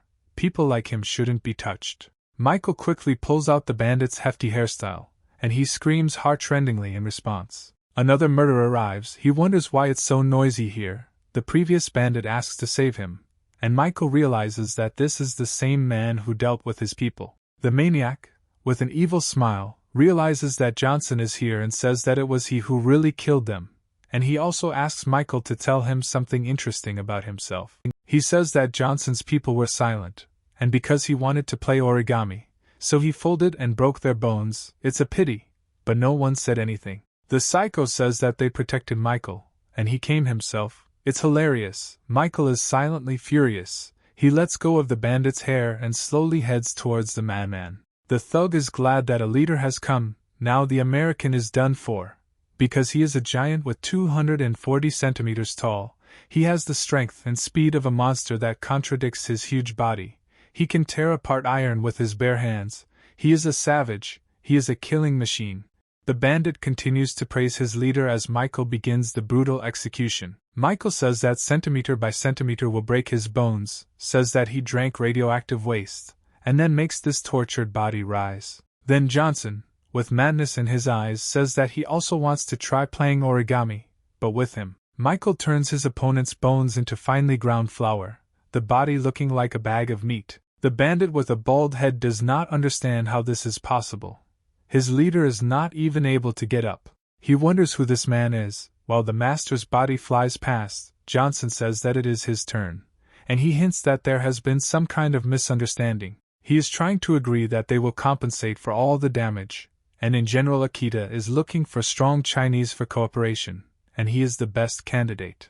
Michael asks about compensation, he agrees, and Johnson says that he will pay with his life and completely burns his head out. Johnson stands with his hand on fire. There are many corpses lying around, including disfigured ones, and there is also a mole sitting on his knees. The trader begs Johnson to forgive him, that he will work for the company for free all his life. He is a graduate of Harvard University.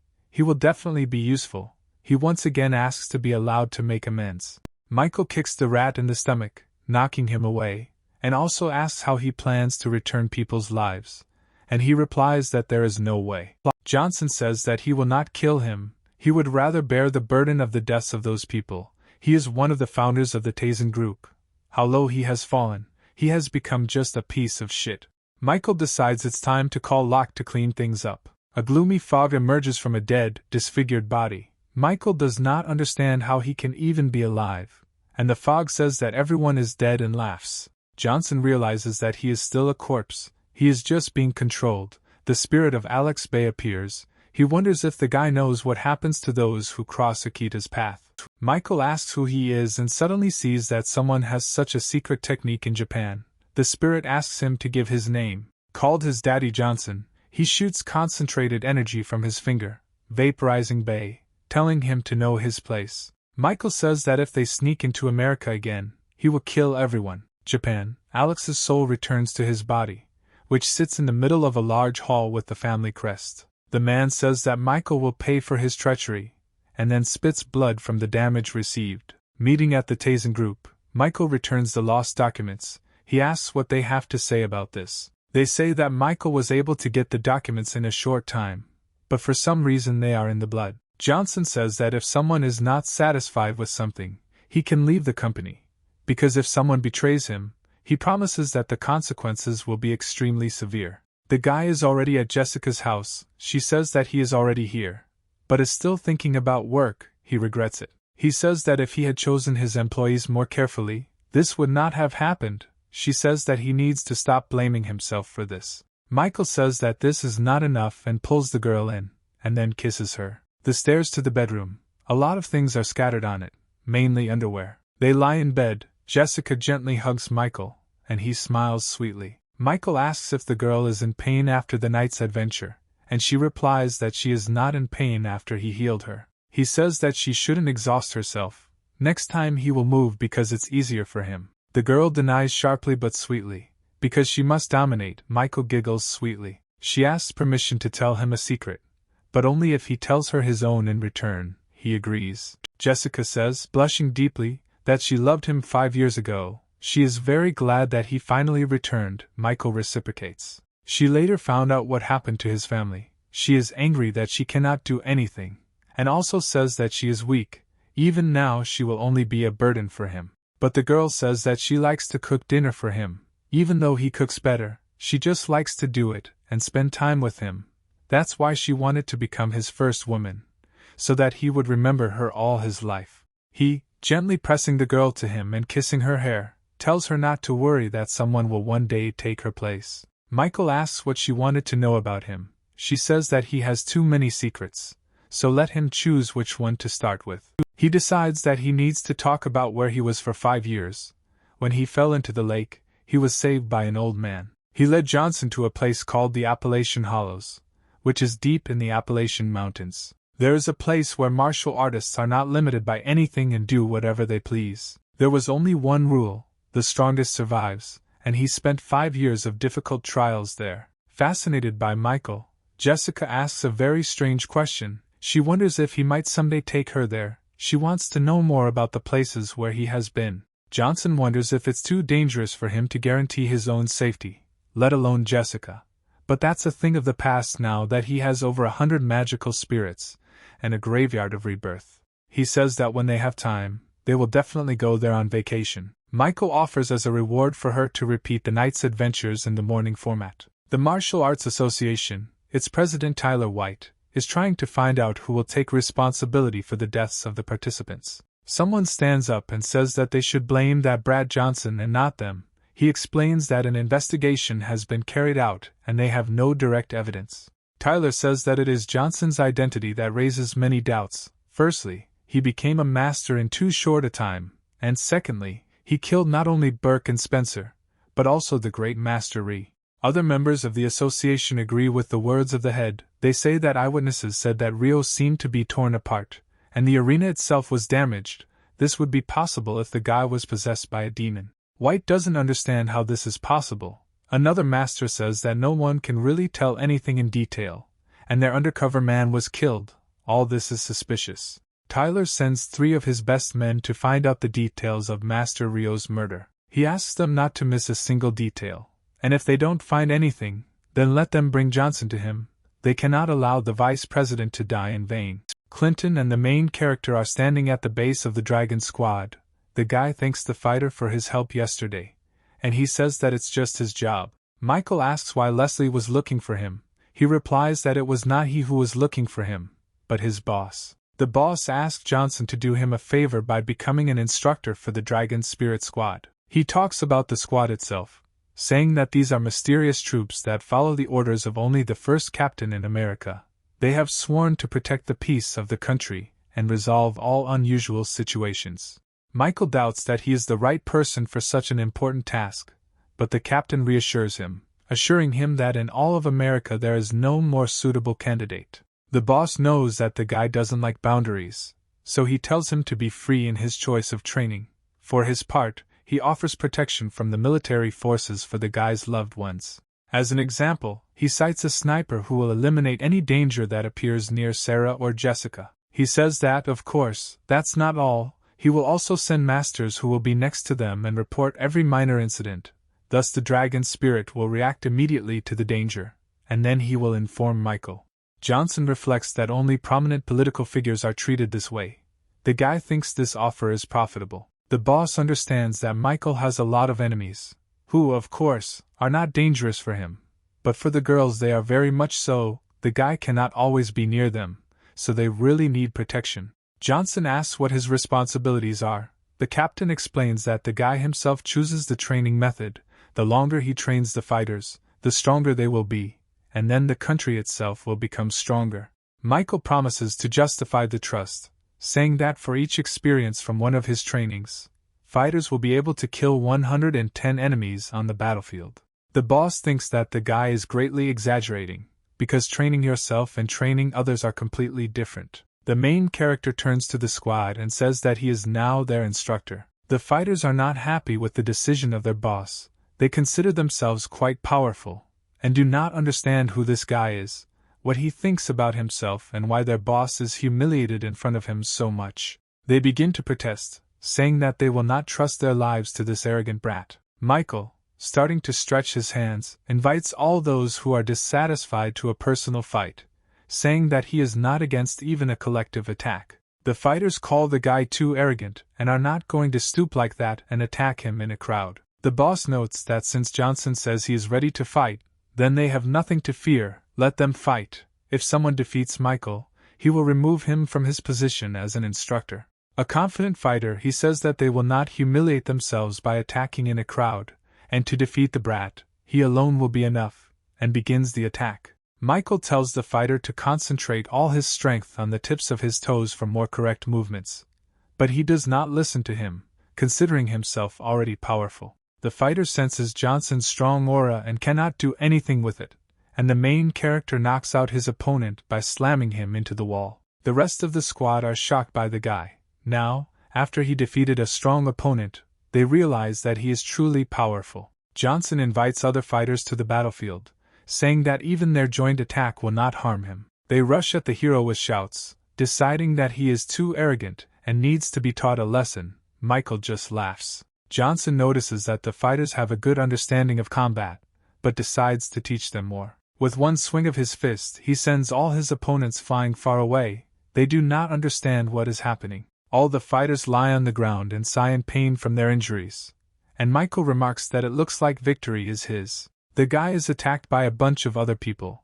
but he also easily throws them in different directions. The fighters are forced to admit that Michael is greatly superior to them, since no one can defeat him. The squad members line up in front of the guy and report to him, obeying the new instructor. Satisfied, Johnson thinks that these guys are very good, and it will be quite easy for him to train them to the proper level. He enthusiastically invites them to learn the technique of calling the heavens. All the fighters enthusiastically agree. Michael asks them to be more patient and first decides to teach them a few simpler techniques, believing that he will make them all stronger. The main character thinks that if he manages to enlist their support, then his plans to expand power will come true. His underground forces are controlled by Locke. The company and Clark provide financial affairs. In addition to everything, he now has a dragon spirit military. Michael realizes that now he can protect his surroundings and finally gain the confidence to fight Master Torres, who took everything from him. It is very dangerous in the capital. The most powerful and wealthy families respect the families of martial artists, since they stand at the top of America, and in order to compete with them, Johnson needs to develop his strength to incredible proportions. The three masters who were sent by the president of the association look at the destroyed arena. They understand that the cause was a powerful force. They cannot imagine a single master capable of this. They realize that there is some kind of master that they do not know about. One assumes that this is the work of a cultivator. Another thinks that Johnson met someone during these 5 years, since he himself could not kill Rio. The third says that this is all too suspicious and suggests that they simply deliver Michael to White. At Jessica's house, a guy and 2 girls are sitting at the table. Johnson admires the food Sarah has prepared, and Nightingale is surprised that she even knows how to cook. Walsh rejoices at the compliments, saying that during these days at home she learned a lot from her grandmother. Jessica asks the guy where he was yesterday. He replies that he went to a base whose name he doesn't remember, and now he's going to see Link and invites her to go with him. The girl is happy about the invitation, but Sarah says that they were going to go shopping, so they are busy. Michael says goodbye to the girls and goes outside, where he notices a military vehicle and a man next to it. He greets the instructor and asks where the guy is going. Johnson understands that this is a guard from the Spirit of Dragons. The main character says that he is going to the university to see a friend and asks not to call him an instructor on the street. In the dorm room, Link excitedly tells Michael that he has already completed the first level of cultivation and feels the power being born within him. Johnson hands his friend a handful of pills, warning him that he needs to take one a day. There will be discomfort, but as soon as he drinks the last one, the results will surprise him. Moresby is ablaze with his new strength and takes the pills, saying that he will definitely take them to protect his family. Michael dreams of his friend looking like the sweet boy he once knew, and not the angry man he has become with his acquired strength. On the street, Johnson is stopped by a man and asks how to get to the hostel.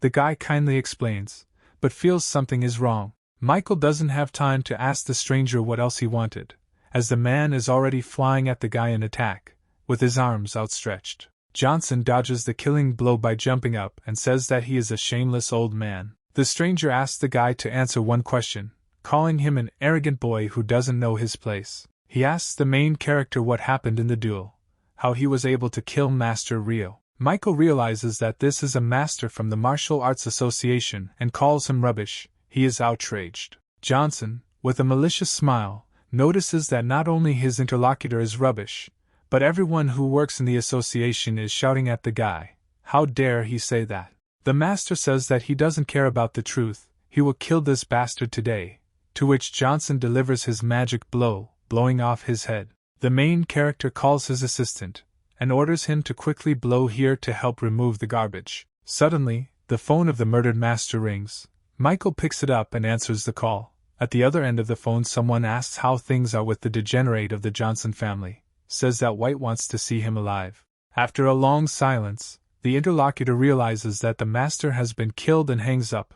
Michael says that he will still find ways to deal with these people. A car from the Spirit of the Dragon arrives at breakneck speed, the one that Johnson saw in the morning. A man jumps out of it and asks if everything is okay with the owner. Michael throws him the master's phone number and asks him to get through the last calls and get information about the Martial Arts Association. Johnson, already sitting at home, receives the requested information. He is surprised that the association has existed for more than 100 years, it includes over 20 families in the province. He concludes that such a rival should not be underestimated. He also learns that the president of the association has the right to rule the entire province. The current name is Tyler White, and he ranks 189 in the ranking. The guy concludes that he cannot be compared with Master Rio. Michael notes that this information is 2 years ago, and it is difficult to imagine what place this person occupies now. Johnson realizes that he still has to deal with White, and therefore decides to train more and goes to the cemetery of rebirth. He chooses a grave and wants to summon the spirit, but realizes that he is not yet strong enough. The main character understands that he needs to level up as quickly as possible in order to summon this spirit. He alone cannot cope with the association. An assistant calls the guy and reports the location of the callers on the phone of the master who wanted to kill him. Michael doesn't understand why they are still there and didn't run away. The assistant warns the guy that there are 2 very strong masters in the hotel and offers help from the Order of Dragons, but Johnson replies that he can handle it himself and hangs up. The hero thinks about his further plan. All ideas with murders seem dangerous to him, and he decides to use the power of submission that Claude's spirit gave him in order to make these masters his servants. 2 masters from the association are sitting in a hotel room and do not understand why their friend has not yet contacted them. They think that he was killed, but quickly come to the conclusion that this is impossible. After some time, they realize that the master is dead, and Johnson really has some kind of strong friend. They decide to call the president of the association and report everything. As soon as one of the masters takes the phone, Michael, who has just appeared, burns it with his power. He wonders why they haven't called for help yet. One of the masters launches a throwing knife at the guy, but he turns it around at his opponent. The second master manages to knock off the knife with an iron rod, saving his friend. He tells him that Johnson is a cultivator and that he has a lot of trump cards in his pocket. They need to be careful. Michael pays attention to the rod. He likes it. He invites the master to become his slave and give him the weapon. In return, the guy promises to give him life. The masters rush at the master with shouts, saying that even though he is a cultivator, he will not defeat the 2 of them. Johnson dodges the attack of one, and grabs the second by the arm and spins his body in the air like a tube. The one who missed tries to attack the guy from behind again.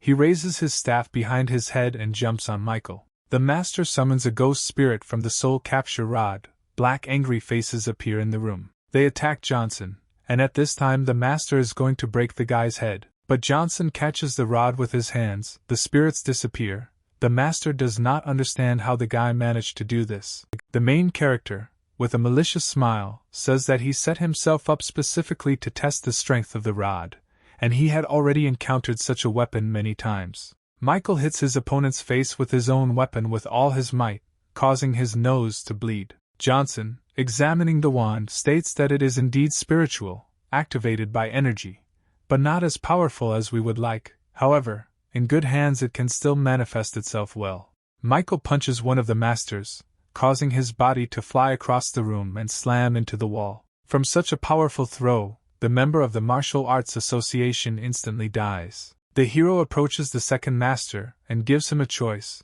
Either he becomes his slave or goes to the next world after his friend. The master thinks about the family, understands that if he dies, the family will be in danger and decides to become a servant. He bows to Johnson and begs for mercy. Johnson says that the master made the right choice. He asks him to raise his head so that Michael can give him a drop of blood. The main character warns the slave that if he thinks about betrayal, he will instantly be incinerated. Wally F.A., who has submitted to Michael, says that he will do whatever he wants for his master. He feels Johnson's power and understands that he can get rid of him at any time. Michael needs that the association does not touch him for the next month. He orders F.A. to control this, and he is surprised at the thought that his master is going to deal with the president in such a short time. In the villa that Clark gave to Johnson, the guy sits and admires his new weapon, the staff, thinking that he has never held anything like this in his hands before. The main character imagines how in a month he will personally go to the association and deal with White personally. Someone knocks on the door. Johnson does not understand who could come to him at night. It turns out to be Belle Stark. The girl looks scared and unhealthy. She wraps herself in her clothes and asks permission to enter. Already inside, Michael wonders what happened. Maybe something is wrong with the Stark family. The girl turns her back, begins to take off her fur coat, and says that the guy will understand everything when he sees it for himself. She turns out to have a jade pendant on her. Even the main character is surprised by this. He wonders where she got it from. The girl mentions that her family organizes auctions, and therefore she often receives unusual goods on the lots. 2 days ago, a friend of my father arrived and wanted to offer it for sale. He also very much insisted that it be for sale tomorrow. Then he abruptly changed his mind and said that he would take it, but the acquaintance did not get in touch again. The father decided to go see him, but when he arrived at the family villa, only corpses remained. The girl fearfully reports that from the corpses it was clear that the killer was very strong. Not only the family died, but also everyone who crossed paths with her father's friend over the past 2 days, and all because of this pendant. Clark is afraid that her family is not strong enough for this, and therefore asks to take care of this artifact, and if something happens to the family, it will go to him. Michael agrees that he will do everything to keep the pendant safe, and then asks what needs to be done. The girl quickly jumps up from the couch, getting dressed, and says that the guy can use him as he wants, and the Clark family flies out of town for a while. Belle says goodbye and says that this may be their last meeting, and Johnson tells her that they will meet soon. As soon as he closed the door, Sarah and Jessica called him from behind. The girls look extremely unhappy and ask him what kind of girl it was. Why is he deceiving them in the middle of the night? Michael says his friend needed his help.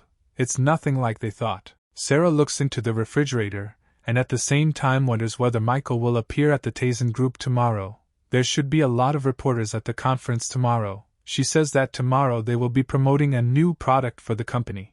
Jessica says that tomorrow she will perform, and if Johnson doesn't come, then she will get nervous and won't be able to. The guy says that, of course, he will go to the conference and take wonderful photographs of both of them. Michael strokes Jessica on the head. She smiles sweetly and blushes slightly, looking at the guy with loving eyes. The guy holds a medallion in his hands and thinks that one of the strongest families was forced to flee with his tail between his legs.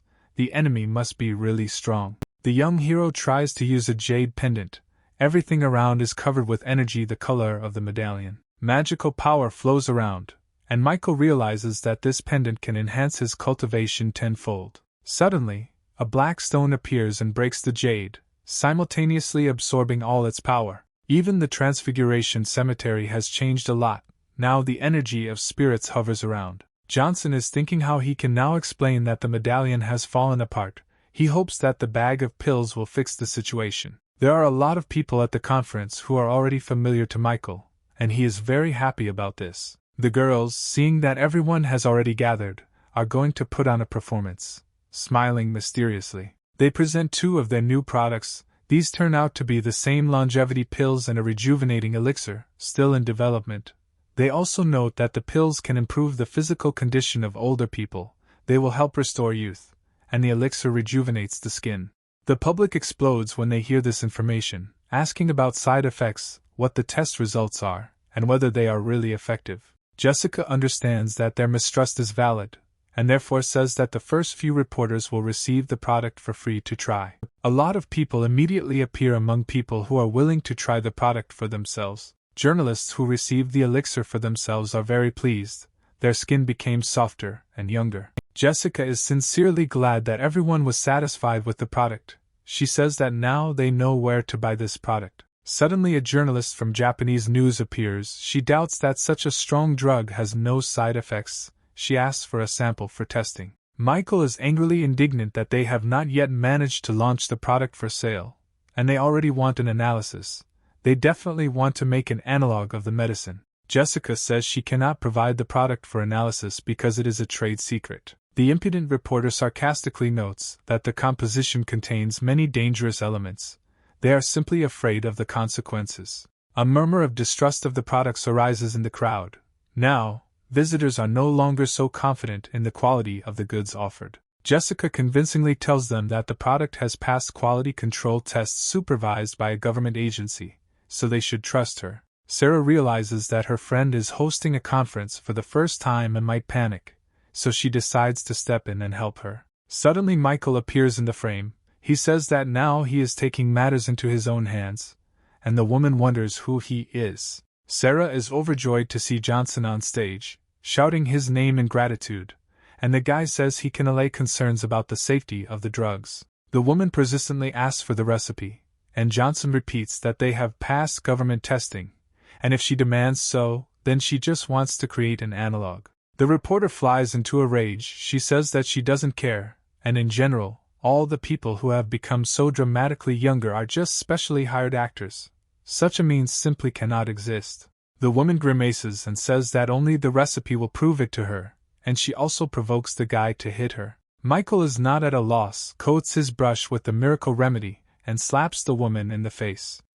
Jessica and the victim herself are in shock, but he ironically reports that he did not hit her, but simply gave her a try. The woman enthusiastically notices the changes that have occurred in the part of her face that was touched by the medicine. It has gotten rid of wrinkles and now looks young again. All the other journalists notice these impossible changes and start taking pictures, saying that this should be on the covers. The woman asks what she should do with the second part of her face. Michael says that he has no idea, and that it even suits her. Also, the guy with a malicious smile claims that he gave her the whole half of his beautiful face for free. He says that if they are interested in the place of sales, then first they will begin in America, and after a month in other countries except Japan, the drugs will never appear there. Spectators shout that this is real racism, and it also violates the law on fair competition. Johnson taunts the audience, and says that only he decides where to sell the goods, and also asks to take out the scandalous journalist. Michael says with a smile that he said everything he wanted, and then leaves, telling Jessica to continue. Clark warns that if they don't enter the Japanese market, they will be shown in a bad light. Johnson says he doesn't care, but they will be confident in the quality of their product. Robert agrees. Sarah says that the province is unsettled, and the newspapers write that a private plane recently exploded, and Michael asks again with slight excitement. Johnson calls Little Dan and asks the special forces to find out information about the recent incident with the plane, and immediately asks to take him to the Starks. Michael and his employee get to the Stark house. He smells a very strong smell of blood and decides to knock down the door. Inside there is only a pile of corpses that were once members of the Stark family. This horrifies even Johnson, who is not so easily surprised. Michael notices that they acted extremely cruelly and slaughtered the entire family. Little John informs Johnson about the results of the investigation. The bodies of Belle and her father were not found on the plane. They must have suspected something. But soon the father's body was found. All his bones were broken as a result of the struggle. Michael breaks the pendant again and realizes that Belle gave it to him, which means he can use it for the search spell. Magic in order to find someone only indicates that she is somewhere on the reefs, but where is not clear. Belle lies in front of some unknown warrior with a large sword, in a fur coat and horns. He clearly has bad intentions. In front of the girl stands a huge man in a scary mask and with a padlock on his pants. He wonders if a family like the Starks dares to challenge him. Fred would. There is a way out only if she gives him the pendant. The man grabs her by the neck and threatens to twist her if she doesn't tell her where the jade pendant is hidden. Belle says that for their family the main thing is trust, and he not only spat on their foundations, but also massacred everyone, so she would rather die than tell him where the amulet is and then spits in his face. He throws her hard against a stone and asks why she wants to die so much. The girl says to kill her, but he says that it would be very boring, and therefore he wants to conquer her with his charisma, and begins to undress. He takes out a magic key and says that with its help he will be able to open his lock, and after that he will become an incredible handsome man in a mask who can conquer any girl. Belle prays to be saved, because this guy is a real pervert. Fred says that the preparations are complete. Now he can begin. A large wave rises behind him. Suddenly Johnson appears and kicks him in the head with all his might, causing the key to fly away in an unknown direction, and one of the horns breaks off. Michael shouts that he is a pervert. Michael asks if Belle can get up. She answers yes, and looks into the depths of the water, in the direction where his magic key flew away. Johnson wonders why she didn't come to him, even though she said herself that only he could protect her. She said that these were her family's problems. There was no need to interfere with him in their battle. The guy thinks that even under pain of death she did not give away his location. She is a true friend, and then tells her that she shouldn't have done that. Michael wants to offer the girls some kind of deal, but they are unexpectedly interrupted by a newly activated warrior. He screams that Michael did a terrible thing. After losing the key he will never be able to pee again. Wood knows that Johnson has the pendant, so he asked for it anyway. Now, in bad luck, he is preparing for battle. It blazes with red flames and furiously rushes at the guy, who stands with his hands in his pockets, not paying any attention. Then Johnson catches his sword with one hand. Fred is shocked. He doesn't understand how he can repel his attack, and the guy says that his weapon is just trash. He takes and smashes the enemy's blade, plunging him into incredible surprise. He has no choice but to scream. Michael asks permission to show the real weapon, and then shows his club, blazing with magic. Seeing the weapon, he realizes that he can't handle it, and gives up, praying for mercy. He says that Michael will be finished if he does anything, because his uncle is the president of the Martial Arts Association. The guy says that if so, he will do the old man a favor. The pervert says that he is glad that they came to an understanding, but Michael explodes with energy and furiously says that now he can no longer dream of a peaceful death. Johnson beats the Master of Arts, and says that he is strong enough, and he sobs, mentioning his uncle. He says that he will give the pendant to the guy if he pretends that he will forget everything. Michael asks again. He says that, however, he will pretend that nothing happened, and he will not tell his uncle. Johnson hits him in the face with a baton, crushing his mask, punching a hole in it. He says that if they kill him, then the guy obviously won't live. Michael asks how he plans to repay the lives of the people killed, and Fred says that he is completely different. He is more important. He is a martial arts genius. Johnson deals a crushing blow to the enemy, leaving only his panties with a zipper, and a piece with a mask. He sends him to atone for his sins before the Stark family. The girl falls to her knees and says that it's all over now. She looks extremely broken. The guy asks what she will do, since her family is no more. She says that the president of the association will think that she killed his nephew. She will not live long. Then Michael says that he will take her with him. She will turn into a dragon spirit, and then they will find a new personality for her, which the association will never find. Meanwhile, Taisen Group products created a real sensation. As soon as the recording of the conference hit the internet, they have already earned 10 million, and profits are just beginning to grow at a breakneck pace. As a result, all the company's goods, to the last drop, were sold out in the near future. The Walsh house, Sarah's parents talk about the success of the company, that the Taisen Group has great potential. The father says that Megan seems to have lost the bet. She says that she has already come to terms with it. They praise Johnson in every possible way, thinking about what if it weren't for Board, but at that very moment he appears and asks. He grabs his father by the neck and says that they really decided to marry his bride to someone else, and he kept coming down from the mountains to meet her, and it was so difficult. The mother asks to stop, and the groom leaves the father and orders that they immediately call Sarah for him. Grandma appears. She wonders why there is so much noise around here, why everyone is quarreling. Her daughter supports her position that there is no need for arguments now. The guy pounces on the old lady and touches her forehead using some kind of black magic. He says that now she will slowly destroy herself until he lifts the spell. Now Sarah will want to return here more. Johnson Mansion. Sarah and Jessica lie on the bed exhausted, because they held many conferences and sales of company products. Michael asks them if they are so exhausted that they can't even pour themselves water. They ask if he really doesn't know, because they sold out of all the goods. The company is now in disarray, but they will soon get back to work. Johnson realizes how tired the girls are and offers them a drink of water. Holding the glass in his hand, the main character thinks that the medicine was prepared by the cultivator. It is obvious that it was all sold, but he does not understand what will happen next. He knows that the city is full of influential people. At first glance, Tyler White may seem to be the first person in the city, but more influential figures are hiding in the shadows. Sarah's father calls and tells her the sad news. Tears flow down the girl's cheeks. It is clear that she is in a panic. She runs away, apologizing and saying that she must return home immediately, leaving Jessica and Michael in disbelief. Johnson asks Nightingale what happened to her friend. She replies that she doesn't know. She didn't even take any things. Apparently something terrible happened. Jessica runs off after her friend. Michael wastes no time calling Locke, asking to find out what happened at the Walshes.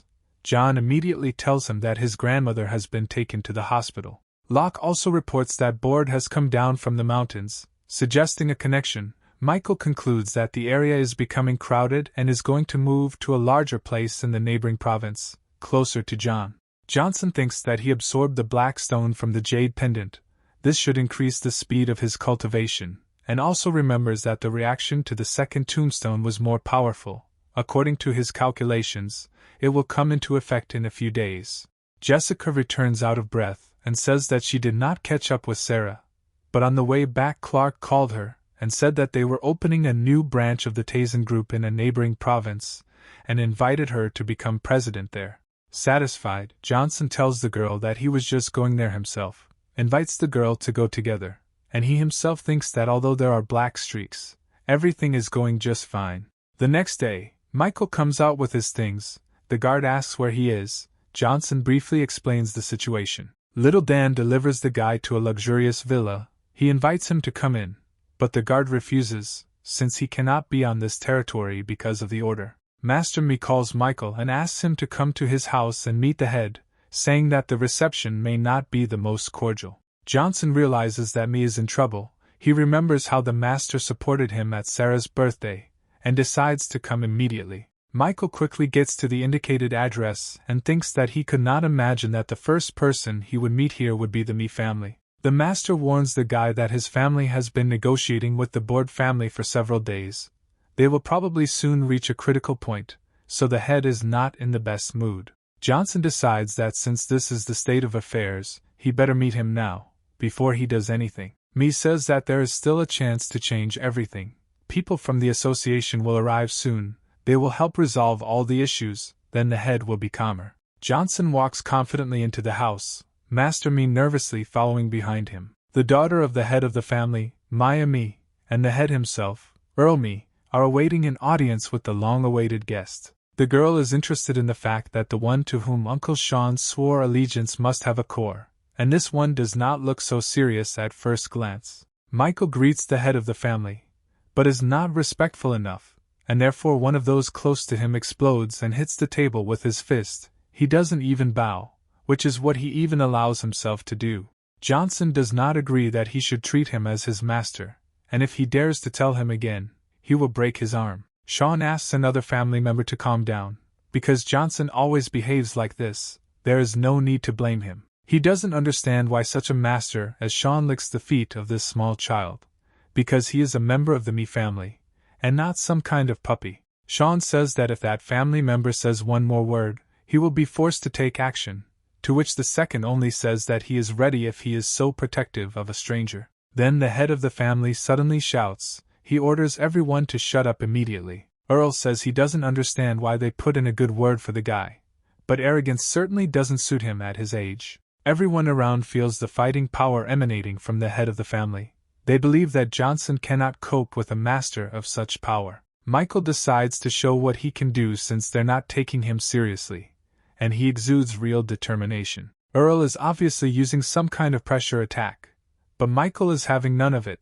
Nothing will bring him to his knees. Everyone understands that the head of the family is separated from the president of the association by literally a couple of rating lines, and his attack did not cause any damage to this guy. The daughter and father admire Johnson's capabilities, but he can't just get away with dragging two serious families into conflict. He says that he didn't come to ask for asylum. The guy came to say that he will single-handedly deal with the Board family, and none of them will be involved. If they bother anyone, let them shift the responsibility onto him. The relative again reacts aggressively to Johnson's words, but the head of the family shuts him up, saying that the guy's words are worth something. Earl believes that Michael is still wrong, and therefore expels Sean along with his master so that the Board family will no longer pester them. The onlookers understand that now they will not be touched by another strong family, and their relative is no longer a family member, but he still remains a strong master. The head of the family says that he will not kill Sean,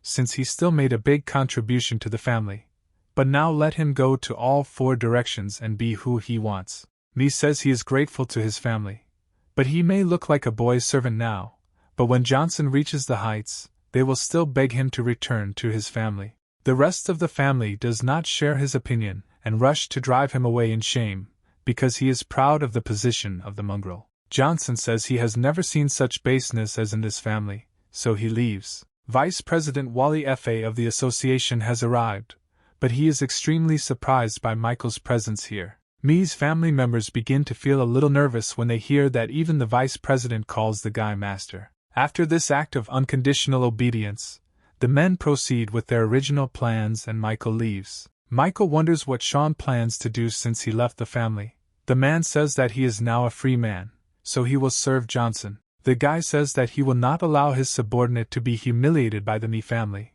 because he chose him without delay. Michael takes out the pills and tells Sean how much to take so that the power of his cultivation increases tenfold, and also promises that in a month the head of his former family will run away just by seeing him, from how much power he will have. The man understands that Michael does not consider him just a servant. For him, he is a real person. Sean says he will definitely repay Johnson's efforts with his loyalty. New York's first hospital, VIP ward, Megan and Sarah stand in front of their grandmother. The girl does not understand what could have happened to her grandmother in such a short time, and the mother understands that she failed not only her mother, but also her daughter. Sarah feels that Megan is hiding something, so she wonders why the doctors cannot make a diagnosis. Then Sarah's fiancé Hugh Board appears and says that he does not believe that his future wife came all this way to see the old hag and not him. The girl angrily says that even with such a status as his, it is not allowed to offend her grandmother. Here he hits Sarah hard on the cheek, who clearly did not expect such an attack.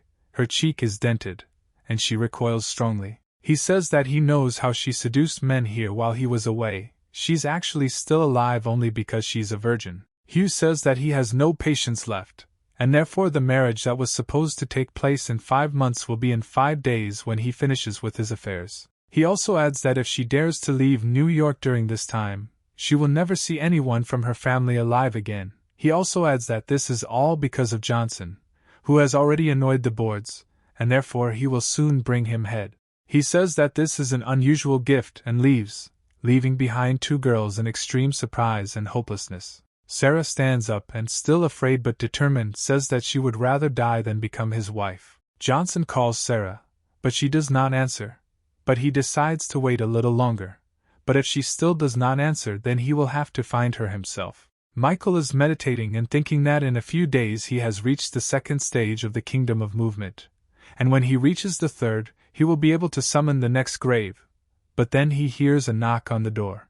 A girl in a closed suit and a mask appears at the door. She asks him to let her in for a while, because she is being pursued. Michael kicks her out because it is very suspicious and says that if he returns, he will become a corpse. She offers Michael some kind of pill and begs him to let her in. He knows that this province is currently undergoing a large redistribution of possessions, and therefore he cannot allow kindness to take over, and he does not need pills at all. But then the girl offers him a fragment of a magic sword in exchange for just 1 night. Even if it is broken, it can be repaired. Michael accepts the gift and says that now she is under his protection. He asks how she found him. She says that there is a strong aura in this house. He tells her to undress, and the girl thinks that he wants her and is very indignant. Michael rips off her mask with the help of magic. He thinks that she is a good person, and therefore he can keep her. He notices a strange mark on her forehead, but at that moment someone asks to open the door. Michael says that he will figure it out himself. Strange people appear behind the doors. They are looking for someone suspicious, although they themselves look extremely suspicious. They ask to be let into the house to check, because the one they are looking for is extremely dangerous. One of them prepares a blow, starting to shout something like a peek, but Michael interrupts his blow, sending his body flying with his foot. The guys say that Michael is finished, and he notices that he didn't invite them and begins to fill with energy, saying that anyone who crosses the threshold will go straight to the coffin. The attackers somehow quickly lose their passion and ask Michael to delay his answer. Michael very bluntly sends a token in the face of his rivals, which says that he has friends in the army, so they decide to get out while they are safe. The girl introduces herself as FIA Butler, and he says that she has poison in her chest, and fortunately, he is the best in medicine. FIA is not sure that Michael is really healing, but she can only trust him. He starts massaging her entire body with magic so that all the poison comes out of her body.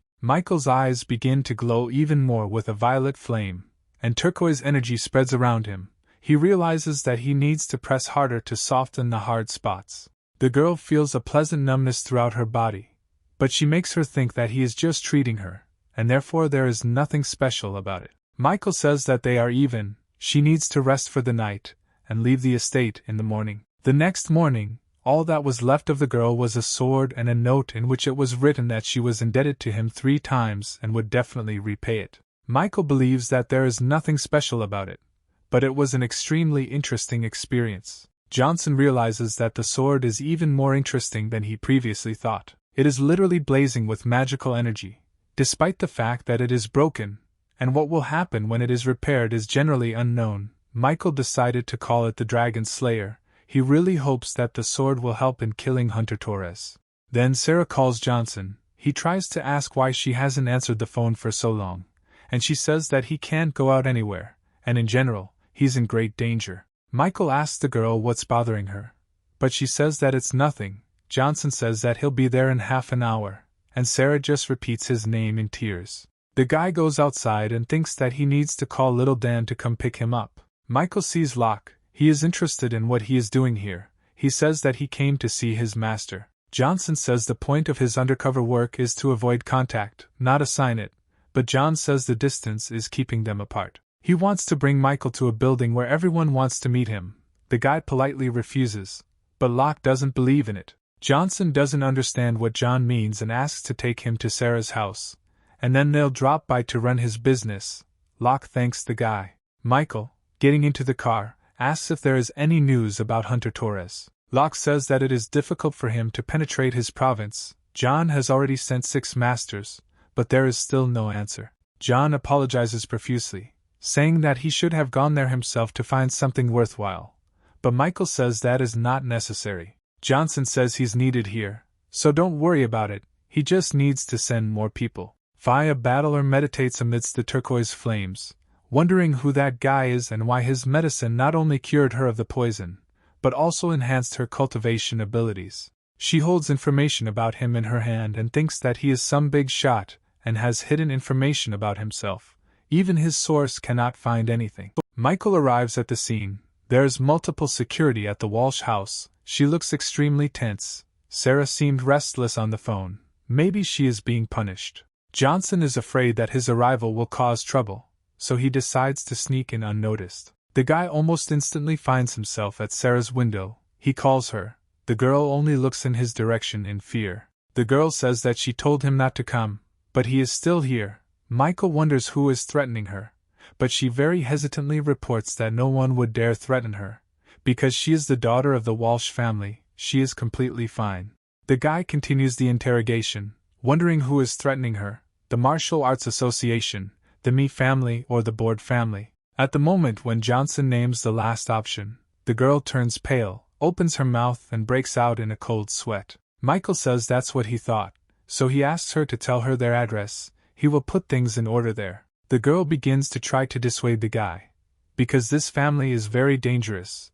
They have enormous influence. She begs him to hide somewhere. She cries and, sobbing, says that she is very afraid for him and does not want anything to happen to him. Johnson hugs the girl, saying that everything will be fine, and he himself thinks about how much power he has, but cannot tell her, because she still won't believe it. Michael says that the only way to calm her down is to deal with the Board family, and if she doesn't say anything, then he'll have to take matters into his own hands. Johnson hears footsteps from below, but they are extremely quiet, so he understands that martial artists are coming. The guy says that something will happen now and orders her to stay here and keep a low profile. He doesn't think about them breaking into Sarah's room if they're security, and peeking around the door. But Michael understands that they could have been sent from the Board family to look after her, and then that would be a completely different matter. The girls notice the guy and wonder who he is and when he managed to come here in the first place. He says he knows what they wanted to do, so he invites them to go outside so as not to mess up the house and scare Sarah. Michael asks who sent them to follow the girl, if the Board family is by chance. The girls are interested in how he even had the audacity to enter Sarah's room if he knows about the agreement between the Walshes and the Boards. Michael shouts out what he can do because she belongs to him. They shout that they will not allow anyone to discredit the young master's woman and go on the attack. Michael immediately responds by delivering a strong blow to the nose with the baton, blood gushing out and the girl being thrown back violently. The second girl uses her eagle claw move, but Johnson calmly intercepts her attack. He grabs her by the neck and mocks her helplessness, and inability to get close enough to use the technique. The girl begs her not to kill her and makes a puddle, and Michael mocks the fact that the master peed himself, and then orders her to lay out all the information about the location of the estate. She gives the location of the estate, but she also notes that there is almost no one there now. Michael wonders why. The master reveals that her position is too insignificant to know for sure, but she knows that they went to the mountain to find someone. They said that if they had their support, they would become the strongest family in the province. Johnson realizes that they could go to the Appalachian master, but is quickly dissuaded because the family is not that strong. But then he remembers that there are cultivators expelled from the mountain, who are also not bad, and even Michael cannot cope with some of them. Johnson asks when the family will return, and the girl says that she doesn't know, it depends on that person, but in about half a month. Michael says he's heard enough and releases the girl, who immediately starts coughing violently. She thinks that he won't think much when she reports what happened. Johnson asks if she will kill herself, or give her such an honor on her own. She asks if he is really not going to let her go. He says that he decided to slaughter the Board family. Why then would he keep her alive? The girl tries to attack, shouting that she will resist. Michael sharply snatches the rod and delivers a crushing blow right to the jaw. A sea of blood splashes from there. Johnson calls Little Dan and orders him to call the guys because the Walsh house needs to be cleaned up. Steve Walsh, Sarah's father, appears. The maid said there was a fight going on, but he did not expect to see that same Michael Johnson here. The man calls the guy into the house. Sarah turns out to be there. He sends her to the room, saying that they need to talk in private. The daughter refuses to obey, because she knows that her father will obviously want to say something unpleasant to Johnson. Michael reassures the girl, saying that she has nothing to worry about, she can go, they will see each other upstairs. Steve praises Johnson and says that calling him a genius would be a gross understatement. Derek Board is one of the top 200 martial arts geniuses in all of America. He is the epitome of fear. The man asks Johnson to stop, saying that he will do everything possible to beg for his forgiveness and save his life. He is doing this for the sake of his daughter. Michael smiles arrogantly and says that he is pleased with his kindness, but he will somehow deal with the Board family himself. Besides, he thinks that they misunderstood something. Johnson notes that this situation is not because the Boards are breathing down his neck, it is he who is making his way into their estate. Derek is very surprised, begins to sweat and asks if he is hallucinating, if the guy is really going to destroy the Board estate. Michael tells the head of the Walsh family to rest, and he will go talk to his daughter so that she does not worry. Johnson goes up the stairs, and Derek thinks that fearless fools are truly fearless. Michael is standing outside Locke's Quinlong building. There are a lot of craftsmen here, so if something happens, a master will immediately appear to handle the situation. Johnson approaches the entrance to the building and is stopped by a security guard wearing rose-colored glasses. Some girl runs out and says that he is a very important client, and therefore there is no need to treat him like that. The bodyguard moves away and lets the client go ahead. The girl will be glad to accompany him. The escort falls to her knee and asks for forgiveness for the guard, because he did not know about Johnson, but caused such a great insult. Michael tells her to get up. There's nothing wrong with it, because the guards don't report directly to John. On the 39th floor, they exit the elevator into a room with a large number of people, and the girl reports that they are there. Michael notices that the room is full of masters, whose aura is strong even compared to the head of the Mi family. John Locke appears. He calls Johnson his master, and puts his hand on his heart. Locke takes a knee, and then everyone in the room greets Michael. Michael thinks that their loyalty is not in question. They are all here just for him. If they are properly trained, they will shock all of America. The guy orders everyone to get up from their knees. He says that he approves of their strength, like the strength of the masters of the Dark Palace. From now on they are all his brothers. He, blazing with energy, and asks to show his devotion, and in return will give them pride. He says that any stranger who dares to harm the Dark Court will be killed by him personally. Everyone notices that the demonic force inside the master is insanely strong. How much blood is on his hands. He thinks that the fastest way to get people to obey you is to show them strength. He is sure that Locke will understand his action. John asks his master to fight him, and Michael thinks about how he still understands him well. Johnson asks what rank Locke has in the ranking. In the underground he is seen as a leader, which means he must defeat him to prove that he is stronger. He says that he is not interested in such a ranking, but somewhere a couple of months ago he killed a master who was ranked about 200th. Johnson recalls that the ranking of masters is poorly updated, and their records could be broken by underground forces, since people like Locke are not taken into account. Johnson thinks that if John really killed that master, then his rating is clearly higher than Board, but whether Locke is an equal to the president of the association is not certain. John asks the master to forgive him, and Johnson says to start the fight. Locke, saying "let's have fun now," flies towards Johnson, charging his power. John and Michael collide in a duel. They inflict many blows, but only their fists collide. They fight on equal terms. After another blow, Locke notices that his master is fighting quite well. John shouts that he hasn't had such a good fight in a long time, and also advises Michael to be careful with the consequences.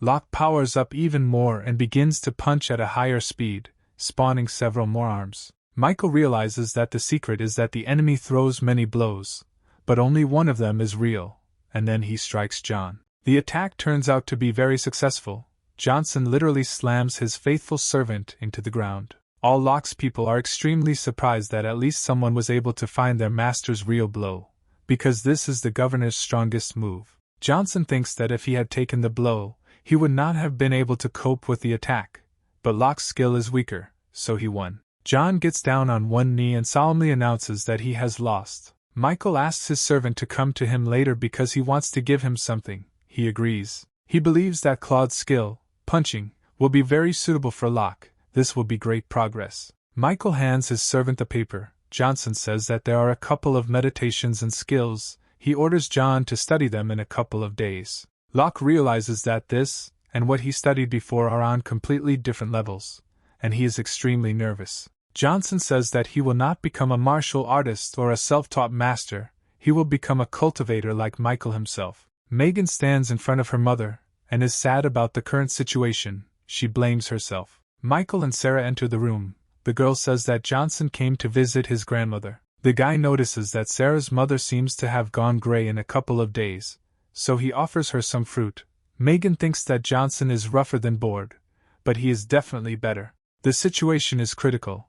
The grandmother could die at any moment, which could happen in such a short period of time that she survived. Michael reports that the grandmother is not sick, but nevertheless, someone cut off her vitality, so she fell into a coma. Johnson wonders who was with her before she fainted. The women of the Walsh family are nervous. Megan says that she was with her all the time. She didn't see other people. She hid the truth, because if Sarah finds out, then she definitely won't listen to her fiancé. Michael notices that the girl's mother is lying. He does not understand what reason there could be for lying at this moment.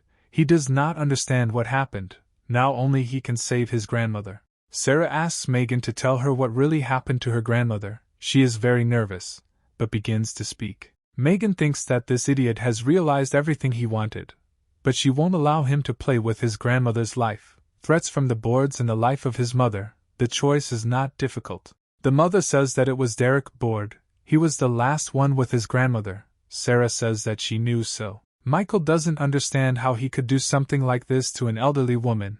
He will pay for it. Johnson uses his magical power. The grandmother even begins to levitate above her bed, from the energy filling it. The mother is extremely surprised that someone else knows the magic of acupuncture that can cure something like this. It should have been lost in the centuries. The gloomy spirit that kept her in a coma emerges from the grandmother, and she falls onto the bed again. Michael has enough courage, but he is still trying to hide. Johnson asks him to send a gift to a bastard in the mountains. Some kind of magical energy flies to the Appalachian Mountains, where Derek is now. Many people are standing in the square. The Board family doesn't believe that they are being ignored, because they are one of the strongest in the entire province. It's just ridiculous. Then the guy is overtaken by the gift sent by Johnson. He screams from the unexpected impact. The Board people are very surprised to see the son of the head of the family writhing under some kind of influence. He understands that someone lifted his spell, and now a return gift has arrived to him. The head of the family, Rick Board, does not understand what is happening. For some reason his son is under the influence of his spell. Rick says that the mentor who taught him promised that no one would ever be able to break this spell. And the guy says that this is the Walsh family. Someone helped them. The father does not understand how someone dared to harm his precious son. he asks him to tell the palace that they are finished. Sarah writes to Michael that her grandmother is already much better, and she is looking for an opportunity to quickly run away to him.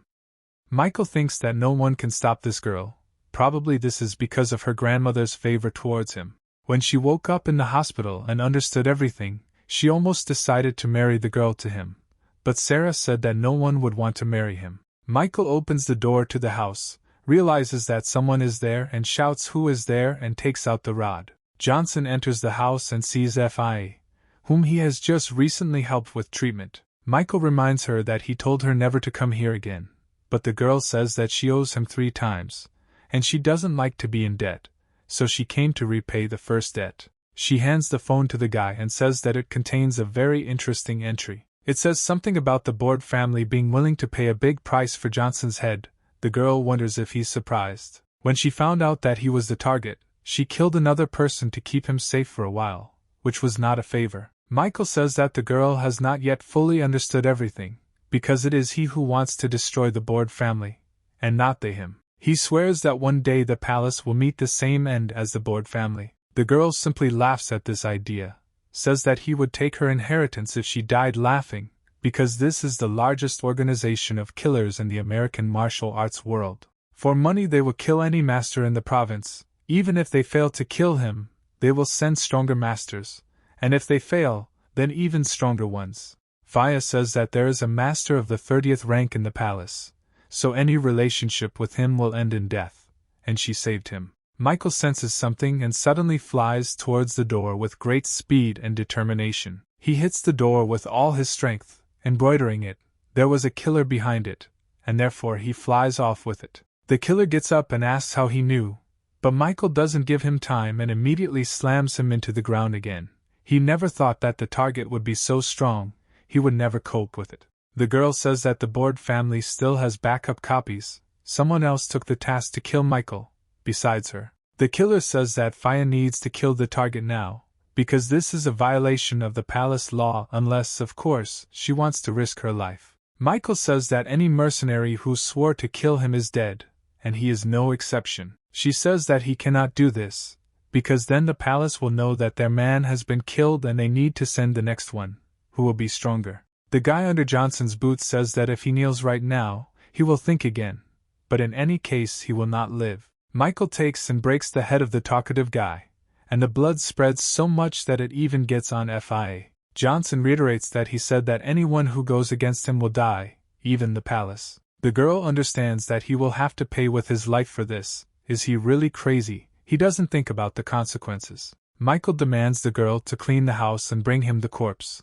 since she is also from the palace. The girl is shocked by the guy's behavior, and he tells her where the cleaning products are and which ones are best to use. Fia is annoyed, but she decides to carry out the order in the hope that this guy will live longer, because he saved her life. But at some point she gets indignant and throws the rag. She is not going to clean up after this idiot. Michael calls Locke and asks what he knows about the Palace of Martial Artist Killers. He reports that this is the main organization of killers in America. There are only 36 branches and the main one in the provinces, all of them under the leadership of Lin Fong. Locke says that his abilities are no match for theirs, so if he wants, he can crush him like an ant. John announces that he will bring all the masters from the underground to deal with the local murder squad. Michael wonders what the palace does if the branch fails to cope with the task. Locke says that this is a very unpleasant part, because then the Capo branch sends its best fighter. The main character says that if the palace wants an endless battle, then he will get it, and he begins to blaze with magic. The guy understands that the Rebirth Cemetery is his last trump card, and therefore he should not show it thoughtlessly. He believes that his real task is to improve his abilities and powers. While meditating, Michael goes through the third stage of the Kingdom of Movement, which turned out to be even faster than he thought. The more he improves, the more he advances in different directions. He blazes with a variety of fires. Johnson is in the Cemetery of Rebirth. He understands that he can summon the next, stronger spirit, but only once, and therefore he should save it for a later time. Jessica walks through Johnson's house, trying to find his whereabouts. She comes into his room, but he is not there. But then he jumps out and sharply asks why she is sneaking into his room, and the girl simply screams in surprise. Jessica says that she wanted to surprise him, and Michael ironically wonders if she really didn't want to attack him. Michael says that if she's not going to behave, then he doesn't have to, and then they end up in bed and loving each other. The girl says that Taisen Group is so popular that they appear in the news and social networks almost every day. The products were sold out as soon as they went on sale, and on resale the price is double the original price. The company overnight became famous throughout America, and not just in the provinces.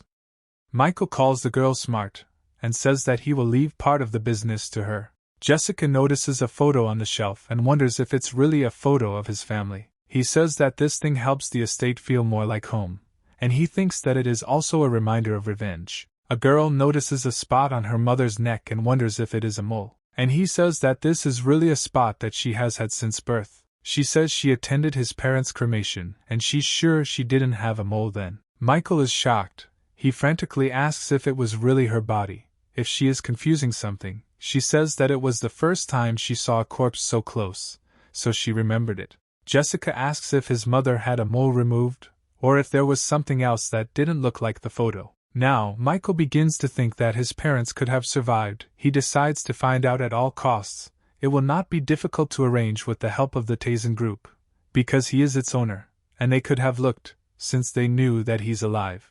The guy calls Mark Seed. He says that they should meet right now. The man says that he is at the base. He will contact Little Dan to give Johnson a ride. Meanwhile, Lucy Vox tries to get permission to go through with Lil Jon, but in vain. Then Michael appears and wonders what's going on, what all the noise is going on. Dan says that this girl wants to see him for some reason. She claims that they know each other. The girl thinks that one of the powerful families wants to try to make friends with Johnson by killing her family. She hopes that he will help her solve the problem. Michael says that he doesn't know this girl, and it's time for them to go. Lucy wonders how it is that he doesn't know her. They're real friends since school. He said he liked her, then they saw each other this month. She knows it might be unpleasant, but he's still worried about her. He takes it, and hits her with his hand on her weak face without any visible emotion. The guy says that if he sees her here again, then she's a corpse, so she'd better leave, and she, lying on the floor, thinks why he just can't help her family.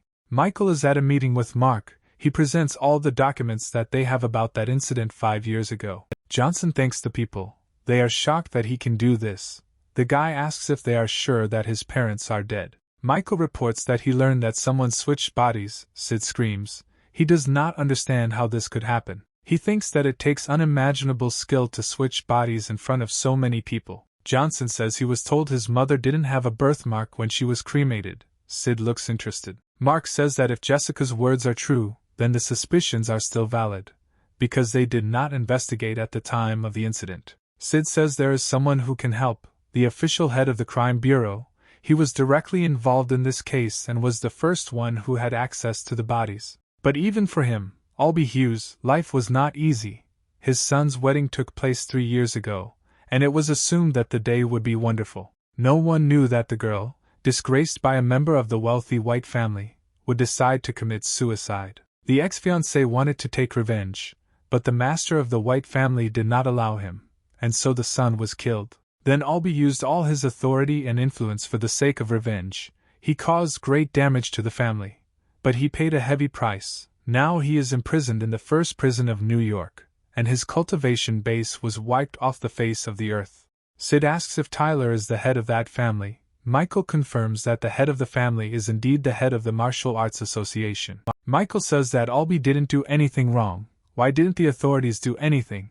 To which Sid replies that, unfortunately, the world is not as rosy as Johnson thinks. America needs martial artists like no other, so it's immediately clear which of the two is more important. Sid says that even he tried to dig something up on the White Sun, but they had already managed to hide all the evidence, so he couldn't do anything. Michael demands to be taken to the first prison so he can meet Hughes in person. Prison, Albie slowly and without emotion comes out to the waiting Michael. Johnson places a photograph on the table and wonders if Hughes knows these people. Albie sends Michael away and says that he doesn't care who he is, he just wants to be left alone. Johnson says that it was his parents who died, and he was in charge of the case, only he can tell more details. Michael says that they have a similar past. He also faced the fact that his loved ones were killed by such a powerful person that he filled him with horror.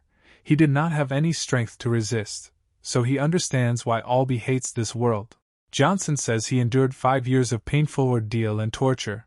He only breathes because he is obsessed with revenge, and Albee is his last option to find out what he needs. The man says that the guy can leave, since he still doesn't know anything about these people. Michael shows a photograph of the White's son, and says that he can bring his head. Is Albee sure that he does not remember anything? The man becomes furious. He says that this bastard must die, no matter what, no matter how much he wants to crush him. The prisoner says that his father is very powerful.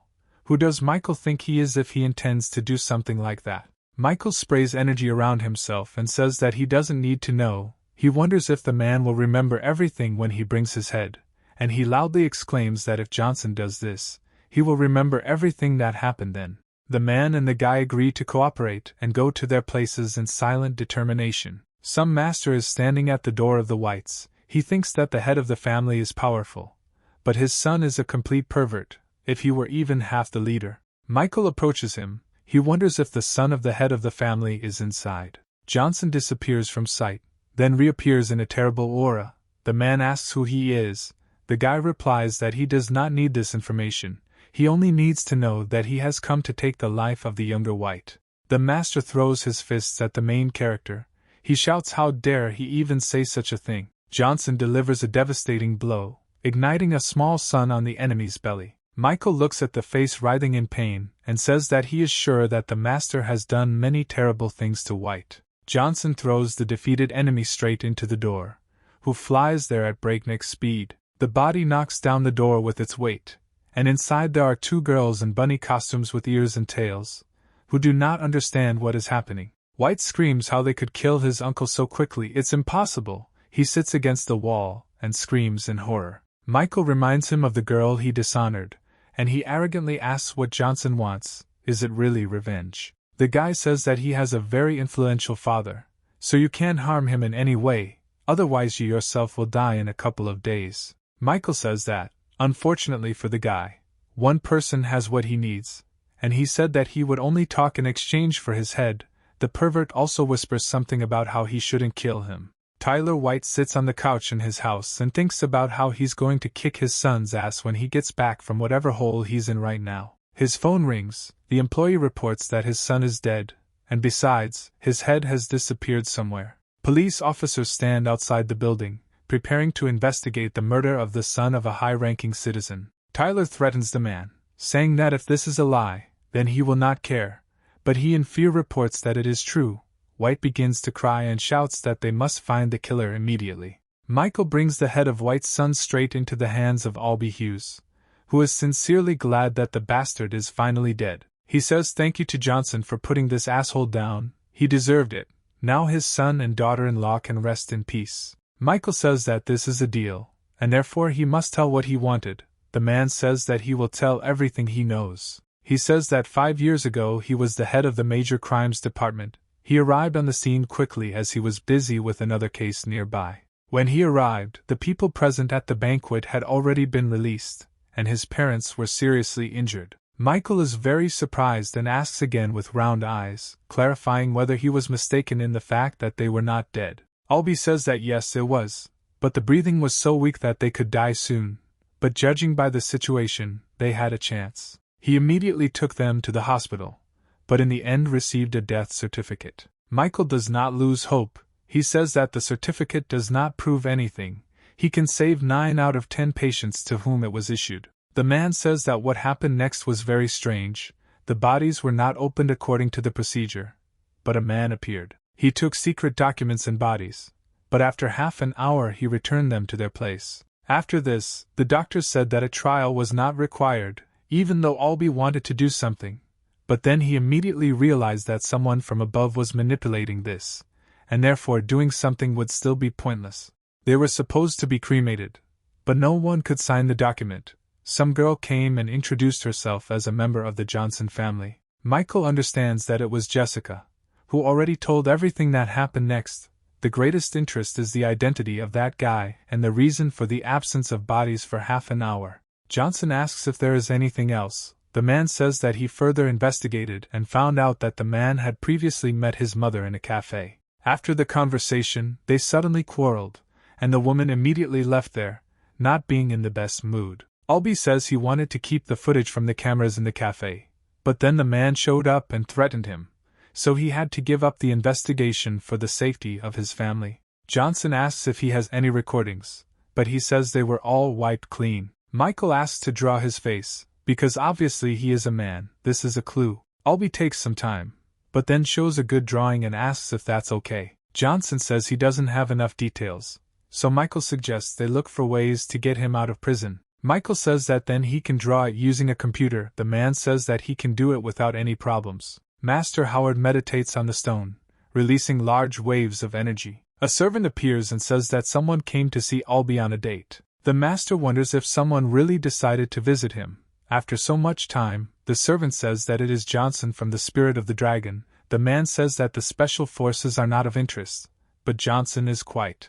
The guy says that he didn't believe it either, so he did an investigation. He wasn't dead. He became the first master of art in New York after he mysteriously disappeared 5 years ago. He says that the creature seems to be blessed. But there is nothing like that.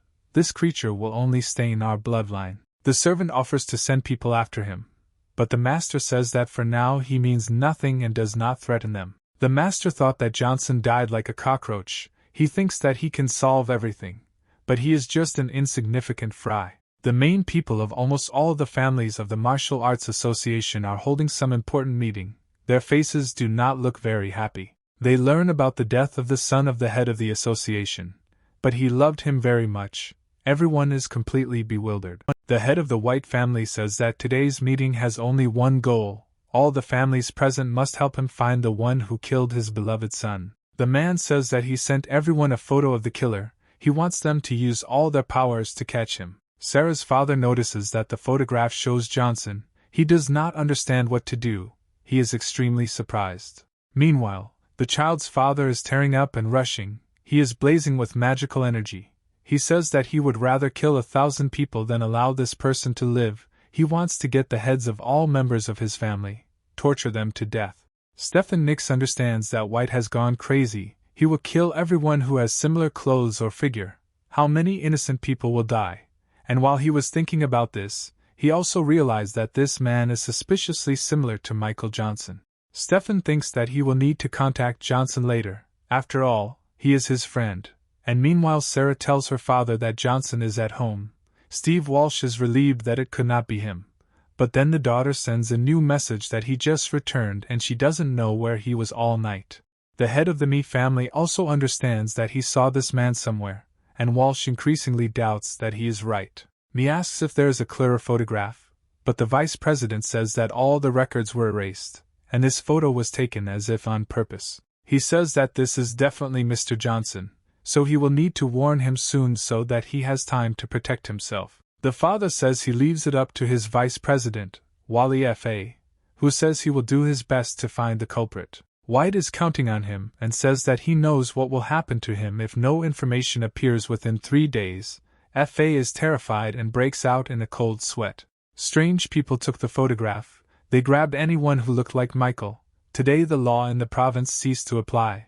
A dark night is coming. The head of the Mee family tells his family members that the incident is very public. If anyone can provide information, they will be generously rewarded. He has already sent out photos to everyone. One of the Mee family's masters notices that the man in the photo looks a lot like the arrogant guy who was here not long ago. The father of the family understands why the man looked familiar, and then thinks that Johnson would have enough strength to do such a thing. The guy says that he doesn't like Michael, and therefore he himself would like to get down to business. The main Mee tells him to take another one with him, and grabs Sean in order to find out all the questions before grabbing the boy. Sean sits in his chambers. He trains the art of cultivation. The man is very grateful that he received this gift of divine flame from Johnson. In a few days he became much stronger. He asks to give him 1 more month and then the head of the Mee family will be able to do it. Then someone breaks down the door to him. The man displeasedly asks who is there. The master fights off the attacks of 2 people. They lean on him, but he resists. These are members of the Mee family. The warriors insult the master, calling him an unwalked dog, calling this place his booth. Sean wonders what they even forgot at his house, especially in such a brazen manner, since he no longer has anything to do with their family. The arrogant guy says that they need to resolve some issues, that's why they are here. He is surprised to notice that Sean is a hardworking dog. People notice the pill, they wonder where he got it from. It's a concentrated healing pill with an engraving. The man says it's none of their business, and orders them to get out while they can. They say that he knows that their powers are higher than his. Is he sure that he can communicate with them like that? People rush at the man, saying that he deserves to die, but he throws them in different directions. Sean's eyes sparkle.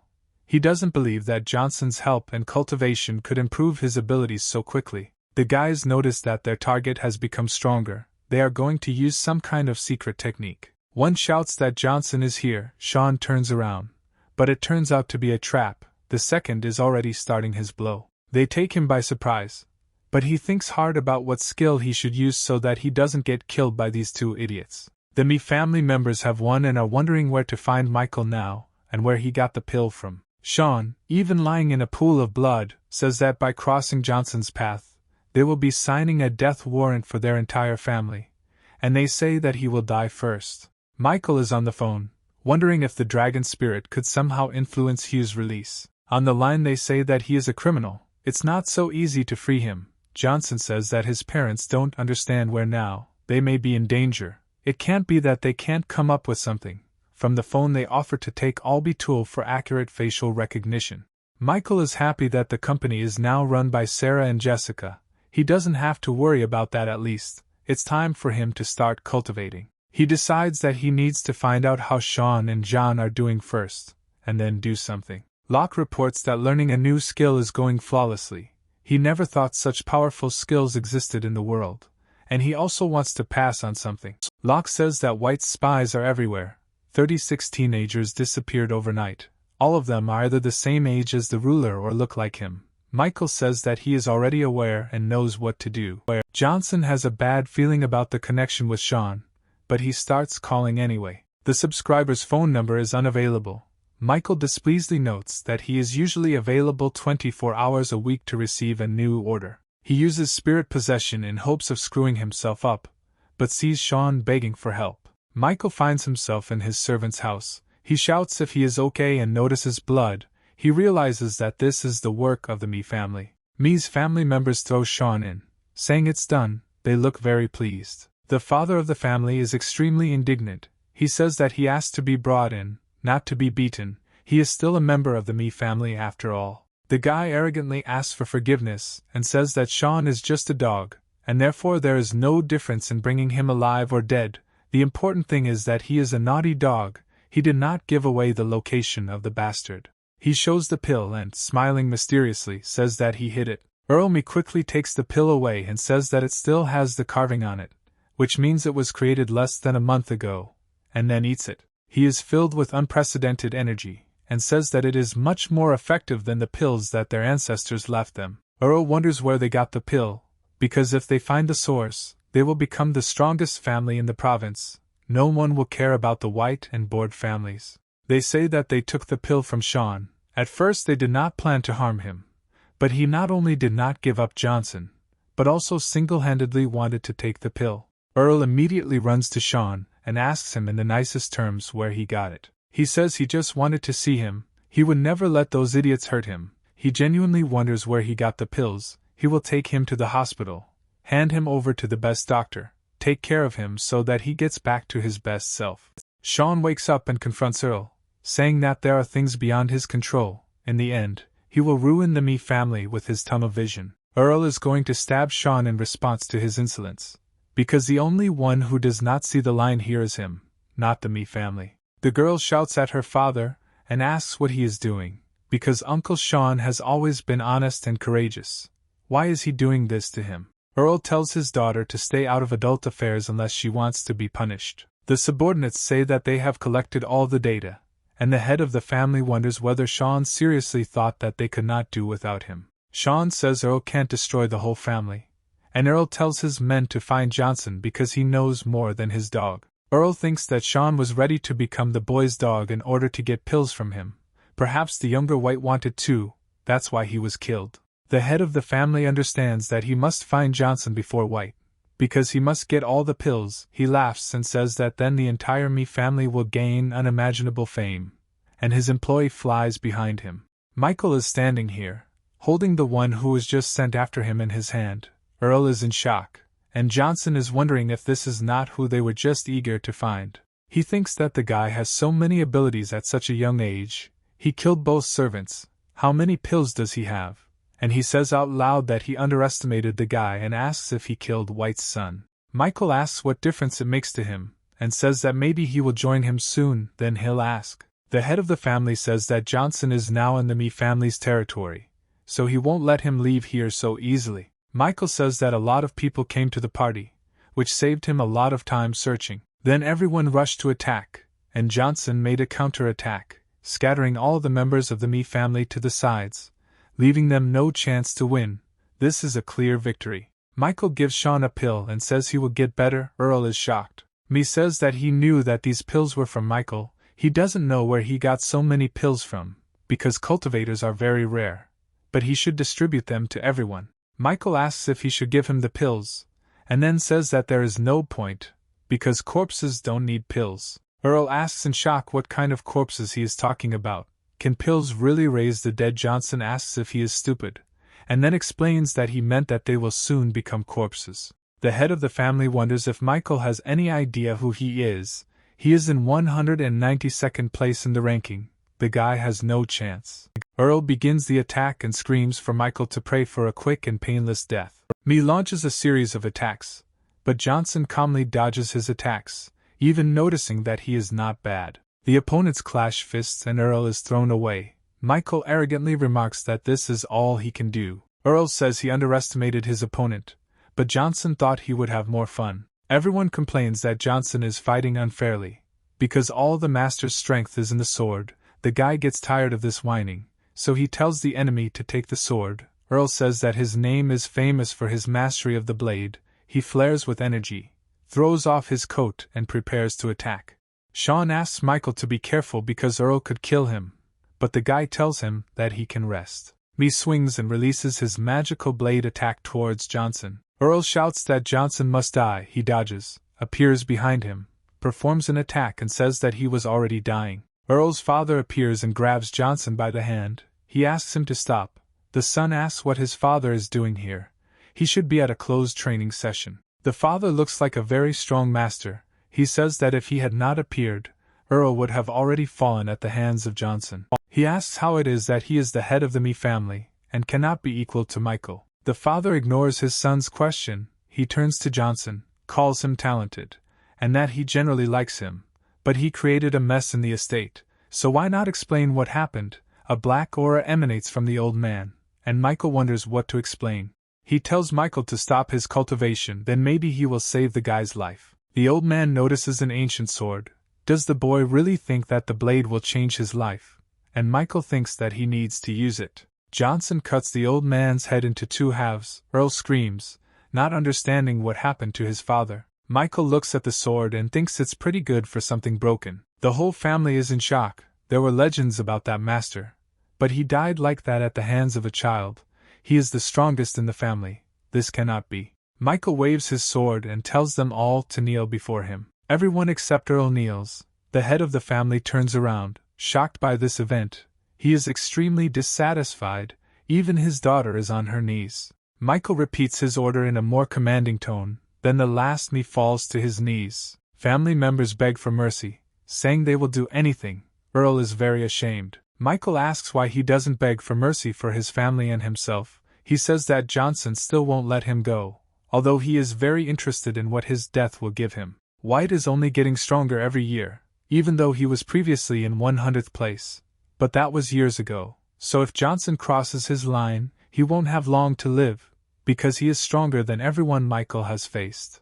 Johnson grabs the man by the neck and says he talks too much for someone in that position. But then a girl runs up and says that she will do anything, she will serve Johnson, but let him save her father's life. Michael wonders if she has really decided that she is in a place where she can ask him for something. Earl has some kind of black liquid coming from his eyes, he is choking, and the girl continues to beg. Johnson says he doesn't like killing women, but he has to kill his enemies, so she will join her father. Sean stands up for the girl and says that she is not like everyone else, She tried to help him and tried to stop the person who wanted to harm Michael. The main character asks the girl to name the reason why he should not kill her now. She says that she cannot take revenge on him in any way, because her family is everything she has, and even if she remains alive, she can guarantee that Mi's family will cross his path in the future. Michael tells her to accept this drop of blood to become his servant, then he will let her go. She is nervous but agrees to accept it with tears in her eyes. Sean thanks Johnson very much for avenging him, but now he is useless. He says that there is no way to serve. He asks for permission to be alone. Michael says he wouldn't be here if he were useless and writes some kind of list for the girl. He calls Miami over and tells her to buy these medications at the best pharmacy and give them to Sean 3 times a day. He won't be able to walk for a couple of days, and therefore she must take care of him during this time. She agrees. Sean warmly and tearfully thanks Michael for his attitude towards him. Leslie Clinton drives up to Johnson in the car and says he has news for Mr. The head of the Special Forces is also sitting in the car. There is a real field laboratory there. They tell Michael that they were able to recognize the face with a 90% probability. He looks at the photo. Johnson thinks that this person looks like a relative of his mother. Dragon spirit specialists think so, and through their database they can get information about him. Michael wants to see him right away, but information about him is classified. We only know that his name is Jesse Howard. Johnson says his mother also had the same last name. Her name was Mary Howard, and they look similar. He remembered that in the family they always changed the topic of conversation. When it came to his mother's family, one of the parents always started talking about something else. But he saw his mother many times looking at the sky of New York. She was very sad at these moments. Michael does not understand why Hunter Torres wanted to destroy their family, and who this Jesse is. Why did Mom look at the sky? What did she see? What happened to her parents? Michael must know the answers to these questions. Michael involuntarily flares up with energy, offending his comrades. Leslie complains that if the gentleman does this again, he might throw away his skates. Michael sincerely apologizes. He just gave vent to his emotions a little. He wants to know more about why people's data is hidden. Mark says that this happens if the person is important to the state, as in Michael's case, or if the person is in an unusual martial arts family. Johnson thinks this guy is more likely to have the latter, but it's unclear why he didn't have martial arts abilities before, and Mom didn't say anything. And 9th place in the ranking is occupied by some unknown Jesse Howard. Michael thinks that this is damn far away. Now if he pushes himself, he will end up in 150 place at most. And even so, he still can't get to the 9th place.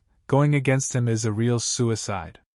Michael calms down a little, realizing that he still has a rebirth cemetery, and if he uses the second one, the third one will certainly react. Johnson says to let him know if they find any information about him. Leslie reminds about those people who were recently killed by Michael. People from the Mafia called Akita can resist even America, and not just individual people. Johnson says that if they come here, he will let them feel the primal fear on their own skin. Martial Arts Association meeting. The president complains that all these people are useless. During this time they only found a few people similar to the killer. He says that these people are of no use. He needs a criminal, not these stupid people. The vice president says that he will soon turn 60 years old. He needs to calm down. By this date they will find the killer. But he explodes and says that he lost his son, and they talk about his birthday. He is not going to celebrate it. People say that things are not going very well, which means that the fate of the president will be decided this year. Since the year of fate is coming, nothing is going according to plan, and a lot of bad things are happening. You need to switch to something good, and the birthday is quite suitable for this. White thinks that it really wouldn't hurt to have a party. It would be nice to change the mood radically. A man comes and says that someone has sent a package for White. He wishes him a happy birthday. He tries to shoo the courier away. At this moment, the man realizes that something is clearly not as it should be with the gift. He pulls the gift with his power to see what kind of crap is there. Then he opens it and sees the head, his child. People are screaming about how dare they send something like this for a birthday, especially a 60th one. White asks who sent this package, where they went, how they even dared. The courier says that they were wearing glasses and went further down the road. The president, enraged, personally goes to find the sender of the 60th birthday gift. Half an hour later, the president returns. He looks like he is ready to devour people, Everyone is afraid for their lives. It seems he has not found the person he was looking for. White angrily declares that this child has declared war on him. He says that he will see who laughs last. Suddenly the phone rings. People at the table are thinking about who will answer it at such an inopportune moment. The head of the association swears that someone should finally take this phone. Why should he do everything himself? Someone takes the phone. They say that Mi's family was destroyed. People are frightened that the whole family is no longer there. There was a great master there. White says that in his opinion the same person who killed his son dealt with the family. He doesn't give a damn about all the laws and provokes the association so that they killed. The president says to call him a hunter until they find out his real name, and also that everyone in the province needs to be warned about him. He says that all members of the Martial Arts Association are obliged to consider the hunter as their enemy. He wants to see his face. Michael asks the messenger if he delivered the gift. He reports that yes, but recommends being on guard, because they called him a hunter and declared him an enemy of the entire Martial Arts Association. Johnson wonders if he intends to celebrate his birthday. He thinks yes, since he liked the idea with the Year of Destiny. The man wonders if Michael intends to do something about this. There will be so many masters there. Michael says that he will say that day that anyone who crosses his path will become an enemy, and the man says that he worries, but is in no position to change anything. The guy examines the broken sword and says that it turned out to be quite useful, and in general he has the opportunity to repair the sword, but it will require a lot of resources and time. Johnson asks that he seemed to be telling Faya not to come to his house anymore, but she says that she came to say that the palace has stopped any search for him, but if information gets back again, it will be harder to stop. Michael understands that since this girl was able to hide information about him, it means that her status in the palace is very high. The girl asks if the guy wants to fix the smashing dragon. He responds by asking where she even got it and thinking about what she called it, and realizes that the name is not bad. Faya says that she will tell, but in return she demands to find out whether it was his doing that he got rid of the Mi family and the death of White's son. Michael says that yes, it was him, and from the photograph it is very clear, even though it was taken from the back. The girl widens her eyes and thinks that the guy is really very strong, but fortunately, she has no complaints against him. Then she says that she knows a little about the sword, but she gave it such a name. She thought that it suited him, but it ended up in her hands by accident, because its previous owner died in her arms, and then she received it. The girl says that she knows that the sword is expensive and was forged 2 centuries ago by the hands of a brilliant blacksmith. For 3 years he put his heart and soul into it, but in the process of forging the sword he was cursed, so he soon died. Faya says that she wanted to repair the sword, but could not find the necessary resources in all of America because they are very rare. The girl says that, fortunately, that blacksmith still has his relatives. Michael asks where they are, and she says that they are somewhere in New York and their last name is Sanders. Michael is surprised to notice that the Sanders may well be his relatives. He decides that he needs to talk to them as soon as possible. The girl, noticing the guy's face, says that the family he knows is obviously involved in medicine, but this is just a disguise. Their ancestors forged many types of weapons for countless craftsmen. That's why they don't dare mess with her. Jessica and Sarah's voices are heard from behind the door. They say that they are very tired, and then they think it is because of their huge breasts. Fia says that it seems that his mistress has returned, so it is time for her to go. But the girls appear and say that they heard a woman's voice. Where did she go? Did he really bring the girl here? Michael embarrassedly remarks that there are already 2 beauties here. Why does he need anyone else? Sarah says she told Johnson not to be greedy, and Jessica comments that he's being too nice today. We should check out his bedroom. Michael quips that they should check the balcony on the 2nd floor, because there is a great view from there, and Fia, meanwhile, hearing that someone is talking about her, jumps off from there, because it's time for her to get out. Johnson sits with the Sanders and says he didn't think they'd be this close when he called them. Jacob says they ended up here because there's a family meeting that's going on here. He asks if Johnson needs anything. Michael shows off the sword and says he wants to know about it. Sanders asks if he really wants to fix it. He says he needs materials. Johnson thinks about whether it will be now or later, but he needs to fix this sword. The old man says that if the sword was really forged by that master, then the materials must be very rare. But Lilia notes that there are a lot of stingy people in the main family, so she cannot imagine that they would give the materials to an outsider. Michael, with a thoughtful face, wonders if they will accept the trade. If he offers them cultivation pills, he doesn't think they will refuse. Jacob offers to take him to the main house. He will be able to give him excellent recommendations there. Michael says that whether it will work out or not depends on them anyway. He leaves it to his discretion. The Sanders estate. The granddaughter with her grandfather and Johnson have arrived at the site. A meeting of relatives will begin soon. Some people come out and demand that those who came introduce themselves. Jacob identifies himself and says that he has a report for the head. People say they need recommendations from senior members to meet the head. They are told to go where they came from. Sanders says he thinks it's time for Johnson and him to bow out and come up with something else. Some girl appears, she says. Don't they know that her father is busy with important things?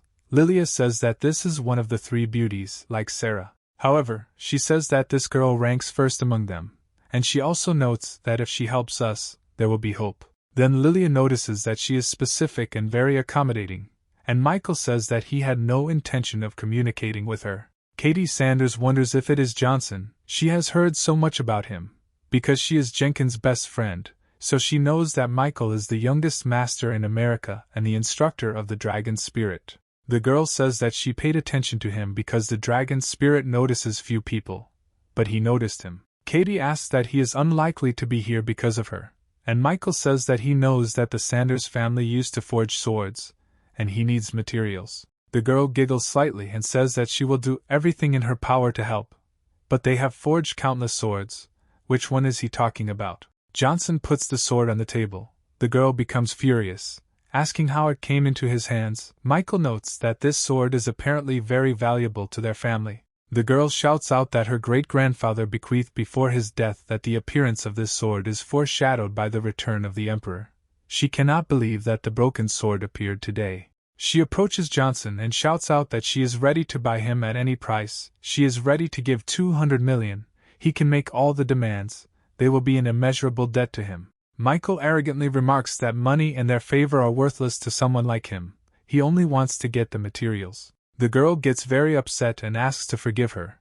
Because she takes such things seriously, she cannot tell him anything about the materials, because this is their faith. Johnson assumes that this conversation is over, says goodbye and gets ready to leave. Someone is sitting on the roof and targeting the window with Sanders and Johnson. Michael feels the shot, catches the bullet with 2 fingers and looks out the window. The girl is already screaming into the phone that someone tried to shoot her. She orders that a killer be brought to her in 10 minutes. Faya thanks Johnson and says that she is indebted to him, but he interrupts her and says that her kindness is not worth a penny. A dungeon, a tied-up man hanging upside down, a girl wondering who wanted to kill her and who ordered it. The killer says something incomprehensible. She is not satisfied with this answer, so she takes this man's life with a knife. Johnson just left the coffee shop, but he realizes that someone has already come for the girl. They are really something, and then he thinks that the Sanders family hid their origins with pharmaceuticals. The Unknown and the Me family are just the tip of the iceberg of this province. Jessica calls Johnson. She asks him to return to the Tazen Group building, because they are having some difficulties. Michael says that Sarah understands much better than he does, but the girl reports that Walsh left with her mother to see off her grandmother. She will return in a week. In the background, Jessica has a strange man with guards. She asks not to ask anything and to come here. The guy asks who is in charge here. The girl says that he is already on his way. They can contact her with any questions. He wonders if she knows what his company needs most now. Jessica asks what, and he impudently says, that is insecurity. He says that if they want to stay afloat, they need protection, so they can be the ones to take them under their wing. He is from the Lay family. He says that for 20% of the company's shares, no one will dare to lay a finger on them anymore. This is great news for the company. Nightingale says that they are not selling shares and are not going to, and he says that she did not understand. He is not buying them, but taking them. He says that the action is a gift. He says that the easiest way for them is to knock Tazen Group out of the business world. Lay says that he doesn't mind reducing the percentage if she spends the night with him and offers to indulge in love. He orders his guards to go out the door and make sure that no one interferes. The girl asks what he wants. He says that he wants to take her. Then Michael appears. He knocks down the door with the bodies of the guards, hitting the guy too, and asks if it was him he was looking for. Johnson, ignoring Leia, asks if this guy has touched Jessica. She says that not yet. She says that the security will start working only tomorrow. Michael says that the main thing is that she is safe and asks to wait for him outside. The girl sweats a little, but agrees. Lee asks if Michael knows who he is, and Johnson questioningly says that he's some kind of emo punk and slaps him. The guy, filled with tears, asks what kind of emo punk he is. He even knows who his father is, how he even dares to touch him. Michael slaps the guy on the cheek once again, wondering why he should care if he's not his father.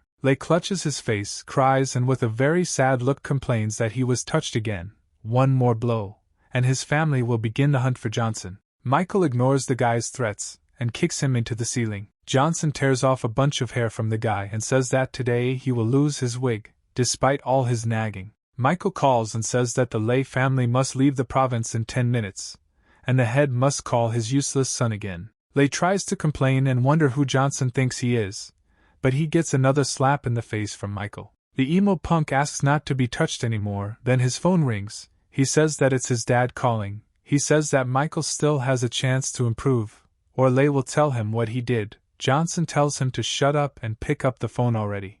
The guy thinks why his father called right now, when they told him about the disappearance of the family. But this can't happen. Michael says that this is the last call of his life. Is Lei sure that he does not want to answer? Punk doesn't believe that his family could have been dealt with like that in 10 minutes, but he still picks up the phone. The father is on the line. He asks who his retarded son has contacted.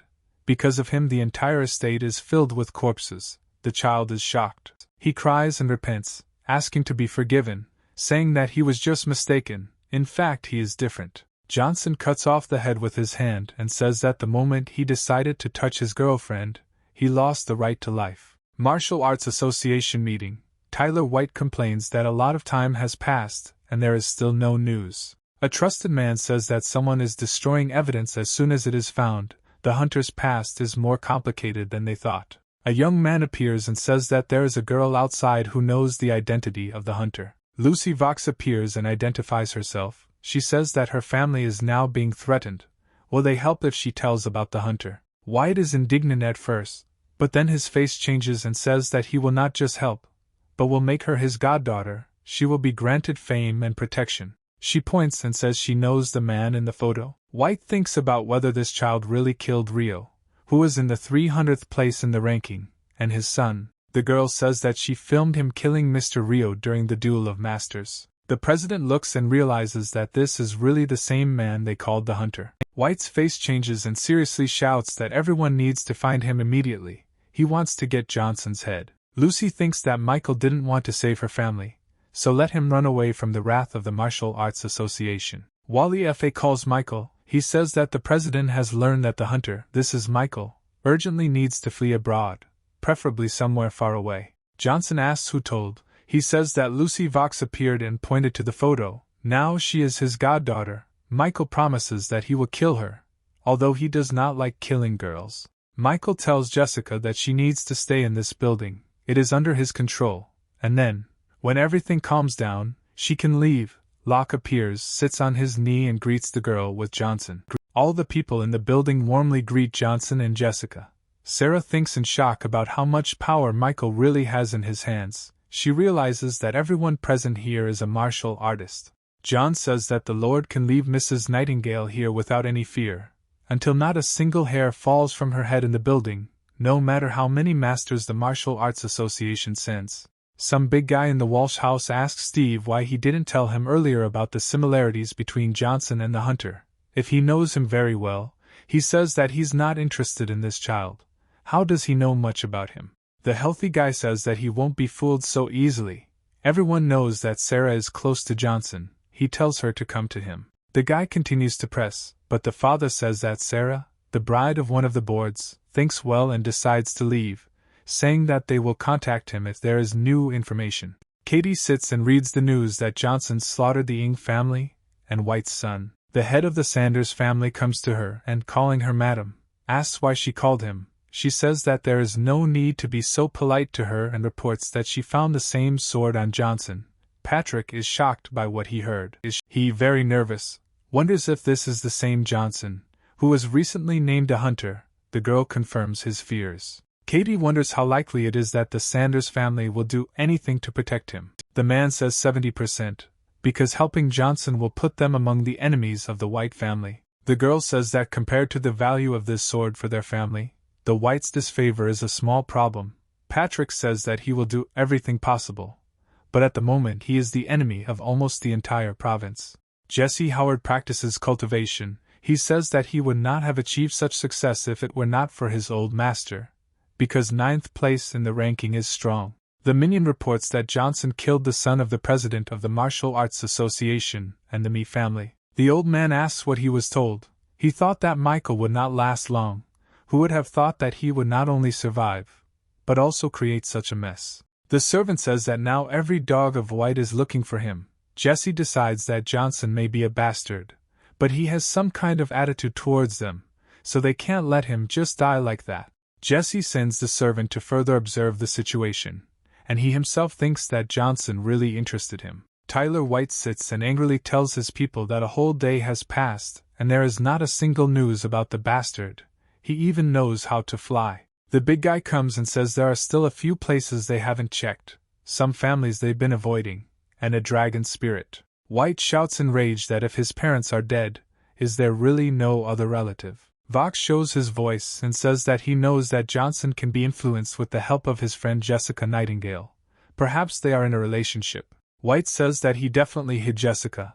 Lucy also talks about other acquaintances, including Clark and the family of restaurateurs. White looks mysteriously and tells Lucy to go and take with her all the craftsmen needed to bring Robert Clark and the Moresby family here. Tyler is asked where he is going to hold a banquet in honor of his birthday. He says that he wants to hold it in a villa restored after the murder of the Johnson family. He wants this child to come to where his parents died and watch the death of his loved ones. Michael sits and thinks about how he's been here for 5 days and nothing has happened yet. Locke has blocked communications inside the building, so he doesn't even know what's happening outside. Michael asks to go outside, and John gives him a large satellite phone. The guy is even shocked by its size, and Locke says that it is modified. You can even hit him with it. Johnson calls the vice president of the association and asks about the news. He tells him all of Tyler White's plans. Michael instantly becomes gloomy. The phone cracks in his hands. He orders Locke to immediately organize quick access to New York for him. Johnson rides a motorcycle, while he is informed that Clark could not be protected and the diner was destroyed. Lucy comes to her old bullies, who, seeing her new support, step back and say that they never intended to harm the Vox family. She says that the most resourceful survive, and why would they think that the Voxes will not touch them now? The girl demands the man to kneel, otherwise his entire clan will be destroyed. The head of the Meng family is extremely dissatisfied with this situation, but he has a family and a child, and they need to be protected. The man breaks his forehead in his pleas, but the mean girl doesn't care. She sets on her thugs. The Meng people go on the attack. The masters fight. The father thinks about how to protect the child, but the girl says that the child should not be lost. The man lights up with a beige flame and tells her to stop this chaos. He is still the head. He should not be underestimated. The association master sends Meng flying, swinging at his young son. The fist is almost in contact with the innocent head of a small innocent child, but then the main character appears and stops the blow, confusing his enemies. Johnson delivers a series of crushing blows, turning the recently strong master into a mess of bones and meat. Lucy orders the remaining masters to capture him, because it is Johnson himself. One of the thugs starts a pompous speech, but Michael orders him to shut up and knocks his head off his shoulders with one kick. The last master understands that Johnson's abilities are simply unimaginable, and therefore he must report this to the association, so he runs. Vox shouts after his last fighter, "How dare he leave her? Tyler White will find out about everything and he will be finished." The master says who cares about her life when death is at stake. Michael, running alongside him, says that he speaks the truth. The master does not yet have time to come to his senses, but the guy delivers a crushing blow, sending him to the next world. Michael says that God did not deprive Lucy of her appearance, or her rich family.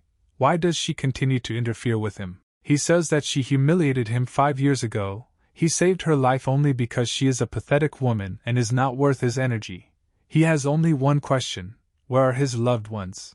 The pretty beaten girl says that she will tell everything and will not refuse anything. Michael, without any hesitation or mercy, slams his fist into her face, shouting whether she is even worthy of this. After the blow, she flies away a decent distance. Michael repeats his question. She answers with difficulty that all his friends are already in that villa. Johnson calls Locke and asks him to immediately send a car for him as quickly as possible. Lucy thinks that she was carried away, but Michael says that he is not leaving because he is afraid of getting dirty in her blood. He throws a stone at her, punching right through her. The Meng family hardly notices how quickly everything ended. Not a single master remained. They admire Johnson's incredible strength. All the family members bow and thank Michael, but he says it's nothing. There is a banquet at the villa. Everyone congratulates White. There are many craftsmen. Everyone is waiting for the hunter to arrive. The Sanders are wondering if they can protect Johnson if he does come, since they will become White's enemies. Tyler stands in front of everyone present. He speaks and says that everyone must be aware of what actions he intends to take based on the events of the last few days. The doors open. Clark and the Moresby family come out. It seems they had a hard time getting here. Clark says he doesn't understand why they were called here. He wants to call the police. But White shouts, using magic, that they must kneel. Link calls the head of the association an old senile. He says that you would have to be crazy to mess with his parents. White grabs Moresby by the head and throws him against the wall. He says even though his cultivation has improved, but his upbringing is exactly the same as Johnson's. Tyler says it would have taken half a second to get rid of this guy if he hadn't used him as bait for a big fish. White crushes Robert under him. He says that he knows that this man runs on business errands for Michael. He is sure that his tongue, like that of a businessman, is suspended. Tyler says that today is his birthday, and therefore, if Clark says something nice to him, then he might spare him. But the man, despite the fact that he does not know who he is dealing with, only says that anyone who crosses Johnson's path ends his life in agony. Clark flies into the wall, and Johnson appears at the door with a coffin and says that he brought a gift with him. Everyone around is surprised by the hunter's appearance. Katie Sanders is especially surprised, and Steve Walsh doesn't understand what he forgot here. This is absurd. Johnson, with an arrogant face, displays the gift and invites the president of the association to lie down in it. A crowd of association thugs rushes at Michael from all sides, but he wields the coffin like a weapon and inflicts great damage on everyone. Witnesses wonder why the hell Johnson is using the coffin as a weapon, it's so heavy. White orders everyone to kill him, calling his people nonentities, and Michael emotionlessly reports that everyone who crosses his path is dead. Johnson turns the coffin around like a light toy and destroys all the attackers without difficulty. White, in the blood of his people, thinks that Michael does not seem to feel the weight of the coffin. It is like feathers to him. Michael, blazing with energy, throws the charged coffin straight at the president of the association and shouts for him to catch it. Tyler knocks the coffin off, but with some difficulty. Besides, that blow should have smashed the coffin into dust, but there is not a scratch on it. But White orders him to bow down. The president thinks that he did not use all his strength, but the energy from the coffin is really inexplicably powerful. He reflects that if he had not managed to put the block in time, his arm might have broken. Tyler looks at the coffin and realizes that he underestimated Michael's strength. He understands that only with all his might will he be able to defeat this opponent. Johnson is distracted by the injured Clark, but Moresby is told that they still have some pills left.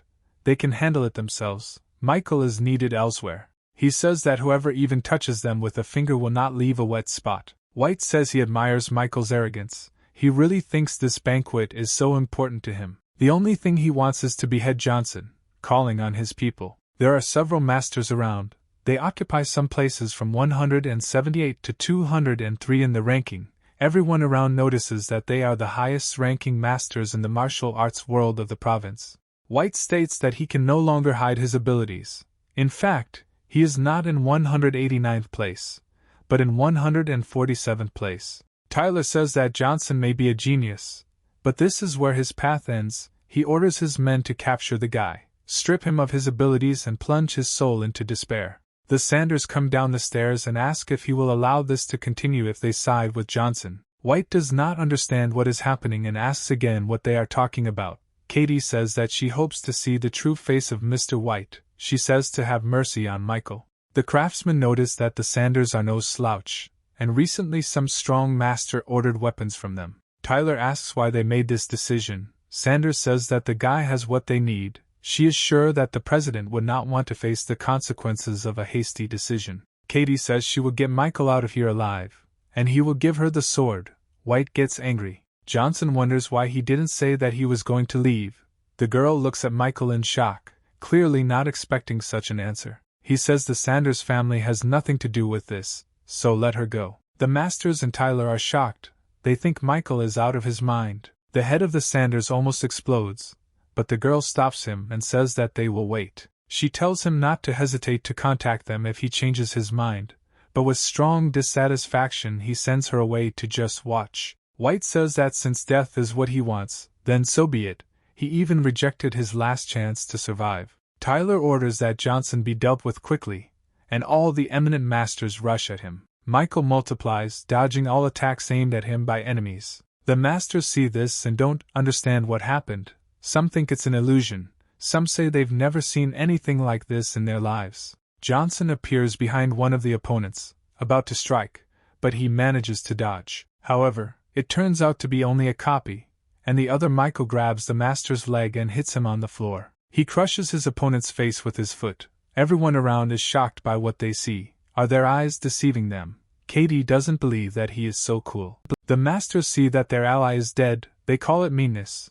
One says that the others should be on alert, because the guy uses illusions and strikes on the sly. Michael ironically remarks that the four of them were the first to attack him, and now they call him a scoundrel, and then says that he understood one thing: none of them are his equal, even without illusions. The strongest one notices that Johnson is extremely arrogant, and Michael says that it will be interesting to try his sword on them. The masters take out their weapons, saying that they can't do anything with a broken blade, and they will smear it across the wall in a second. 3 masters simultaneously rush at the guy, using all their skills. Michael deals with all his opponents without any problems.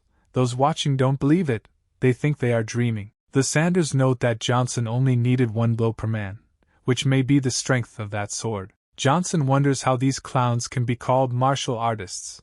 Disgraceful. The last of the masters tells Michael to stop looking down on people. He cultivates unshakable strength. He will not wait for an easy death. Johnson asks if that means he can have fun, and the master says that's not what he meant. The president says that this is his rival, and the fighter says that the guy is cunning and the sword is blind.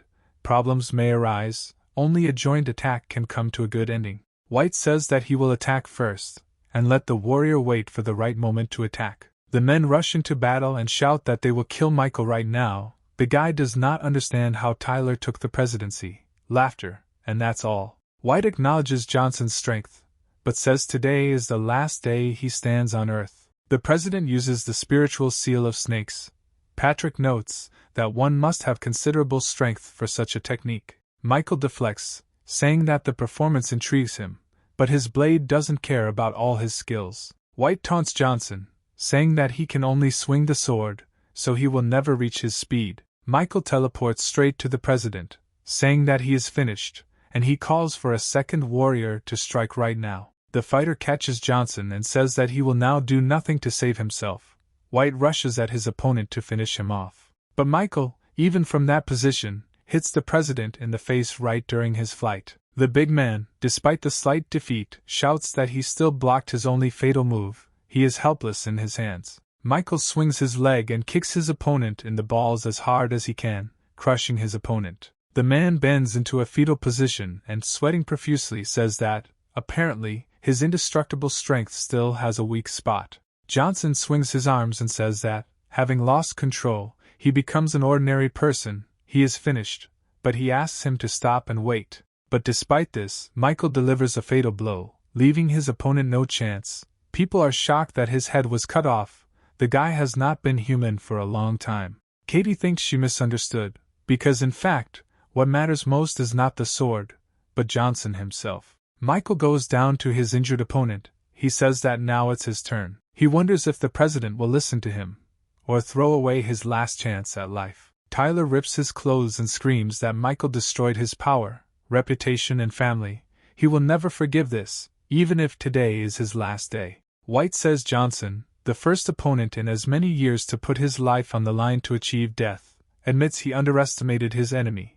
But the feud will end here and now with the death of only one. Michael prepares to attack and quips that it will be the death of Tyler White. The sword cuts through Tyler's side, severing a limb and creating a deep cut into his body. Michael wonders if the president really put his strength on defense so as not to fall apart, and he says that the guy is in vain to boast, because he is just a dog in the world of martial arts. White wonders why Johnson killed his son if they had no reason to be feuding. The hero says that White and his entire family did a lot of crap. They massacred the entire Stark family for some piece of jade. Many other families suffered. Do they even know what karma is? He also says that he killed Mr. Ree even earlier. This already cast doubt on the friendship of the Whites and Johnson. And his vice president, Wally F.A., standing next to him, is also his subordinate. White says that even as a ghost, he will still get Johnson. Michael says that being a ghost of this level must be difficult.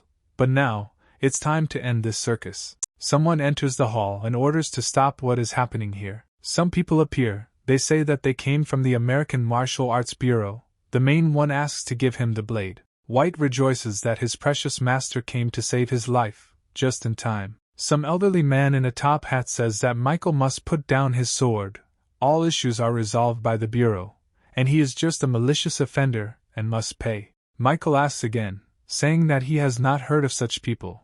Katie calls him over. She says that this is the highest authority in the martial arts, comparing them to the spirit of the dragon. But among the masters, everyone must obey them. He should lower his sword. Even Johnson is a little surprised. The man says that he is obliged to report this dispute to his superiors. Everything must be considered impartially. White invited people from the Bureau here to prevent Johnson from winning over the masters to his side. But he did not expect that he would lose while he waited for them. Michael silently raises his leg over the president's head and crushes it. Johnson apologizes, but says his smirking smile annoyed him. The audience explodes. They see that Michael disobeyed. Everyone says that now he is finished. Nothing will stop the wrath of the Martial Arts Bureau. The old man reluctantly reports that the young man nevertheless decided to challenge the Bureau. He says that only the Bureau has the right to judge criminals, and therefore everyone else should leave the building. Everyone is afraid and decides to disperse, but Wally F.A. does not dare to leave his master, but he writes him a message, saying that he can leave him. The foreman from the Bureau is indignant that Johnson is on the phone, but he tells him to wait, soon it will be his turn. Sanders is trying to convey to Johnson that insulting the Bureau is not at all the same as irritating the association. The Bureau belongs to the state, and a simple warning will not get you off. Michael asks if she's mocking him, who allowed her to interfere in the first place. She doesn't like him anymore. What the hell is she doing? The girl gets embarrassed and says that it has absolutely nothing to do with it. The man asks Katie to leave the premises, otherwise she will be treated according to the law. The girl leaves dissatisfied and says that she didn't give a damn about Michael, he just has a blade. The old man says that Johnson violated the 9th article of the martial arts law, so they can sentence him to death. Michael gets irritated by such formalities.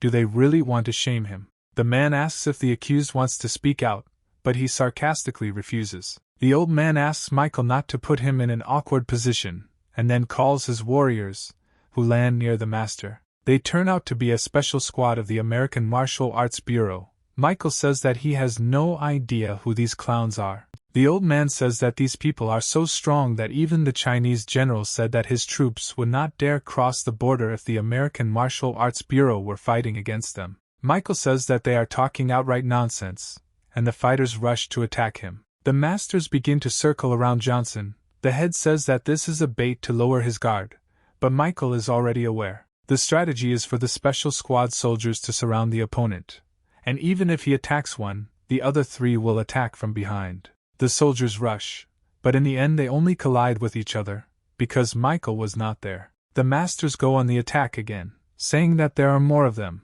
which means they are stronger. With one blow, Johnson puts the entire special squad on his shoulder. They are finished. The old man asks if he even realizes what he has done. He says that if he does not stop, then it will be his turn. He uses his technique, gives birth to a cute pony and tells this foal to incinerate Michael. Johnson dodges all the blows. The Bureau member is shocked. He trained this skill throughout his life. He can deliver 10 blows per second, and Michael seems to be playing with him. The main character swings his blade towards his opponent. He says that it is time for the old man to get acquainted with the masters of the younger generation. Another person, to Michael's irritation, tells him to stop, that he passed the test. The man thinks about how strong this guy is, despite his youth, and the old man thanks for the help. The man reports that he did what he had to do. The new man says that killing a bureau member is a crime, and therefore he will be executed by him personally. Johnson, with an arrogant face and the stump of a sword, says that he will still see who will kill whom. A man notices a bullet flying near his face. A special dragon spirit squad appears. They say that this meaningless battle must end. The man asks if they really decided to go after the martial artist with a firearm. Mark Seed says that this also applies to the spirit of the dragon. The man notices that the special squad commander is nervous. Mark says that Johnson is their main instructor, so they have a lot to do with this, so he, Ken Evans, must stop if he does not want to face the consequences. The old man says that Sid must think about the consequences. Michael will stand trial, which means that there is now a conflict between the Bureau and the Special Forces. Mark shouts that as long as Johnson is in America, the dragon spirit is not afraid of any battles, so no one will dare to lay a finger on him. Ken, with incredible anger, says that Mark needs to take back his words, otherwise he will regret them. Michael says he doesn't want the two most important organizations in America to confront each other, so he proposes to fight in a duel of masters in 5 days. This battle will have nothing to do with the Bureau or Special Forces. It will only be Johnson and Evans. Sid says that Ken is an unusual master, but the dragon spirit will do anything to protect Michael. Evans asks if Mark still wants to save Johnson, but Sid says that he seems to have been misunderstood. He came to save the Bureau from Michael, not Michael from the Bureau. Ken explodes at the whole villa and says that since Johnson accounts for death this way, he will get it in 5 days. He will show what the master, who occupies 99th place in the ranking, is worth. Sid says that Michael will not gain a foothold in the martial arts world if he kills Ken. Johnson appears, saying that he had no intention of settling there.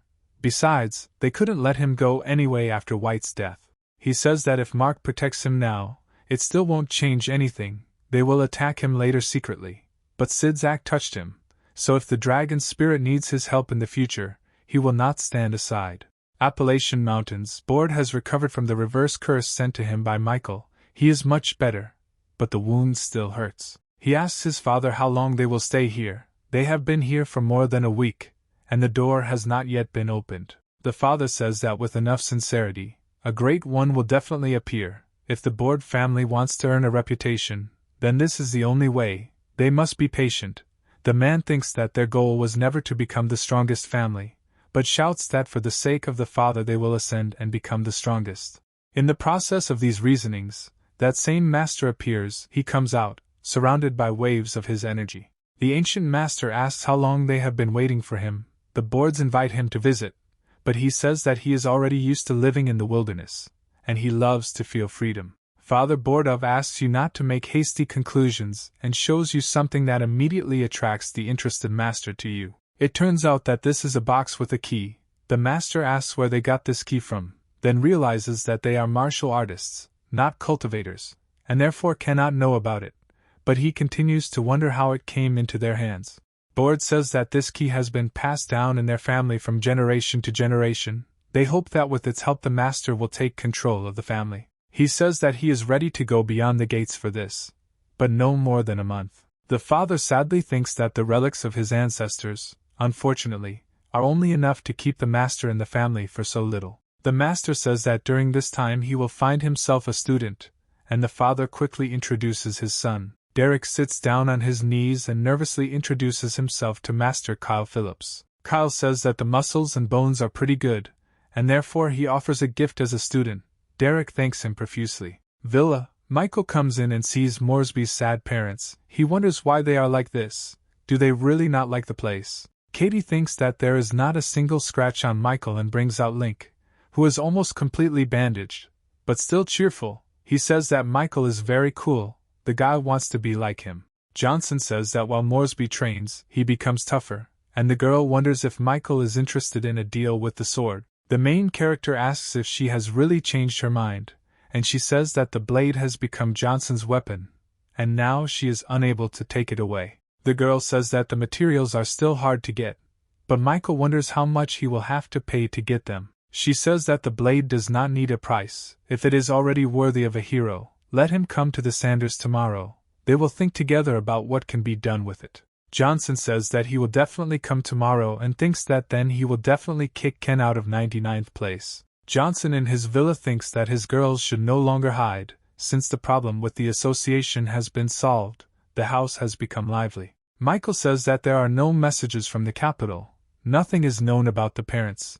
The only lead at the moment remains Jesse Howard, who ranks 9th in the ranking. Michael is delving into his past and future, but at that moment he sees that someone is watching him from the window. Outside the window there is a guy with white eyes and a gloomy appearance. Johnson carefully peers out the window, but there is no one there anymore. Did it really seem to him that someone was definitely watching him from the window? He doesn't know who. Capital, Master Howard is playing a game with some old man. Jesse is interested in why he came. He reports that he came to visit his son. Howard worries about his strength, but his father reassures him and tells him that he is the strongest son he has besides the one who went to Appalachia. He asks about Johnson's mother, but the old man explodes, saying that he's talking about her, that she doesn't deserve a family. She gave birth to a man who spoils their whole family. But that guy comes running. He says that Johnson killed White. The old man asks his grandson about which Johnson he is talking about.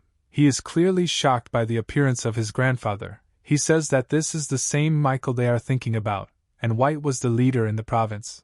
The father is interested in how such an influential person as Tyler White fell at the hands of some boy. The son says that he fell to members of the Martial Arts Bureau. The guy also killed 5 masters. The grandfather asks his grandson to tell him more about this Johnson. He is very interested. He seems to the old man to be a fairly strong master. His grandson says that throughout America he is considered almost the second master in the entire country. Jesse says that he wants to meet with him because he was investigating the incident at the villa, and it's very interesting where he disappeared for 5 whole years, what he was doing then. But grandfather says that he is one of the top 100 masters, and therefore the meeting with the Howards is not worthy of him.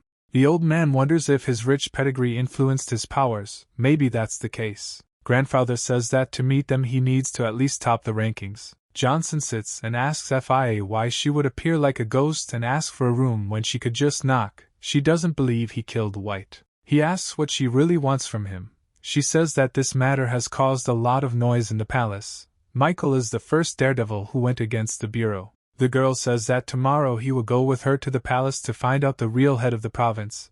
He thinks that the girl is just a pain in the ass and wonders what kind of head he is. Jessica knocks on the door and says she's back. Fia immediately disappears. She asks if the guy missed her. He says that she seems to have gotten used to living here, but she says that it's nothing like that. Nightingale says she thought about it for a long time and decided that even though she didn't like to fight, she wanted to protect herself. Michael argues that he is glad that she has finally made up her mind.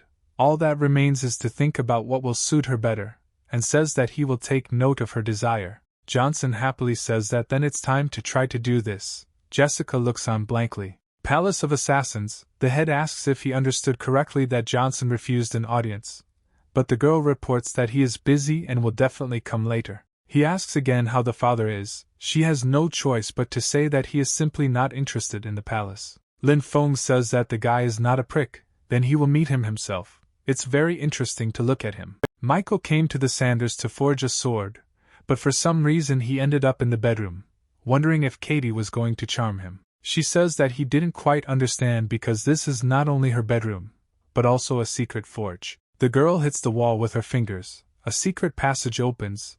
They go deeper into the room along the stairs. She says that all the attributes are just a cover. Michael thinks about it. It's not so easy to make a tunnel like that from the bedroom. Johnson sees that there are many weapons around. The sword flies into the air, and the girl says that there are souls of 10,000 blades, but even they are all no match for this broken blade. Michael jumps up for the sword, grabbing it. The girl shouts that it is too early, since it has absorbed a lot of energy, and can be dangerous. Johnson feels the resistance of the sword and chuckles at this. He waits for awakening. The girl screams that if he uses power like this, something will happen, but she sees that the guy is already coping with the power of the sword. She understands that the power in the sword is incomprehensible, and Johnson subjugated it to himself like this. He is even more terrible than she thought. Katie shows the mineral from which the sword is forged. She says that to repair it, you need to break the crystal. She also says that this stone is unusual, so she must wait for a master to help, but Johnson decides to do it himself. With brute force, while the girl screams, he knocks out a piece of crystal from the masonry, leaving her in horror. A strangely dressed man appears. He says not to touch the stone. How did he even get here? Michael comes to Katie's defense, saying that there is some kind of pervert here. She says that he belongs to her. The girl reports that this is the best swordsmith who arrived from the capital, and he is also a friend of her grandfather. He shows off and asks if he should make a sword for this guy today. Michael thinks that the guy is somehow strange. He would rather forge the sword himself. The blacksmith is indignant that Michael simply cannot know everything that is necessary. It will take at least 10 years. Michael asks if the girl has prepared everything he asked. The girl agrees and wonders if he wants to give up the master. Johnson says he must forge his own blade. Michael wonders if there is another way when he puts the hot ore into the furnace. The girl says that he uses the furnace without a master, but the master laughs that he is already giving up. Johnson successfully forges the sword. There is smoke and flames all around. You can feel the intense heat and confidence of Michael. The guy starts using stones. The man says that the stones cost almost as much as high-quality pills. The girl says that for the sake of this legendary sword they didn't mind. Michael casts a spell over the smelter, using his powerful magic to set everything on fire. The girl says that she has never seen anything like this before. What kind of tricks with fire are these? But the master confidently shouts that this is a trap for a ghost. Blue flames blaze around. The sword spirit appears in the form of a dragon and begins to look at Johnson. The blacksmith is very surprised. He curses and does not believe that what he sees really exists. The master says that he was an unsurpassed blacksmith all his life, but it turned out that he was nothing but crap. With a sinking heart, the blacksmith notices that this guy is a real master, because he managed to restore such a legendary blade. The man asks Old Man Howard why he is so nervous, whether things have been bad lately or whether practice is not easy. Another says that he already saw such a face on the master 5 years ago. Is it really because of his daughter again? A third says that with her dedication to training, she was able to set foot in the Appalachians like her older brother. Only she decided to marry an ordinary man. The man has heard enough of this nonsense. He orders it to stop. Today they have gathered to discuss affairs in America, and not his personal life. In the distance there's a large flash of energy in the skies. It seems to them that this is a phenomenon of God's creation. It is a beacon giving guidance to the heavens. Some people resist the will of heaven, and some terrify them. The masters understand that this is a threat from heaven. Has a demonic force really appeared in America?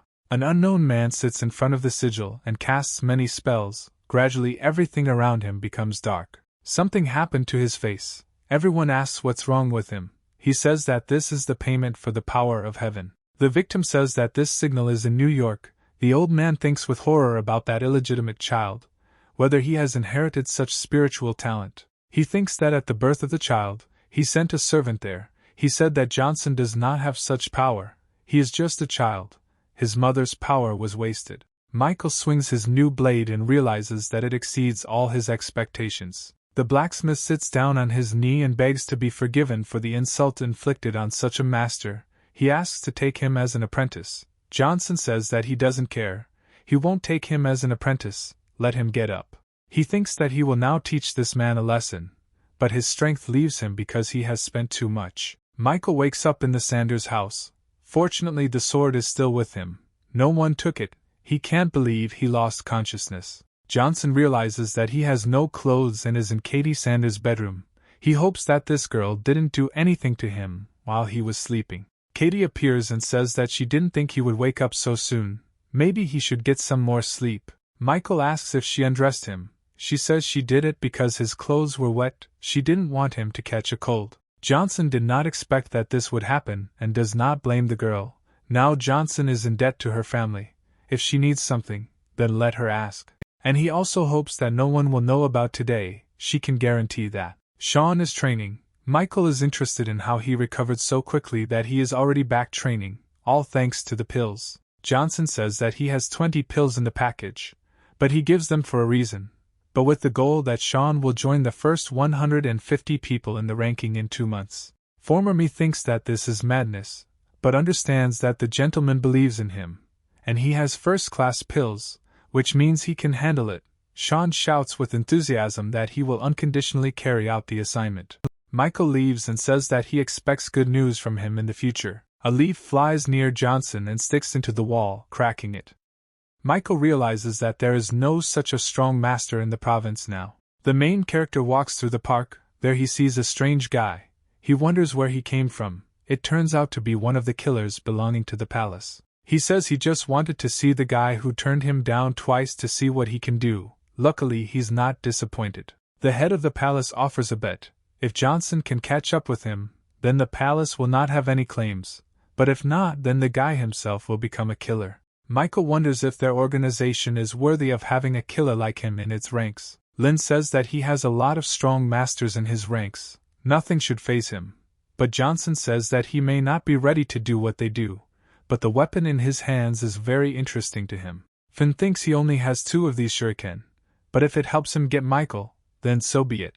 So he says they have an agreement. He says that Johnson must take them away, launching his powerful magical attack that surrounds the entire area. Lin asks if Michael still wants to get his shuriken. Why is he so quick? Johnson says that he is not obliged to respond to such childish attacks. Michael tells his opponent to take the bet seriously. He calls him names and throws a shuriken, telling Johnson to fight him off. The magic, along with the shuriken, collides with Johnson's shield. He almost withstands the attack, but at the last moment the shield splits. Finn sees the explosion. He wonders if he accidentally killed Michael. Lin comes closer and sees that Johnson is holding his shuriken in his hands and says that now it belongs to him. The head of the palace opens his eyes in horror, sweating. He thinks about how he even decided to cross the path of this monster. Johnson leaves and hopes that now the organization of killers will become unstuck from him, and if he is disturbed again, he will not be so courteous. Lin Feng doesn't believe in his defeat. If it were another person, he wouldn't have tried so hard. But this is Johnson. He can't stop it. He got him interested in his indifference and lust for murder. Pink steam comes from his mouth. He understands that Michael is a born killer. He was born as one and will die as one, whether he knows it or not. Johnson realizes that everyone is noticing him because with this sword he attracts a lot of attention, but also scares off the common people. He thinks about what's the matter, the sword is fine, and why the stone is glowing. Michael again accidentally finds himself in the cemetery of rebirths. Now, a dragon is flying around. He doesn't believe it, but he understands that it's all because of his dragon blade. Michael thinks that the cemetery likes such strong auras. He didn't think that the stone could withstand such a spirit. Johnson awakens and reflects that the very essence of the cemetery is to contain powerful spiritual artifacts. Michael gets a call from Leslie. He says that he spotted an entire ship from an island state. It seems that this Akita is sailing towards Johnson's soul. Michael thinks that there is no point in making a fuss about this. Clinton says she will continue to monitor them, and Michael should be more careful. Johnson quickly forgets about the Japanese. He is more interested in thinking about the Black Pebble. He is terribly interested in learning everything about it. Leslie says he has found a target. Michael believes him, so he gives him an interesting chance. Jessica asks where Michael is. Because he is hanging with a fork in his mouth and a TV remote in his hands, he says that he is not thinking about anything. Johnson thinks why there is still no news about Akita. Reports should be provided about them too. But then Sid calls. Michael asks if he has already dealt with that ship, but he says that the operation was a failure, and Leslie has serious problems. Michael says he thought Leslie was dependable, but he seems to have let him down. Here Mark finds himself at Johnson himself. He says that Leslie took 10 people, but all the chips implanted in their bodies simultaneously stopped giving a signal. Michael displeasedly asks what their last coordinates are. Only today he wanted to give Leslie a chance, but it seems that this is some kind of joke. Sid says that the message about the game starting was sent from Leslie's phone, but then he disappeared. It seems he is captured by the enemy. Michael asks to trace the message and learns that it is impossible, but when he looks at Leslie's photo, he realizes that he may no longer exist. A strange man in a mask answered from Leslie's number. He greeted her, saying that they had finally met. He says that he prepared a gift for such an occasion, and shows Leslie Clinton tied up. The guy asks when Johnson will come to play with them. Michael says to let this guy go if he's not tired of living. Johnson says that he promises to save his life if he lets Clinton go. He says that such a tone will not suit, because those guests arrived without an invitation, which means that he, as the owner, wants to entertain them. Leslie shouts at Michael not to make any deals with criminals, to not fall for their tricks. He shouts that Johnson should not think about them. Any evil must be punished in the end. The man slams Clinton's head on the floor and says that he caught his men stealing. He still thinks they are joking. He heard that Johnson, the chief instructor, he says that he needs more practice.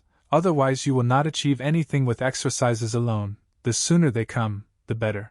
The masked man says that Johnson wants to come to them, but that won't stop them from playing a little, and then sticks a kunai into Leslie's body. Sid orders him to be released, but he says he will do this from time to time. He flirtatiously asks how many of them will miss, and then says that the game has begun. Johnson says that he will deal with this himself. He only needs a speedboat from Sid, who quickly agrees. The masked man is bored and wonders why Michael hasn't come here yet, and Leslie says that when the time comes, Johnson will come and cut all their throats. Mask says that Leslie seems to have a lot of trust in her instructor, but he certainly doesn't criticize him for it. A man runs in and says that the radar has just detected a boat that is approaching them at great speed. He asks how many people are there. The employee says that there is only Johnson there. The gentleman says that the others should gather and prepare to welcome the new guest. The subordinate asks what to do with Leslie, but the boss says that the fish has already been caught, so he can already be killed. Michael climbed onto the ship.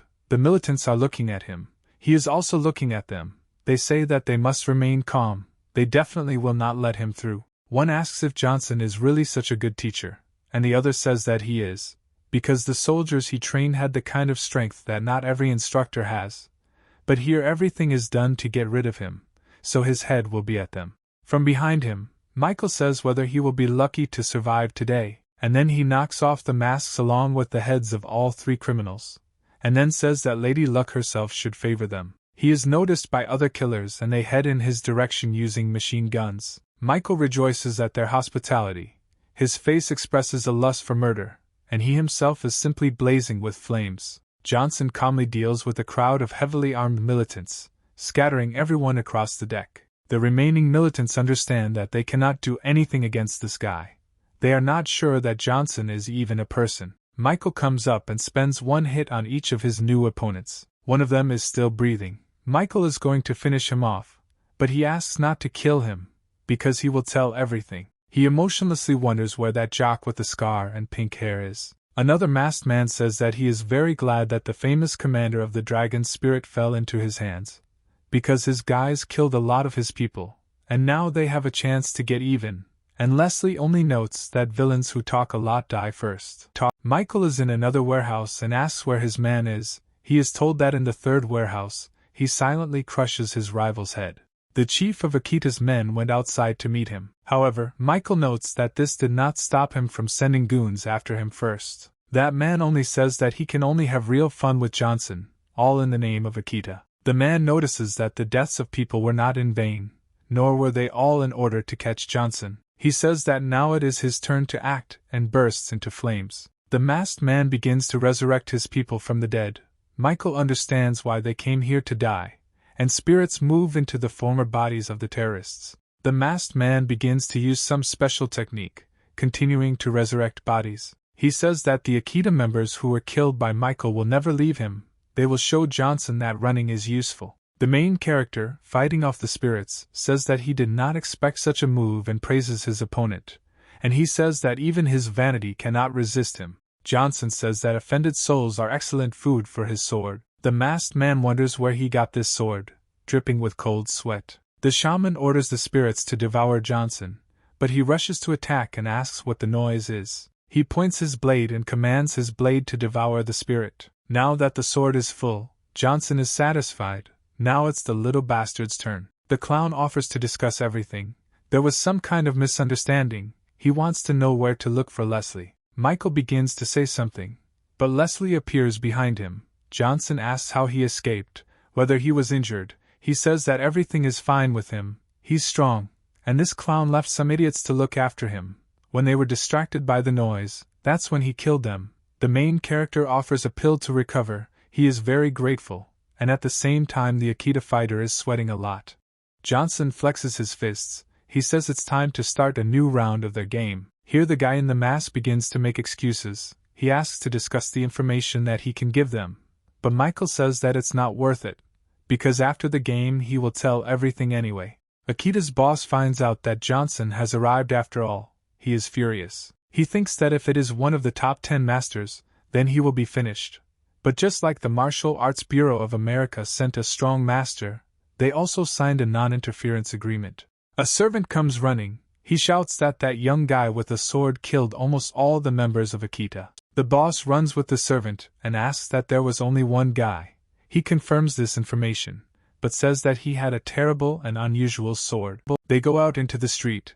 There is only a sea of corpses of mafia members around. Even the head is in shock and does not understand what is happening. Michael says that the restored dragon blade is truly shocked, so he will cut off the heads of the strongest enemies with it. Kitano asks why Johnson wants to destroy Akita. He replies that he ignored his warning and sent his subordinate to America. The boss says that if this is so, then he will remain here forever, and begins a magical attack. Johnson says that the boss can handle his strength, but the guy's strength is much higher than his. But it's too late to run away, so he must survive. Bei thinks that this guy has surpassed him by only a few kingdoms, but at the same time, he completely destroyed his kingdom without much effort. Michael says that he understands why this boss became the idol of these people. He is possibly the most powerful man in Japan, and in the ranking he was somewhere in the 30th place. Kitano admits that he is strong. The guy will stand out among his peers. He is considered a genius, but he has been practicing martial arts since he was 3 years old. He is not American, but he knows everything about America. The boss says that they should have sent someone from the top 30, but they sent him, and therefore he will die soon. The masters mutually swing their weapons at each other, intending to deliver the strongest blows. After the skirmish, the boss's katana cracked, and Michael was thrown back violently by the force of his opponent. Kitano can't believe that his sword is of a lower level. It is completely broken. The boss madly rushes to the attack and says that this brat is not worthy of such a weapon. Kitano shouts that it will belong to him, but Michael throws his shuriken at him, hitting his opponent. The mafioso gets even more furious, losing concentration, but their fists meet. Michael reflects all the blows. Kitano doesn't understand what this kid is doing. The fight promises to be difficult, but he won't give up. Johnson is sitting at a table with an unknown man. He is interested in how he ended up in the cemetery with his power. The man says that Michael will know when his power reaches the required level, then everything will be explained to him. He says that no one should know about the cemetery, much less enter. If someone finds out, then Johnson should kill him immediately, not giving him a chance to become a slave. The man says that during his lifetime he was the patriarch of the fire sect. He had thousands of disciples, but in that era there was no person with absolute power. There were certain rights. He says that he is sorry that the Great War ended. Countless sects scattered throughout the world, and his disappeared. They practiced all their lives and could not handle losing. It was the burden of their generation. He asks if Johnson wants to become his only disciple and accept his inheritance of the higher path. The man says that his education, pedigree, and strength are mediocre. Michael thinks that the old man in Appalachia said that he was very talented, but this guy is an order of magnitude stronger. The man says that Michael has a cemetery of rebirth. He has a whole army of spirits behind him. He is destined to destroy all living beings on earth. So does he accept him as his second teacher? Johnson gets up from the table and says that he recognizes him as his teacher. The man beams, putting his hand up. He says that at this moment in time Michael is only able to accept part of his inheritance. The higher the level of development becomes, the more knowledge will be revealed. A giant magical hand pats Johnson on the head. He hopes that Michael will be skilled enough when he has mastered all his knowledge, but he hopes that the guy will then remember to enter the cemetery. The master disappears and says that Michael is the hope of hundreds of warriors, and he is sad that he cannot repay the teacher with kindness. Is this really the curse of the cemetery? Johnson doesn't understand how he can be a hope for such strong masters. Michael returns from the vision. He meditates. Blue lights disappear from the air. He thinks that training at night will help him achieve the 5th level of the Kingdom of Movement, this speed, an unthinkable process. Every time he summons a graveyard, his cultivation base increases by several levels. This is his advantage, no matter how many techniques and skills he masters. But Dale Thompson is still stronger than Claude Crank. I wonder how strong the 3rd master will be. After all, about him there's not even any mention. Kitano appears and asks if Johnson is finished yet. He asks to organize a plane for him to America. He has an important meeting. The servant says that he understands. Michael says that he will also fly with him. Johnson says he doesn't like the name Kitano, so from now on he will be called Lo-X. People gather to watch the upcoming duel between martial artists or cultivators. Mark asks how Leslie's wound is doing. He says that Johnson is a wonderful doctor. He can already move without pain. He will not forget his kindness, and then wonders why Michael has not appeared yet. Ken says that if the guy doesn't come, he will be banned from the world of martial arts. The soldiers are afraid that this means that Michael will no longer be able to be an instructor, and will never enter America again. All information about him will be erased. Sid asks if Leslie knows where Johnson is now. He says that he was going to get rid of annoying flies, and this morning Akita announced that he was stopping his activities for an indefinite period. Most likely he dealt with the mafia, and then went after them later. Evans says that their master pissed him off to come to the duel, and they think that he went to deal with terrorists. What nonsense! It turns out that the dragon spirit takes some kind of trash as instructors. You can't stand up to die. Mark says that Ken can insult the dragon spirit, but he is forbidden to offend the master. The same says that he does not care, and if their instructor does not appear in 30 seconds, then there will be trouble. Michael enters the door and wonders if he really wants to die. The dragon spirit soldiers shout that the instructor has appeared. He will not bow to anyone. Johnson says that he will fulfill Ken's wish, and Leslie and Mark wonder who Michael came with. Johnson orders his new servant Luo-X to provide cover, but not to interfere unnecessarily, otherwise he will regret it. The judges appear. They want to read the rules before the battle begins, but Michael says that this is not required. Let them better tell where they came from here. They say that their mission was entrusted to them 30 years ago. Justice comes first for them. Johnson says it's time to get started and wonders how impartial the judges will be if they're Ken's relatives.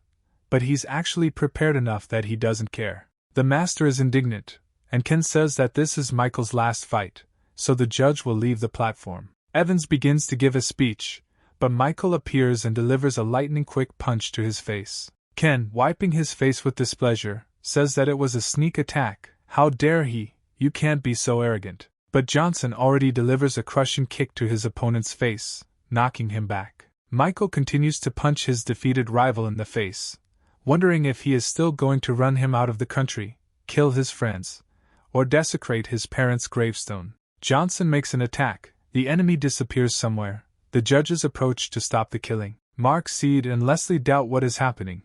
And is this still a fight or is it something else? Johnson says that he has already become Ember. They were late.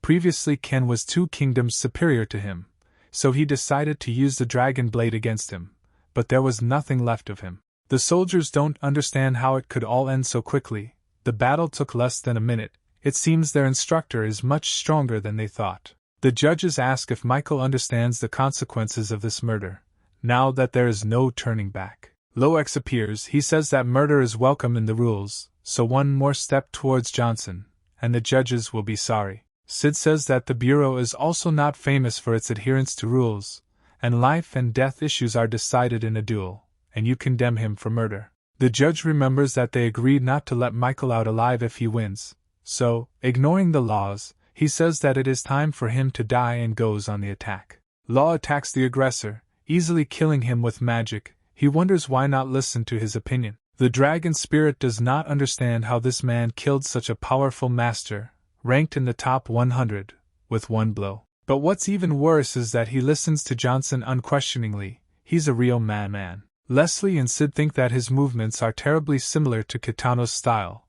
Mark thought about this, but Michael could not subjugate him. Sid understands that now they will want revenge, which means they will have to call the first person in the ranking to help. The boards argue that even though the master took Derek as an apprentice, he still does not take the side of their family, but took the young master into the house, as if he wanted to teach him something. The son of the board family appears, and he looks completely different.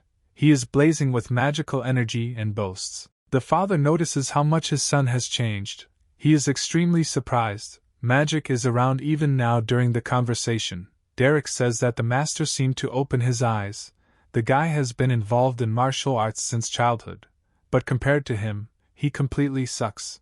The son says that he is now ready to fight at least 100 masters, and the father laughs, realizing that his family will soon be reborn. The master says that in order to prepare the plane, he needs to take the student to one place, and also look at the rest of their family heirlooms. Michael comes to a villa in the province, and says that Loex will now live here. He agrees without further questions, and Johnson thinks that this should have been a refuge for Locke's people, but they refused.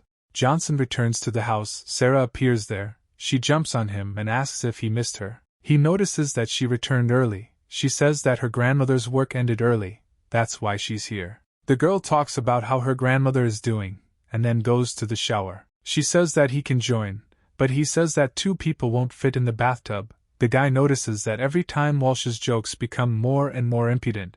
Has she really picked it up from Jessica? Michael takes the stone given by his father and begins to meditate. Bureau of Martial Arts of America. Some man is meditating and thinking that damn this Johnson, not only can, but also 3 judges were sent to the next world in a duel. The man doesn't understand where he even came from. This is Kyle Reed. He takes 7th place in the ranking. An employee appears. He says that it was not Johnson who killed the judges, but a man close to him, a certain Luo X. His strength is enough to enter the first 100 masters. The man looks at the photo and says that he knows all the masters from the 50th to the 100th place. But he doesn't know that. But it doesn't matter, they signed their own death warrant. The servant says that the rules say that the fight will end either in life or death, and besides, the whole spirit of the dragon is behind the guy. Kyle says that he has made a decision. He will not back down, and will challenge Johnson and X to a fight, make them bow to him. Howard shakes his son after learning that Johnson killed both Ken and the judges. But he corrects him. He says that a certain man named Law X killed the judges. He says that this man is even much superior to him. He would probably be in the top 30.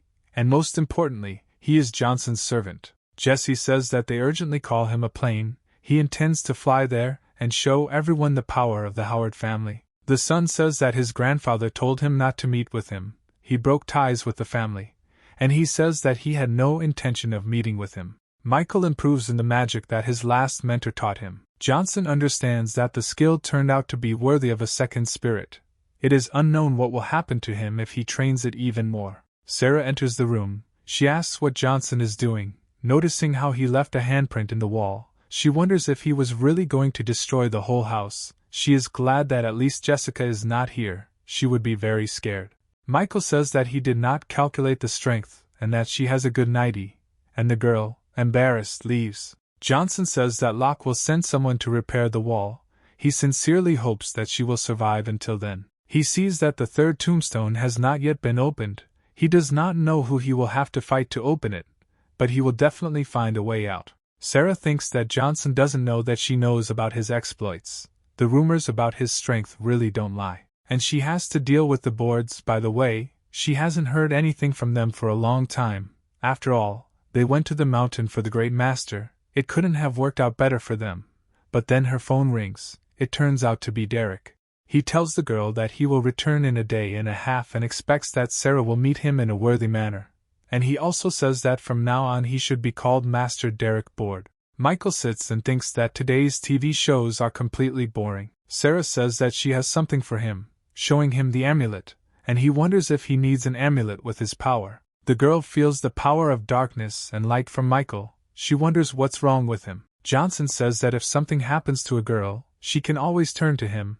He will take care of everything. Sarah wonders how strong Johnson really is now. Johnson says that the girl may have heard about the ranking of American masters, and so, he recently killed the one who occupied the 90th place there. Sarah pretends that she is just interested, for the sake of curiosity, saying that he is very strong, and then says that she needs to return home to get her things. Michael says goodbye to her. He calls Luo X and tells him to protect Sarah Walsh. He answers for her with his head. The servant says that he understands everything. Michael remembers his main mission to protect Sarah, but does not understand what else could happen. At this moment Mark Seed writes. He says that the first man of America wants to meet with him. If Johnson is ready, then his man will come for him. Military base. Sid asks if Michael has any idea why such a person wanted to see him.